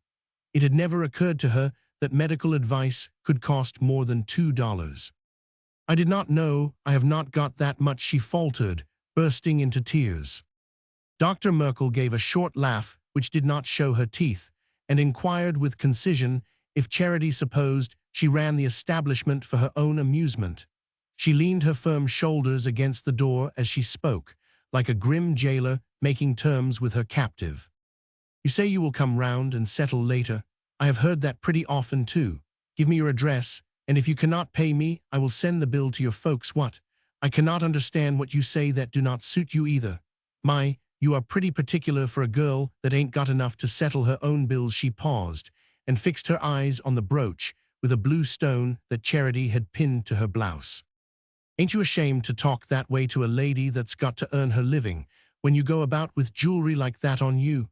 It ain't in my line, and I do it only as a favor, but if you are a mind to leave that brooch as a pledge, I do not say no. Yes, of course, you can get it back when you bring me my money."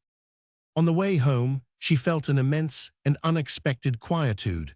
It had been horrible to have to leave Harney's gift in the woman's hands, but even at that price, the news she brought away had not been too dearly bought. She sat with half-closed eyes as the train rushed through the familiar landscape, and now the memories of her former journey, instead of flying before her like dead leaves, seemed to be ripening in her blood like sleeping grain. She would never again know what it was to feel herself alone.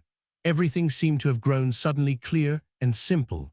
She no longer had any difficulty in picturing herself as Harney's wife now that she was the mother of his child, and compared to her sovereign right, Annabel Bouch's claim seemed no more than a girl's sentimental fancy. That evening, at the gate of the Red House, she found Ally waiting in the dusk. "I was down at the post office just as they were closing up, and Will Target said there was a letter for you, so I brought it." Ally held out the letter, looking at Charity with piercing sympathy. Since the scene of the torn blouse, there had been a new and fearful admiration in the eyes she bent on her friend. Charity snatched the letter with a laugh. "Oh, thank you, good night," she called out over her shoulder as she ran up the path. If she had lingered a moment, she knew she would have had Ally at her heels. She hurried upstairs and felt her way into her dark room. Her hands trembled as she groped for the matches and lit her candle, and the flap of the envelope was so closely stuck that she had to find her scissors and slit it open. At length she read, "Dear Charity, I have your letter, and it touches me more than I can say. Will not you trust me in return to do my best? There are things it is hard to explain, much less to justify, but your generosity makes everything easier. All I can do now is to thank you from my soul for understanding. Your telling me that you wanted me to do right has helped me beyond expression. If ever there is a hope of realizing what we dreamed of, you will see me back on the instant, and I have not yet lost that hope." She read the letter with a rush, then she went over and over it, each time more slowly and painstakingly. It was so beautifully expressed that she found it almost as difficult to understand as the gentleman's explanation of the Bible pictures at Nettleton. But gradually she became aware that the gist of its meaning lay in the last few words. If ever there is a hope of realizing what we dreamed of. But then he was not even sure of that. She understood now that every word and every reticence was an avowal of Annabel Bouch's prior claim. It was true that he was engaged to her, and that he had not yet found a way of breaking his engagement. As she read the letter over, Charity understood what it must have cost him to write it. He was not trying to evade an importunate claim. He was honestly and contritely struggling between opposing duties. She did not even reproach him in her thoughts for having concealed from her that he was not free. She could not see anything more reprehensible in his conduct than in her own. From the first, she had needed him more than he had wanted her, and the power that had swept them together had been as far beyond resistance as a great gale loosening the leaves of the forest. Only there stood between them, fixed and upright in the general upheaval, the indestructible figure of Annabel Bouch. Face to face with his admission of the fact, she sat staring at the letter. A cold tremor ran over her, and the hard sobs struggled up into her throat and shook her from head to foot. For a while she was caught and tossed on great waves of anguish that left her hardly conscious of anything but the blind struggle against their assaults. Then, little by little, she began to relive, with a dreadful poignancy, each separate stage of her poor romance. Foolish things she had said came back to her, gay answers Harney had made, his first kiss in the darkness between the fireworks, their choosing the blue brooch together, the way he had teased her about the letters she had dropped in her flight from the evangelist. All these memories, and 1,000 others, hummed through her brain till his nearness grew so vivid that she felt his fingers in her hair, and his warm breath on her cheek as he bent her head back like a flower. These things were hers. They had passed into her blood and become a part of her. They were building the child in her womb. It was impossible to tear asunder strands of life so interwoven. The conviction gradually strengthened her, and she began to form in her mind the first words of the letter she meant to write to Harney. She wanted to write it at once, and with feverish hands she began to rummage in her drawer for a sheet of letter paper. But there was none left. She must go downstairs to get it. She had a superstitious feeling that the letter must be written on the instant, that setting down her secret in words would bring her reassurance and safety, and taking up her candle, she went down to Mr. Royall's office. At that hour she was not likely to find him there. He had probably had his supper and walked over to Carrick Fries. She pushed open the door of the unlit room, and the light of her lifted candle fell on his figure, seated in the darkness in his high-backed chair. His arms lay along the arms of the chair, and his head was bent a little, but he lifted it quickly as Charity entered. She started back as their eyes met, remembering that her own were red with weeping, and that her face was livid with the fatigue and emotion of her journey. But it was too late to escape, and she stood and looked at him in silence. He had risen from his chair and came toward her with outstretched hands. The gesture was so unexpected that she let him take her hands in his, and they stood thus, without speaking, till Mr. Royall said gravely, "Charity, was you looking for me?" She freed herself abruptly and fell back. "Me? No." She set down the candle on his desk. "I wanted some letter paper, that's all." His face contracted, and the bushy brows jutted forward over his eyes. Without answering, he opened the drawer of the desk, took out a sheet of paper and an envelope, and pushed them toward her.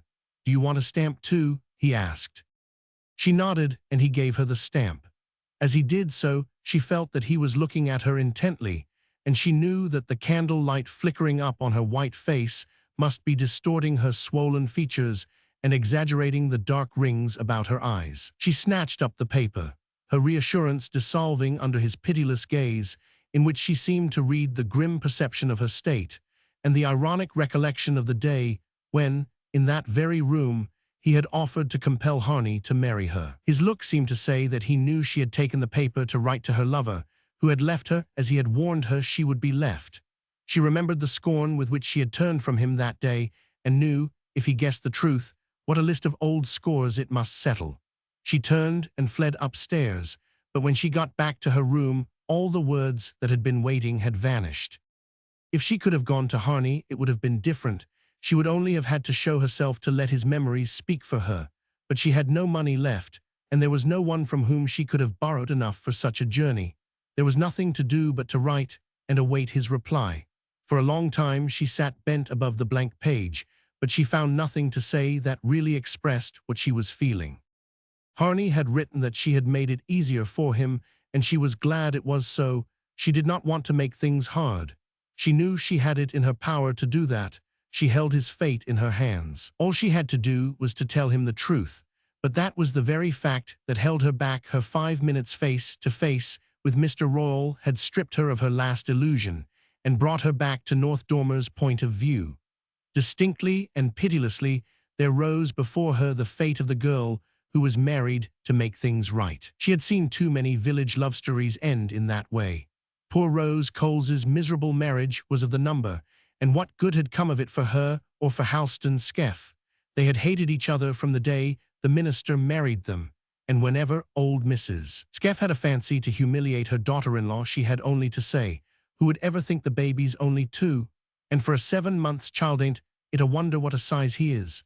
North Dormer had treasures of indulgence for brands in the burning, but only derision for those who succeeded in getting snatched from it.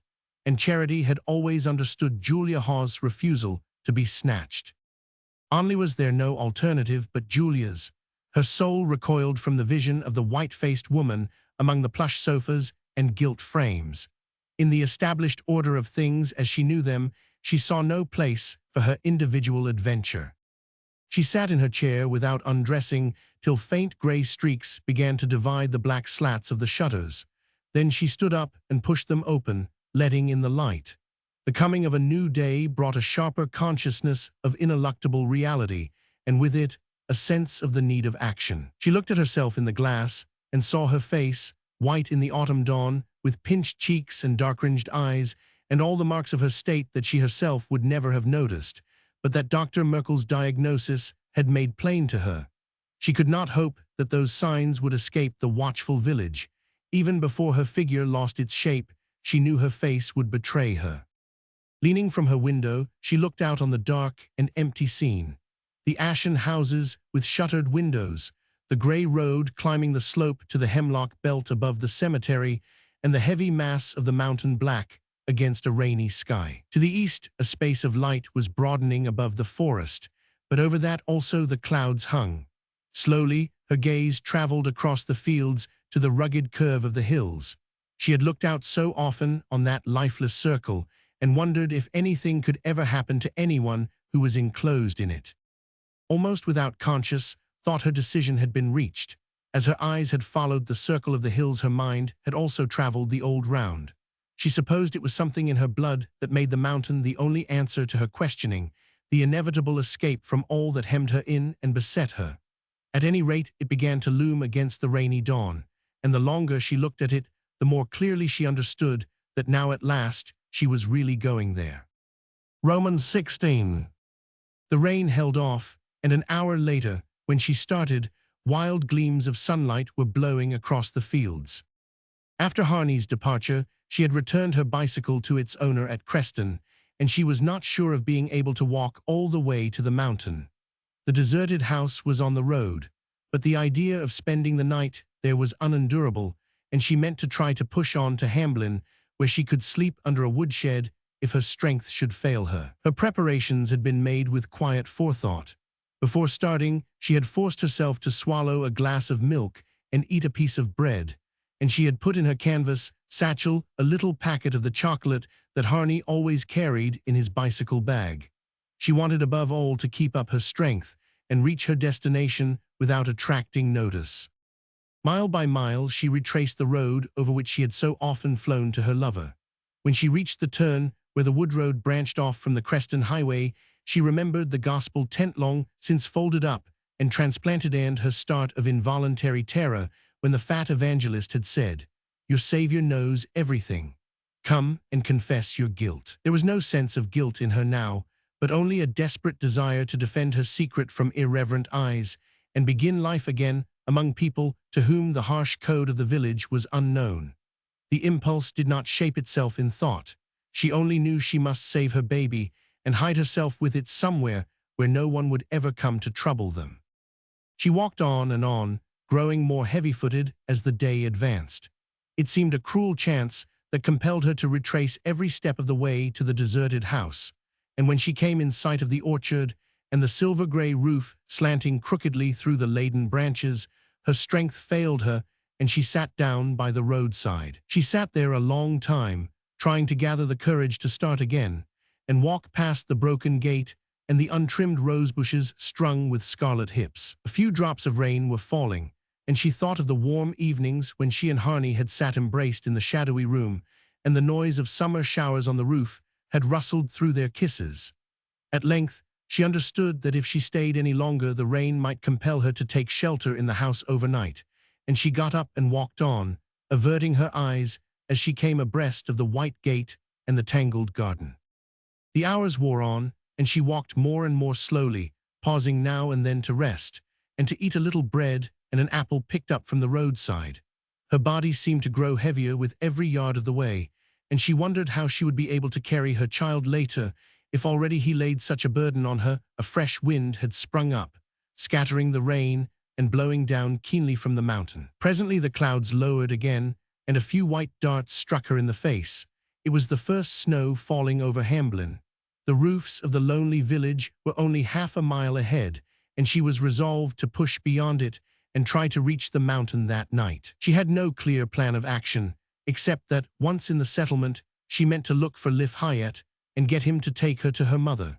She herself had been born as her own baby was going to be born, and whatever her mother's subsequent life had been, she could hardly help remembering the past and receiving a daughter who was facing the trouble she had known. Suddenly, the deadly faintness came over her once more, and she sat down on the bank and leaned her head against a tree trunk. The long road and the cloudy landscape vanished from her eyes, and for a time she seemed to be circling about in some terrible wheeling darkness. Then that too faded. She opened her eyes and saw a buggy drawn up beside her, and a man who had jumped down from it and was gazing at her with a puzzled face. Slowly consciousness came back, and she saw that the man was Liv Hyatt. She was dimly aware that he was asking her something, and she looked at him in silence, trying to find strength to speak. At length her voice stirred in her throat, and she said in a whisper, "I am going up the mountain." "Up the mountain," he repeated, drawing aside a little. And as he moved, she saw behind him, in the buggy, a heavily coated figure with a familiar pink face and gold spectacles on the bridge of a Grecian nose. "Charity, what on earth are you doing here?" Mr. Miles exclaimed, throwing the reins on the horse's back and scrambling down from the buggy. She lifted her heavy eyes to his. "I am going to see my mother." The two men glanced at each other, and for a moment neither of them spoke. Then Mr. Miles said, "You look ill, my dear, and it's a long way. Do you think it's wise?" Charity stood up. "I have got to go to her." A vague, mirthless grin contracted Liv Hyatt's face, and Mr. Miles again spoke uncertainly. "You know, then you'd been told." She stared at him. "I do not know what you mean. I want to go to her." Mr. Miles was examining her thoughtfully. She fancied she saw a change in his expression, and the blood rushed to her forehead. "I just want to go to her," she repeated. He laid his hand on her arm. "My child, your mother is dying. Liv Hyatt came down to fetch me. Get in and come with us." He helped her up to the seat at his side. Liv Hyatt clambered in at the back, and they drove off toward Hamblin. At first Charity had hardly grasped what Mr. Miles was saying. The physical relief of finding herself seated in the buggy and securely on her road to the mountain effaced the impression of his words. But as her head cleared, she began to understand. She knew the mountain had but the most infrequent intercourse with the valleys. She had often enough heard it said that no one ever went up there except the minister when someone was dying. And now it was her mother who was dying, and she would find herself as much alone on the mountain as anywhere else in the world. The sense of unescapable isolation was all she could feel for the moment. Then she began to wonder at the strangeness of its being Mr. Miles who had undertaken to perform this grim errand. He did not seem in the least like the kind of man who would care to go up the mountain. But here he was at her side, guiding the horse with a firm hand and bending on her the kindly gleam of his spectacles, as if there were nothing unusual in their being together in such circumstances. For a while she found it impossible to speak, and he seemed to understand this and made no attempt to question her. But presently she felt her tears rise and flow down over her drawn cheeks, and he must have seen them too, for he laid his hand on hers and said in a low voice, "Will not you tell me what is troubling you?" She shook her head, and he did not insist, but after a while he said, in the same low tone so that they should not be overheard. "Charity, what do you know of your childhood before you came down to North Dormer?" She controlled herself and answered, "Nothing, only what I heard Mr. Royall say one day. He said he brought me down because my father went to prison." "And you have never been up there since?" "Never." Mr. Miles was silent again, then he said, "I am glad you are coming with me now. Perhaps we may find your mother alive, and she may know that you have come." They had reached Hamblin, where the snow flurry had left white patches in the rough grass on the roadside and in the angles of the roofs facing north. It was a poor bleak village under the granite flank of the mountain, and as soon as they left it, they began to climb. The road was steep and full of ruts, and the horse settled down to a walk while they mounted and mounted, the world dropping away below them in great mottled stretches of forest and field and stormy dark blue distances. Charity had often had visions of this ascent of the mountain, but she had not known it would reveal so wide a country, and the sight of those strange lands reaching away on every side gave her a new sense of Harney's remoteness.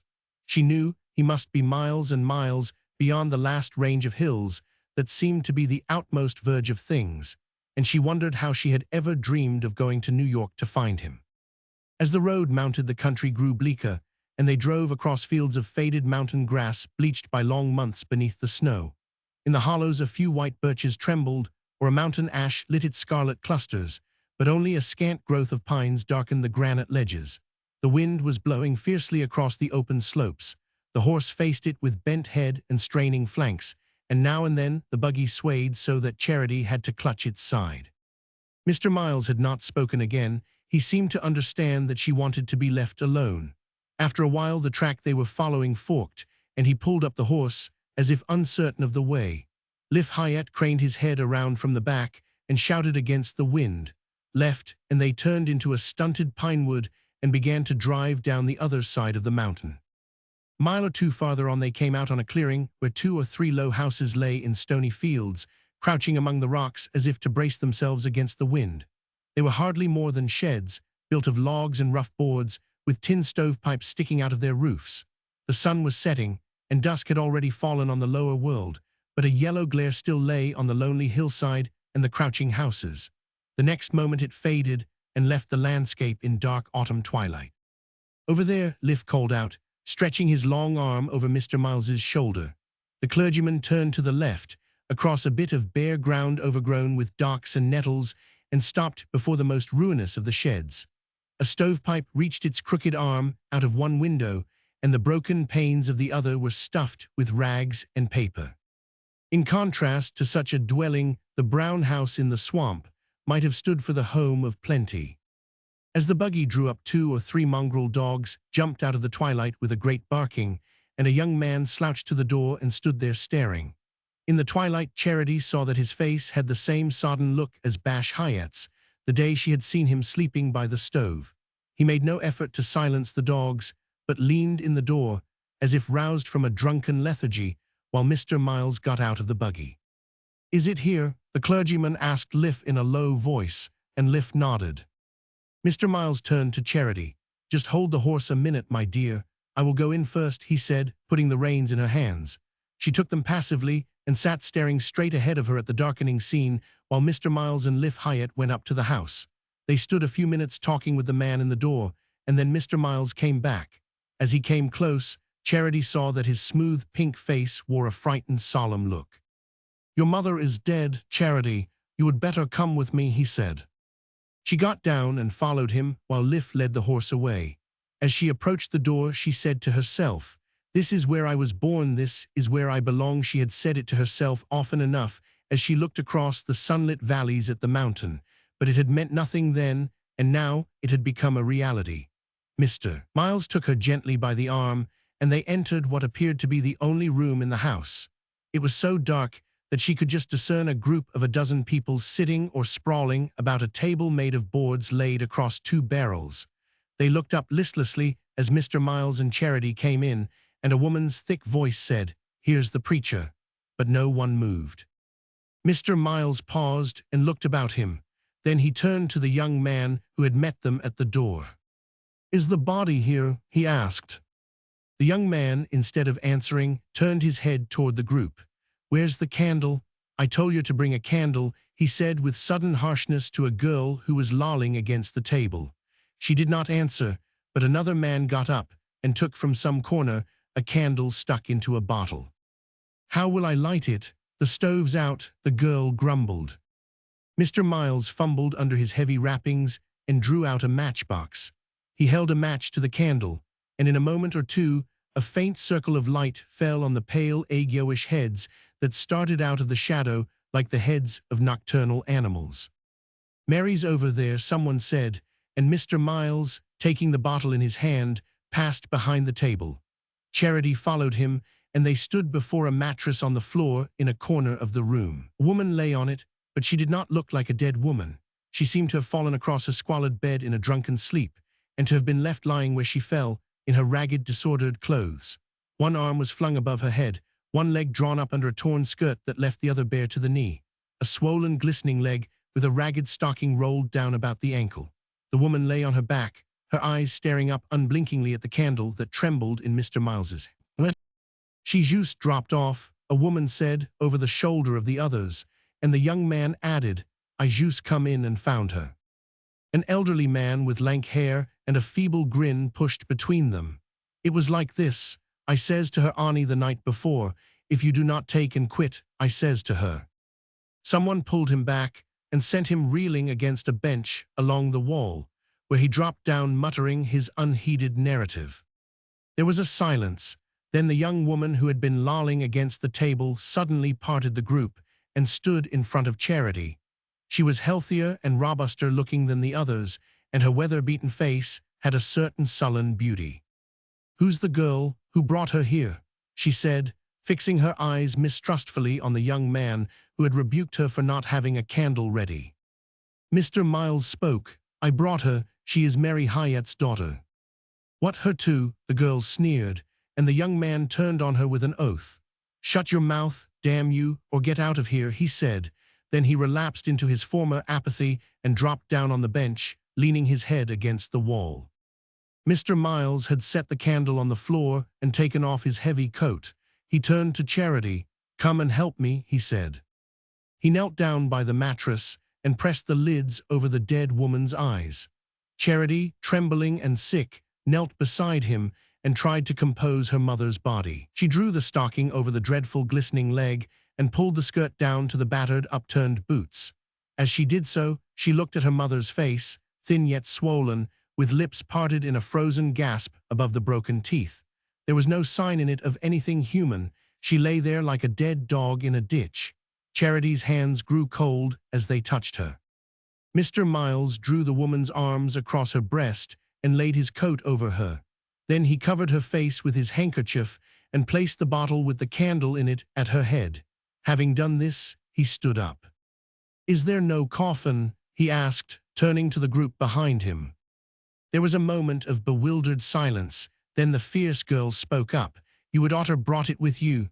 Where would we get one here? I would like to know." Mr. Miles, looking at the others, repeated, "Is it possible you have no coffin ready?" "That's what I say, them that has it sleeps better," an old woman murmured. "But then she never had no bed." "And the stove warn't hers," said the lank-haired man, on the defensive. Mr. Miles turned away from them and moved a few steps apart. He had drawn a book from his pocket, and after a pause he opened it and began to read, holding the book at arm's length and low down, so that the pages caught the feeble light. Charity had remained on her knees by the mattress. Now that her mother's face was covered, it was easier to stay near her and avoid the sight of the living faces which too horribly showed by what stages hers had lapsed into death. "I am the resurrection and the life," Mr. Miles began. "He that believeth in me, though he were dead, yet shall he live, though after my skin worms destroy my body, yet in my flesh shall I see God." "In my flesh shall I see God." Charity thought of the gaping mouth and stony eyes under the handkerchief, and of the glistening leg over which she had drawn the stocking. "We brought nothing into this world, and we shall take nothing out of it." There was a sudden muttering and a scuffle at the back of the group. "I brought the stove," said the elderly man with lank hair, pushing his way between the others. "I went down to Creston, bought it, and I got a right to take it outer here, and I will lick any feller says I ain't." "Sit down, damn you," shouted the tall youth who had been drowsing on the bench against the wall. "For man walketh in a vain shadow, and disquieteth himself in vain. He heapeth up riches, and cannot tell who shall gather them." "Well, it are his," a woman in the background interjected in a frightened whine.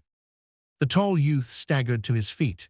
"If you do not hold your mouths, I will turn you all out here, the whole lot of you," he cried with many oaths. "Gwan, minister, do not let him faze you. Now is Christ risen from the dead, and become the firstfruits of them that slept. Behold, I show you a mystery. We shall not all sleep, but we shall all be changed, in a moment, in the twinkling of an eye, at the last trump, for this corruptible must put on incorruption, and this mortal must put on immortality. So when this corruption shall have put on incorruption, and when this mortal shall have put on immortality, then shall be brought to pass the saying that is written, Death is swallowed up in victory." One by one, the mighty words fell on Charity's bowed head, soothing the horror, subduing the tumult, mastering her as they mastered the drink-dazed creatures at her back. Mr. Miles read to the last word, and then closed the book. "Is the grave ready?" he asked. Liv Hyatt, who had come in while he was reading, nodded a yes, and pushed forward to the side of the mattress. The young man on the bench, who seemed to assert some sort of right of kinship with the dead woman, got to his feet again, and the proprietor of the stove joined him. Between them they raised up the mattress, but their movements were unsteady, and the coat slipped to the floor, revealing the poor body in its helpless misery. Charity, picking up the coat, covered her mother once more. Liv had brought a lantern, and the old woman who had already spoken took it up, and opened the door to let the little procession pass out. The wind had dropped, and the night was very dark and bitterly cold. The old woman walked ahead, the lantern shaking in her hand, and spreading out before her a pale patch of dead grass and coarse-leaved weeds, enclosed in an immensity of blackness. Mr. Miles took Charity by the arm, and side by side they walked behind the mattress. At length the old woman with the lantern stopped, and Charity saw the light fall on the stooping shoulders of the bearers and on a ridge of upheaved earth over which they were bending. Mr. Miles released her arm and approached the hollow on the other side of the ridge, and while the men stooped down, lowering the mattress into the grave, he began to speak again. "Man that is born of woman hath but a short time to live, and is full of misery he cometh up, and is cut down he fleeth, as it were a shadow yet. O Lord God most holy, O Lord most mighty, O holy and merciful Saviour, deliver us not into the bitter pains of eternal death." "Easy there is she down," piped the claimant to the stove, and the young man called over his shoulder, "Lift the light there, cannot you?" There was a pause, during which the light floated uncertainly over the open grave. Someone bent over and pulled out Mr. Miles's coat. No lave the handkerchief. He interposed, and then Liv Hyatt, coming forward with a spade, began to shovel in the earth. "Forasmuch as it hath pleased Almighty God of his great mercy to take unto himself the soul of our dear sister here departed, we therefore commit her body to the ground. Earth to earth, ashes to ashes, dust to dust." Lift's gaunt shoulders rose and bent in the lantern light as he dashed the clods of earth into the grave. "God, it's froze already," he muttered, spitting into his palm and passing his ragged shirt-sleeve across his perspiring face. "Through our Lord Jesus Christ, who shall change our vile body, that it may be like unto his glorious body, according to the mighty working, whereby he is able to subdue all things unto himself." The last spadeful of earth fell on the vile body of Mary Hyatt, and Liv rested on his spade, his shoulder blades still heaving with the effort. "Lord, have mercy upon us. Christ, have mercy upon us. Lord, have mercy upon us." Mr. Miles took the lantern from the old woman's hand and swept its light across the circle of bleared faces. "Now kneel down, all of you," he commanded, in a voice of authority that Charity had never heard. She knelt down at the edge of the grave, and the others, stiffly and hesitatingly, got to their knees beside her. Mr. Miles knelt too. "And now pray with me. You know this prayer," he said, and he began, "Our Father which art in heaven." One or two of the women falteringly took the words up, and when he ended, the lank-haired man flung himself on the neck of the tall youth. "It was this way," he said. "I told her the night before. I says to her," the reminiscence ended in a sob. Mr. Miles had been getting into his coat again. He came up to Charity, who had remained passively kneeling by the rough mound of earth. "My child, you must come. It's very late." She lifted her eyes to his face. He seemed to speak out of another world. "I ain't coming. I am going to stay here." "Here where? What do you mean?" "These are my folks. I am going to stay with them." Mr. Miles lowered his voice. "But it's not possible. You do not know what you are doing. You cannot stay among these people. You must come with me." She shook her head and rose from her knees. The group about the grave had scattered in the darkness, but the old woman with the lantern stood waiting. Her mournful, withered face was not unkind, and Charity went up to her. "Have you got a place where I can lie down for the night?" she asked. Liff came up, leading the buggy out of the night. He looked from one to the other with his feeble smile. "She's my mother. She will take you home," he said, and he added, raising his voice to speak to the old woman, "It's the girl from Lawyer Royall's, Mary's girl, you remember." The woman nodded and raised her sad old eyes to Charity's. When Mr. Miles and Liff clambered into the buggy, she went ahead with the lantern to show them the track they were to follow. Then she turned back, and in silence, she and Charity walked away together through the night. Romans 17. Charity lay on the floor on a mattress, as her dead mother's body had lain. The room in which she lay was cold and dark and low-ceilinged, and even poorer and barer than the scene of Mary Hyatt's earthly pilgrimage. On the other side of the fireless stove, Liff Hyatt's mother slept on a blanket, with 2 children, her grandchildren, she said, rolled up against her like sleeping puppies. They had their thin clothes spread over them, having given the only other blanket to their guest. Through the small square of glass in the opposite wall, Charity saw a deep funnel of sky, so black, so remote, so palpitating with frosty stars that her very soul seemed to be sucked into it. Up there somewhere, she supposed, the God whom Mr. Miles had invoked was waiting for Mary Hyatt to appear. What a long flight it was, and what would she have to say when she reached him? Charity's bewildered brain labored with the attempt to picture her mother's past, and to relate it in any way to the designs of a just but merciful God. But it was impossible to imagine any link between them. She herself felt as remote from the poor creature she had seen lowered into her hastily dug grave as if the height of the heavens divided them. She had seen poverty and misfortune in her life, but in a community where poor thrifty Mrs. Hawes and the industrious ally represented the nearest approach to destitution, there was nothing to suggest the savage misery of the mountain farmers.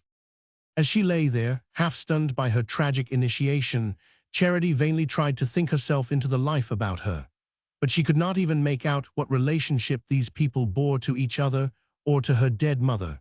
They seemed to be herded together in a sort of passive promiscuity in which their common misery was the strongest link. She tried to picture to herself what her life would have been if she had grown up on the mountain, running wild in rags, sleeping on the floor, curled up against her mother, like the pale-faced children huddled against old Mrs. Hyatt, and turning into a fierce, bewildered creature like the girl who had apostrophized her in such strange words. She was frightened by the secret affinity she had felt with this girl, and by the light it threw on her own beginnings. Then she remembered what Mr. Royall had said in telling her story to Lucius Harney. Yes, there was a mother, but she was glad to have the child go. She would have given her to anybody. Well, after all, was her mother so much to blame? Charity, since that day, had always thought of her as destitute of all human feeling. Now she seemed merely pitiful. What mother would not want to save her child from such a life? Charity thought of the future of her own child, and tears welled into her aching eyes and ran down over her face. If she had been less exhausted, less burdened with his weight, she would have sprung up then and there and fled away. The grim hours of the night dragged themselves slowly by, and at last the sky paled and dawn threw a cold blue beam into the room. She lay in her corner staring at the dirty floor, the clothesline hung with decaying rags, the old woman huddled against the cold stove, and the light gradually spreading across the wintry world, and bringing with it a new day in which she would have to live, to choose, to act, to make herself a place among these people, to go back to the life she had left. A mortal lassitude weighed on her. There were moments when she felt that all she asked was to go on lying there unnoticed. Then her mind revolted at the thought of becoming one of the miserable herd from which she sprang, and it seemed as though, to save her child from such a fate, she would find strength to travel any distance, and bear any burden life might put on her. Vague thoughts of Nettleton flitted through her mind. She said to herself that she would find some quiet place where she could bear her child and give it to decent people to keep, and then she would go out like Julia Hawes and earn its living and hers. She knew that girls of that kind sometimes made enough to have their children nicely cared for, and every other consideration disappeared in the vision of her baby, cleaned and combed and rosy, and hidden away somewhere where she could run in and kiss it, and bring it pretty things to wear. Anything was better than to add another life to the nest of misery on the mountain. The old woman and the children were still sleeping when Charity rose from her mattress. Her body was stiff with cold and fatigue, and she moved slowly lest her heavy steps should rouse them. She was faint with hunger and had nothing left in her satchel, but on the table she saw the half of a stale loaf. No doubt it was to serve as the breakfast of old Mrs. Hyatt and the children, but Charity did not care. She had her own baby to think of. She broke off a piece of the bread and ate it greedily. Then her glance fell on the thin faces of the sleeping children, and filled with compunction she rummaged in her satchel for something with which to pay for what she had taken. She found one of the pretty chemises that Ally had made for her, with a blue ribbon run through its edging. It was one of the dainty things on which she had squandered her savings, and as she looked at it, the blood rushed to her forehead. She laid the chemise on the table, and stealing across the floor lifted the latch and went out. The morning was icy cold, and a pale sun was just rising above the eastern shoulder of the mountain. The houses scattered on the hillside lay cold and smokeless under the sun-flecked clouds, and not a human being was in sight. Charity paused on the threshold and tried to discover the road by which she had come the night before.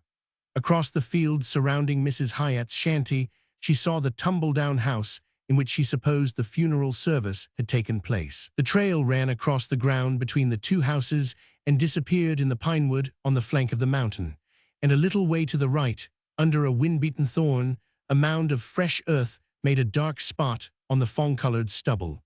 Charity walked across the field to the ground. As she approached it, she heard a bird's note in the still air, and looking up, she saw a brown song-sparrow perched in an upper branch of the thorn above the grave. She stood a minute listening to his small, solitary song. Then she rejoined the trail and began to mount the hill to the pinewood. Thus far she had been impelled by the blind instinct of flight, but each step seemed to bring her nearer to the realities of which her feverish vigil had given only a shadowy image. Now that she walked again in a daylight world, on the way back to familiar things, her imagination moved more soberly. On one point she was still decided. She could not remain at North Dormer, and the sooner she got away from it, the better. But everything beyond was darkness.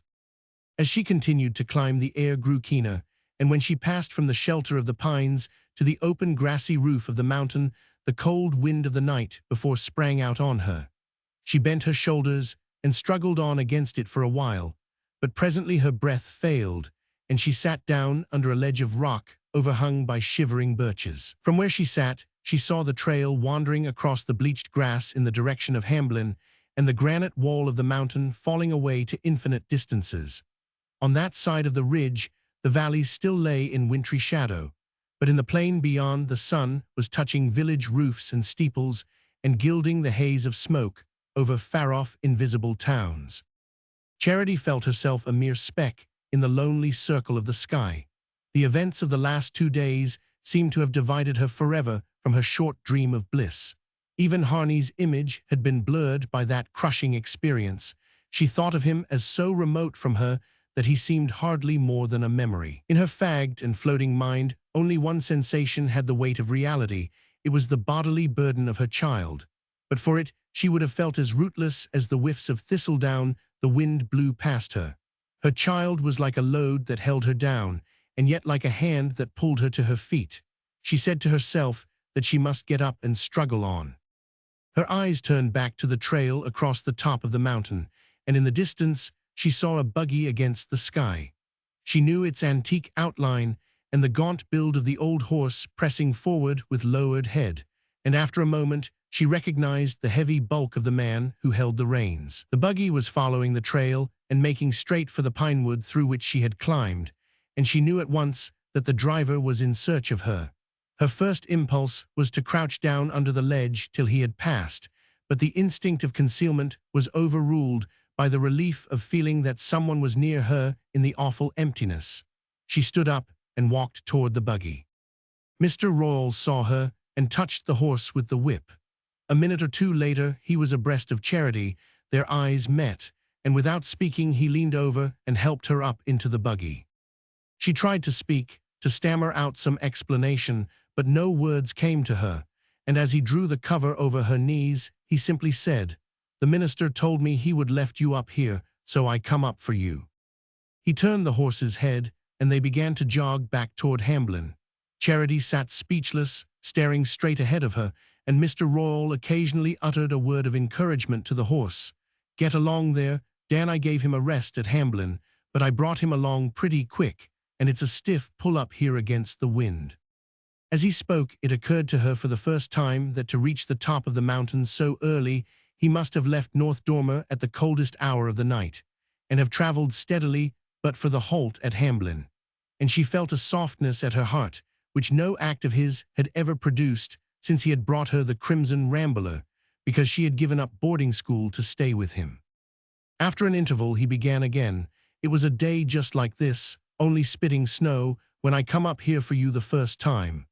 Then, as if fearing that she might take his remark as a reminder of past benefits, he added quickly, "I dunno's you think it was such a good job, either." "Yes, I do," she murmured, looking straight ahead of her. "Well," he said, "I tried." He did not finish the sentence, and she could think of nothing more to say. "Ho there, Dan, step out," he muttered, jerking the bridle. "We ain't home yet, you cold?" he asked abruptly. She shook her head, but he drew the cover higher up and stooped to tuck it in about the ankles. She continued to look straight ahead. Tears of weariness and weakness were dimming her eyes and beginning to run over, but she dared not wipe them away lest he should observe the gesture. They drove in silence, following the long loops of the descent upon Hamblin, and Mr. Royall did not speak again till they reached the outskirts of the village. Then he let the reins droop on the dashboard and drew out his watch. "Charity," he said, "you look fair done up, and North Dormer's a goodish way off.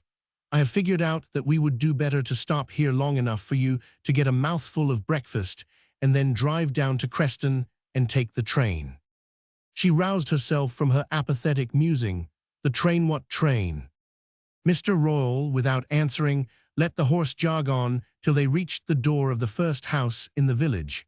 "This is old Mrs. Hobart's place," he said. "She will give us something hot to drink." Charity, half unconsciously, found herself getting out of the buggy and following him in at the open door. They entered a decent kitchen with a fire crackling in the stove. An old woman with a kindly face was setting out cups and saucers on the table. She looked up and nodded as they came in, and Mr. Royall advanced to the stove, clapping his numb hands together.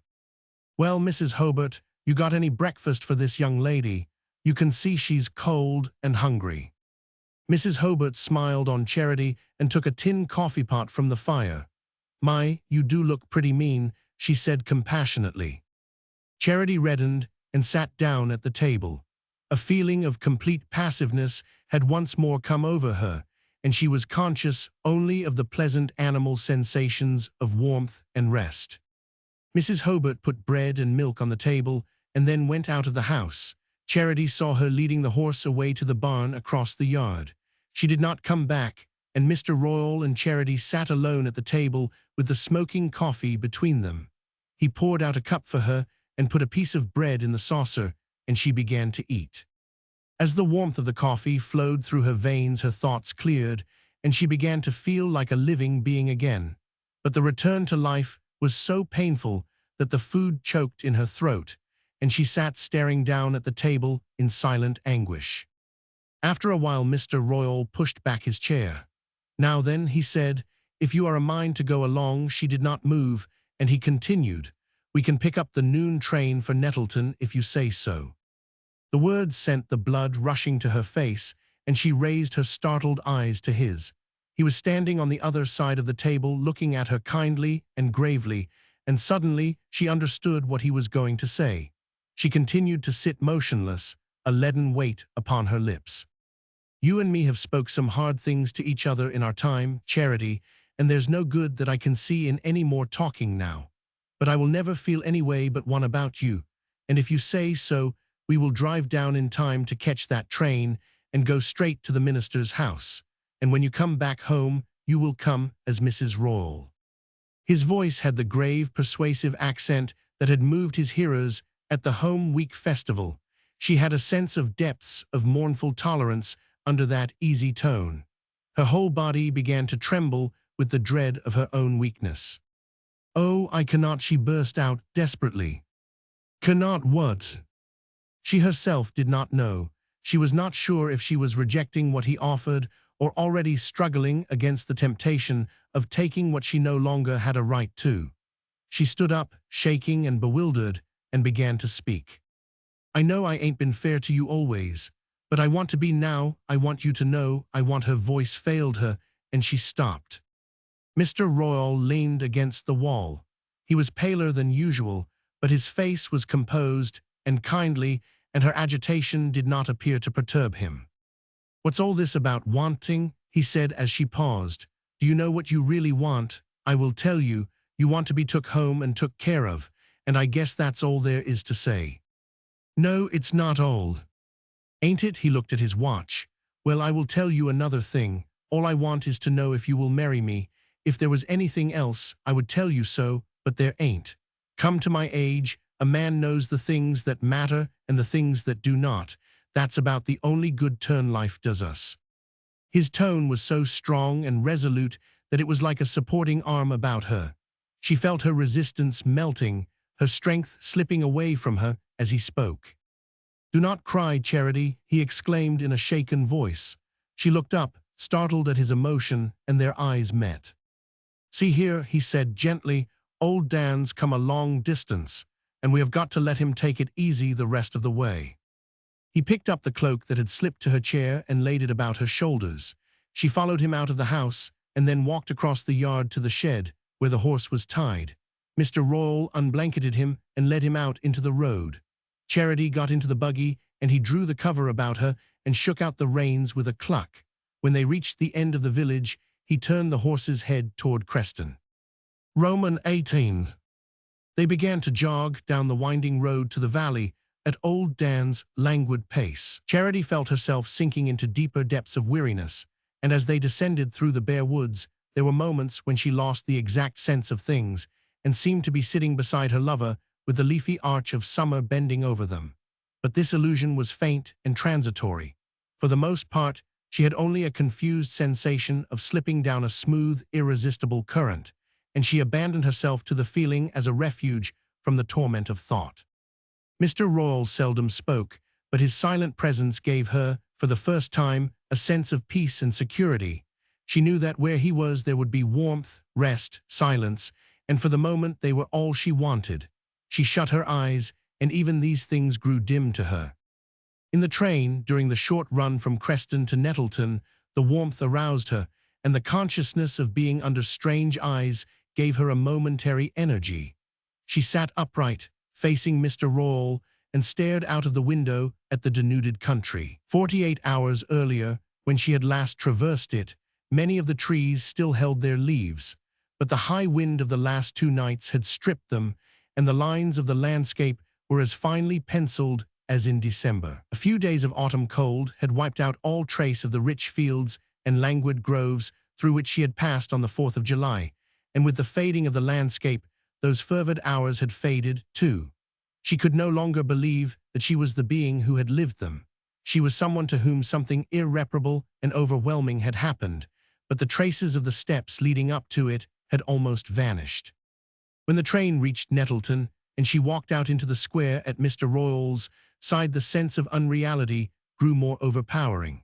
The physical strain of the night and day had left no room in her mind for new sensations, and she followed Mr. Royall as passively as a tired child. As in a confused dream, she presently found herself sitting with him in a pleasant room, at a table with a red and white tablecloth on which hot food and tea were placed. He filled her cup and plate, and whenever she lifted her eyes from them, she found his resting on her with the same steady, tranquil gaze that had reassured and strengthened her when they had faced each other in old Mrs. Hobart's kitchen.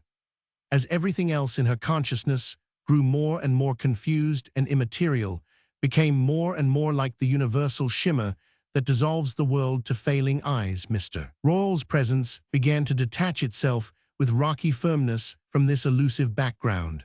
She had always thought of him when she thought of him at Allah's of someone hateful and obstructive, but whom she could outwit and dominate when she chose to make the effort. Only once, on the day of the Old Home Week celebration, while the stray fragments of his address drifted across her troubled mind, had she caught a glimpse of another being, a being so different from the dull-witted enemy with whom she had supposed herself to be living that even through the burning mist of her own dreams, he had stood out with startling distinctness.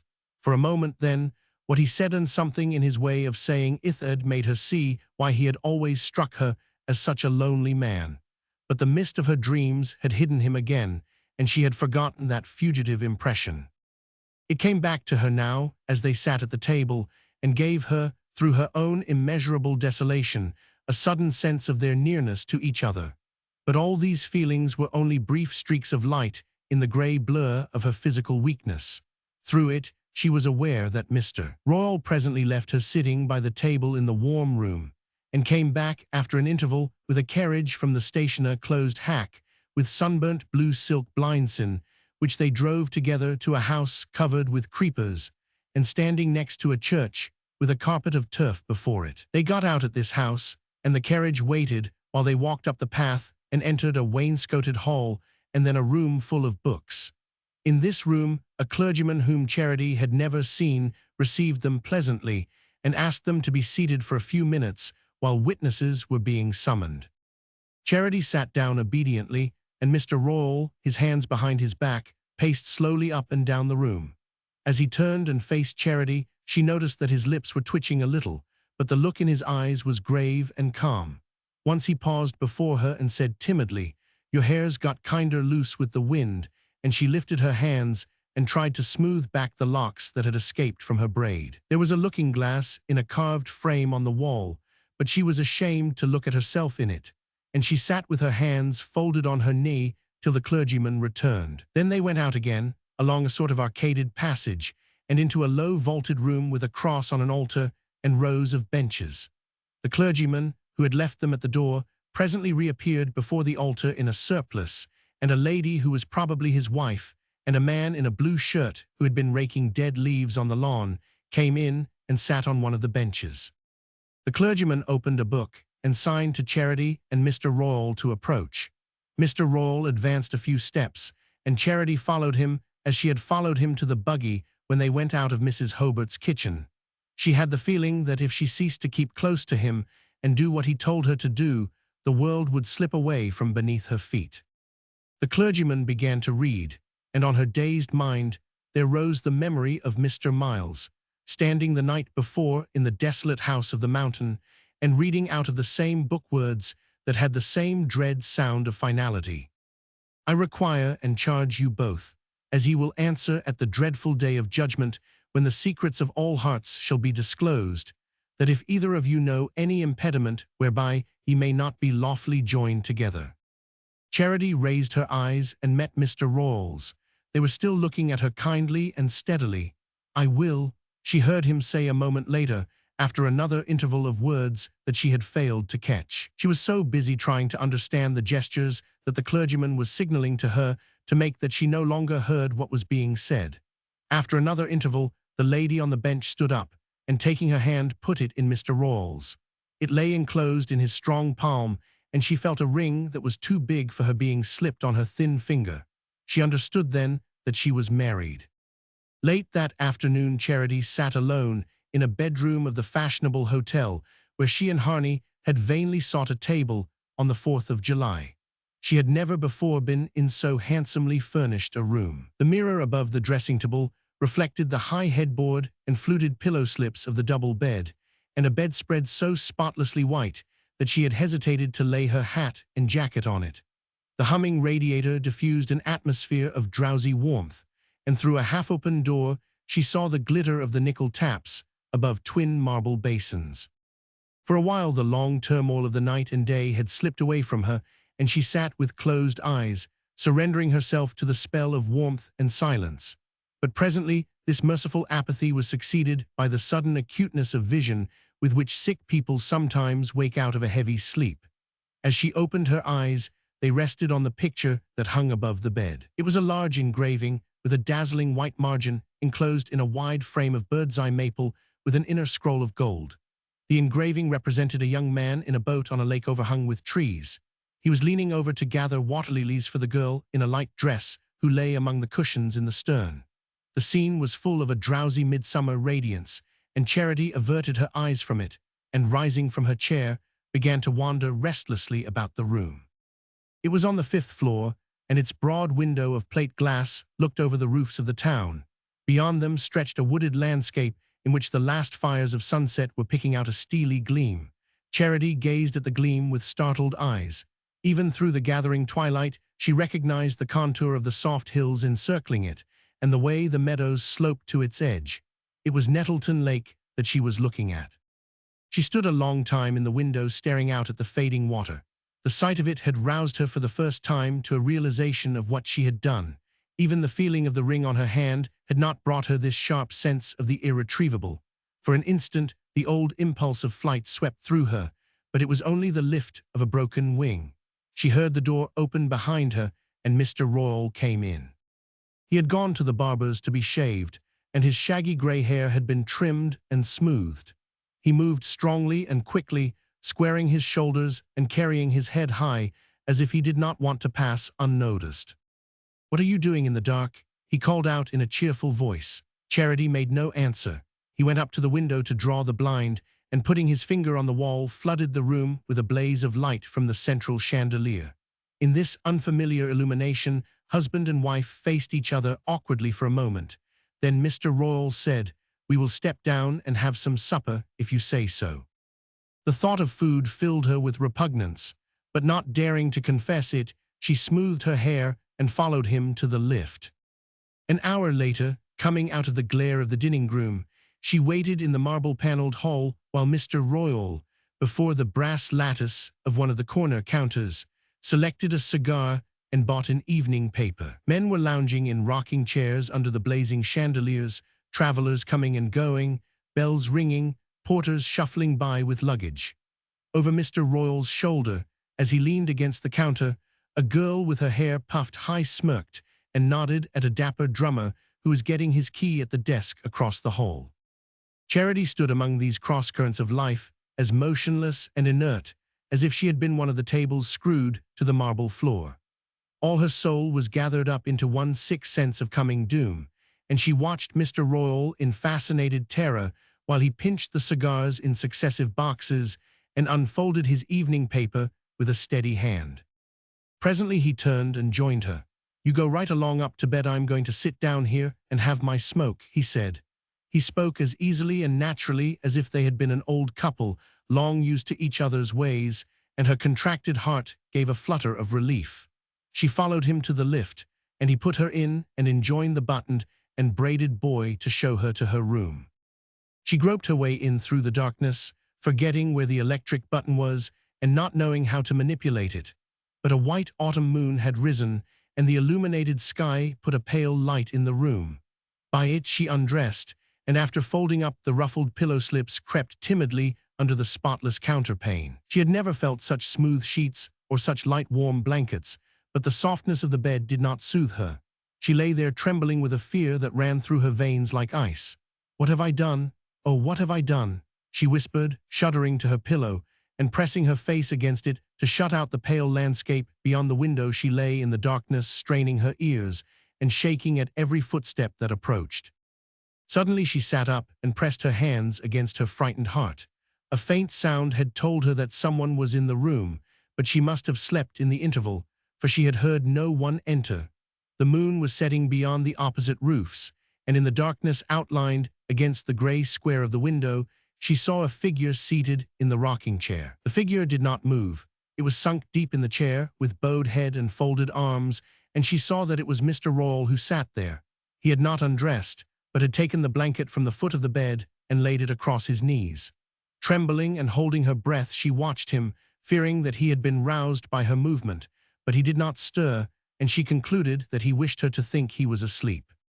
As she continued to watch him, ineffable relief stole slowly over her, relaxing her strained nerves and exhausted body. He knew it was because he knew that he had married her, and that he sat there in the darkness to show her she was safe with him. A stir of something deeper than she had ever felt in thinking of him flitted through her tired brain, and cautiously, noiselessly, she let her head sink on the pillow.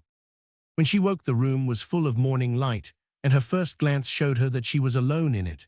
She got up and dressed, and as she was fastening her dress, the door opened, and Mr. Royall came in. He looked old and tired in the bright daylight, but his face wore the same expression of grave friendliness that had reassured her on the mountain. It was as if all the dark spirits had gone out of him. They went downstairs to the dining room for breakfast, and after breakfast he told her he had some insurance business to attend to. "I guess while I am doing it, you would better step out and buy yourself whatever you need." He smiled and added with an embarrassed laugh, "You know, I always wanted you to beat all the other girls." He drew something from his pocket and pushed it across the table to her, and she saw that he had given her 2 $20 bills. "If it ain't enough, there's more where that come from. I want you to beat 'em all hollow," he repeated. She flushed and tried to stammer out her thanks, but he had pushed back his chair and was leading the way out of the dining room. In the hall, he paused a minute to say that if it suited her, they would take the 3 o'clock train back to North Dormer. Then he took his hat and coat from the rack and went out. A few minutes later, Charity went out too. She had watched to see in what direction he was going, and she took the opposite way and walked quickly down the main street to the brick building on the corner of Lake Avenue. There she paused to look cautiously up and down the thoroughfare, and then climbed the brass-bound stairs to Dr. Merkel's door. The same bushy-headed mulatto girl admitted her, and after the same interval of waiting in the red plush parlor, she was once more summoned to Dr. Merkel's office. The doctor received her without surprise and led her into the inner plush sanctuary. "I thought you would be back, but you have come a mite too soon. I told you to be patient and not fret," she observed after a pause of penetrating scrutiny. Charity drew the money from her breast. "I have come to get my blue brooch," she said, flushing. "Your brooch?" Dr. Merkel appeared not to remember. Yes, I get so many things of that kind." "Well, my dear, you will have to wait while I get it out of the safe. I do not leave valuables like that laying round like the newspaper." She disappeared for a moment and returned with a bit of twisted-up tissue paper from which she unwrapped the brooch. Charity, as she looked at it, felt a stir of warmth at her heart. She held out an eager hand. "Have you got the change?" she asked a little breathlessly, laying one of the $20 bills on the table. "Change? What would I want to have change for? I only see 2 20s there," Dr. Merkel answered brightly. Charity paused, disconcerted. "I thought you said it was $5 a visit." "For you, as a favor, I $999. But how about the responsibility and the insurance? I do not suppose you ever thought of that. This pin's worth $100 easy. If it had got lost or stole, where would I been when you come to claim it?" Charity remained silent, puzzled and half-convinced by the argument, and Dr. Merkel promptly followed up her advantage. "I did not ask you for your brooch, my dear. I would a good deal rather folks paid me my regular charge than have 'em put me to all this trouble." She paused, and Charity, seized with a desperate longing to escape, rose to her feet and held out one of the bills. "Will you take that?" she asked. "No, I will not take that, my dear, but I will take it with its mate and hand you over a signed receipt if you do not trust me." "Oh, but I can't, it's all I have got," Charity exclaimed. Dr. Merkel looked up at her pleasantly from the plush sofa. "It seems you got married yesterday, up to the Episcopal Church. I heard all about the wedding from the minister's corpsman. It would be a pity, would not it, to let Mr. Royall know you had an account running here? I just put it to you as your own mother might." Anger flamed up in Charity, and for an instant she thought of abandoning the brooch and letting Dr. Merkel do her worst. But how could she leave her only treasure with that evil woman? She wanted it for her baby. She meant it, in some mysterious way, to be a link between Harney's child and its unknown father. Trembling and hating herself while she did it, she laid Mr. Royall's money on the table, and catching up the brooch fled out of the room and the house. In the street she stood still, dazed by this last adventure, but the brooch lay in her bosom like a talisman, and she felt a secret lightness of heart. It gave her strength, after a moment, to walk on slowly in the direction of the post office and go in through the swinging doors. At one of the windows she bought a sheet of letter paper, an envelope and a stamp. Then she sat down at a table and dipped the rusty post office pen in ink. She had come there possessed with a fear which had haunted her ever since she had felt Mr. Royall's ring on her finger, the fear that Harney might, after all, free himself and come back to her. It was a possibility which had never occurred to her during the dreadful hours after she had received his letter. Only when the decisive step she had taken made longing turn to apprehension did such a contingency seem conceivable. She addressed the envelope, and on the sheet of paper she wrote, "I am married to Mr. Royall. I will always remember you, Charity." The last words were not in the least what she had meant to write. They had flowed from her pen irresistibly. She had not had the strength to complete her sacrifice, but after all, what did it matter? Now that there was no chance of ever seeing Harney again, why should she not tell him the truth? When she had put the letter in the box, she went out into the busy sunlit street and began to walk to the hotel. Behind the plate-glass windows of the department stores, she noticed the tempting display of dresses and dress materials that had fired her imagination on the day when she and Harney had looked in at them together. They reminded her of Mr. Royall's injunction to go out and buy all she needed. She looked down at her shabby dress and wondered what she should say when he saw her coming back empty-handed. As she drew near the hotel, she saw him waiting on the doorstep, and her heart began to beat with apprehension. He nodded and waved his hand at her approach, and they walked through the hall and went upstairs to collect their possessions, so that Mr. Royall might give up the key of the room when they went down again for their midday dinner. In the bedroom, while she was thrusting back into the satchel the few things she had brought away with her, she suddenly felt that his eyes were on her and that he was going to speak. She stood still, her half-folded nightgown in her hand, while the blood rushed up to her drawn cheeks. "Well, did you rig yourself out handsomely? I have not seen any bundles round," he said jocosely. "Oh, I would rather let Ally Hawes make the few things I want," she answered. "That's so." He looked at her thoughtfully for a moment, and his eyebrows projected in a scowl. Then his face grew friendly again. "Well, I wanted you to go back looking stylisher than any of them, but I guess you are right. You are a good girl, Charity." Their eyes met, and something rose in his that she had never seen there, a look that made her feel ashamed and yet secure. "I guess you are good, too," she said, shyly and quickly. He smiled without answering, and they went out of the room together and dropped down to the hall in the glittering lift. Late that evening, in the cold autumn moonlight, they drove up to the door of the red house.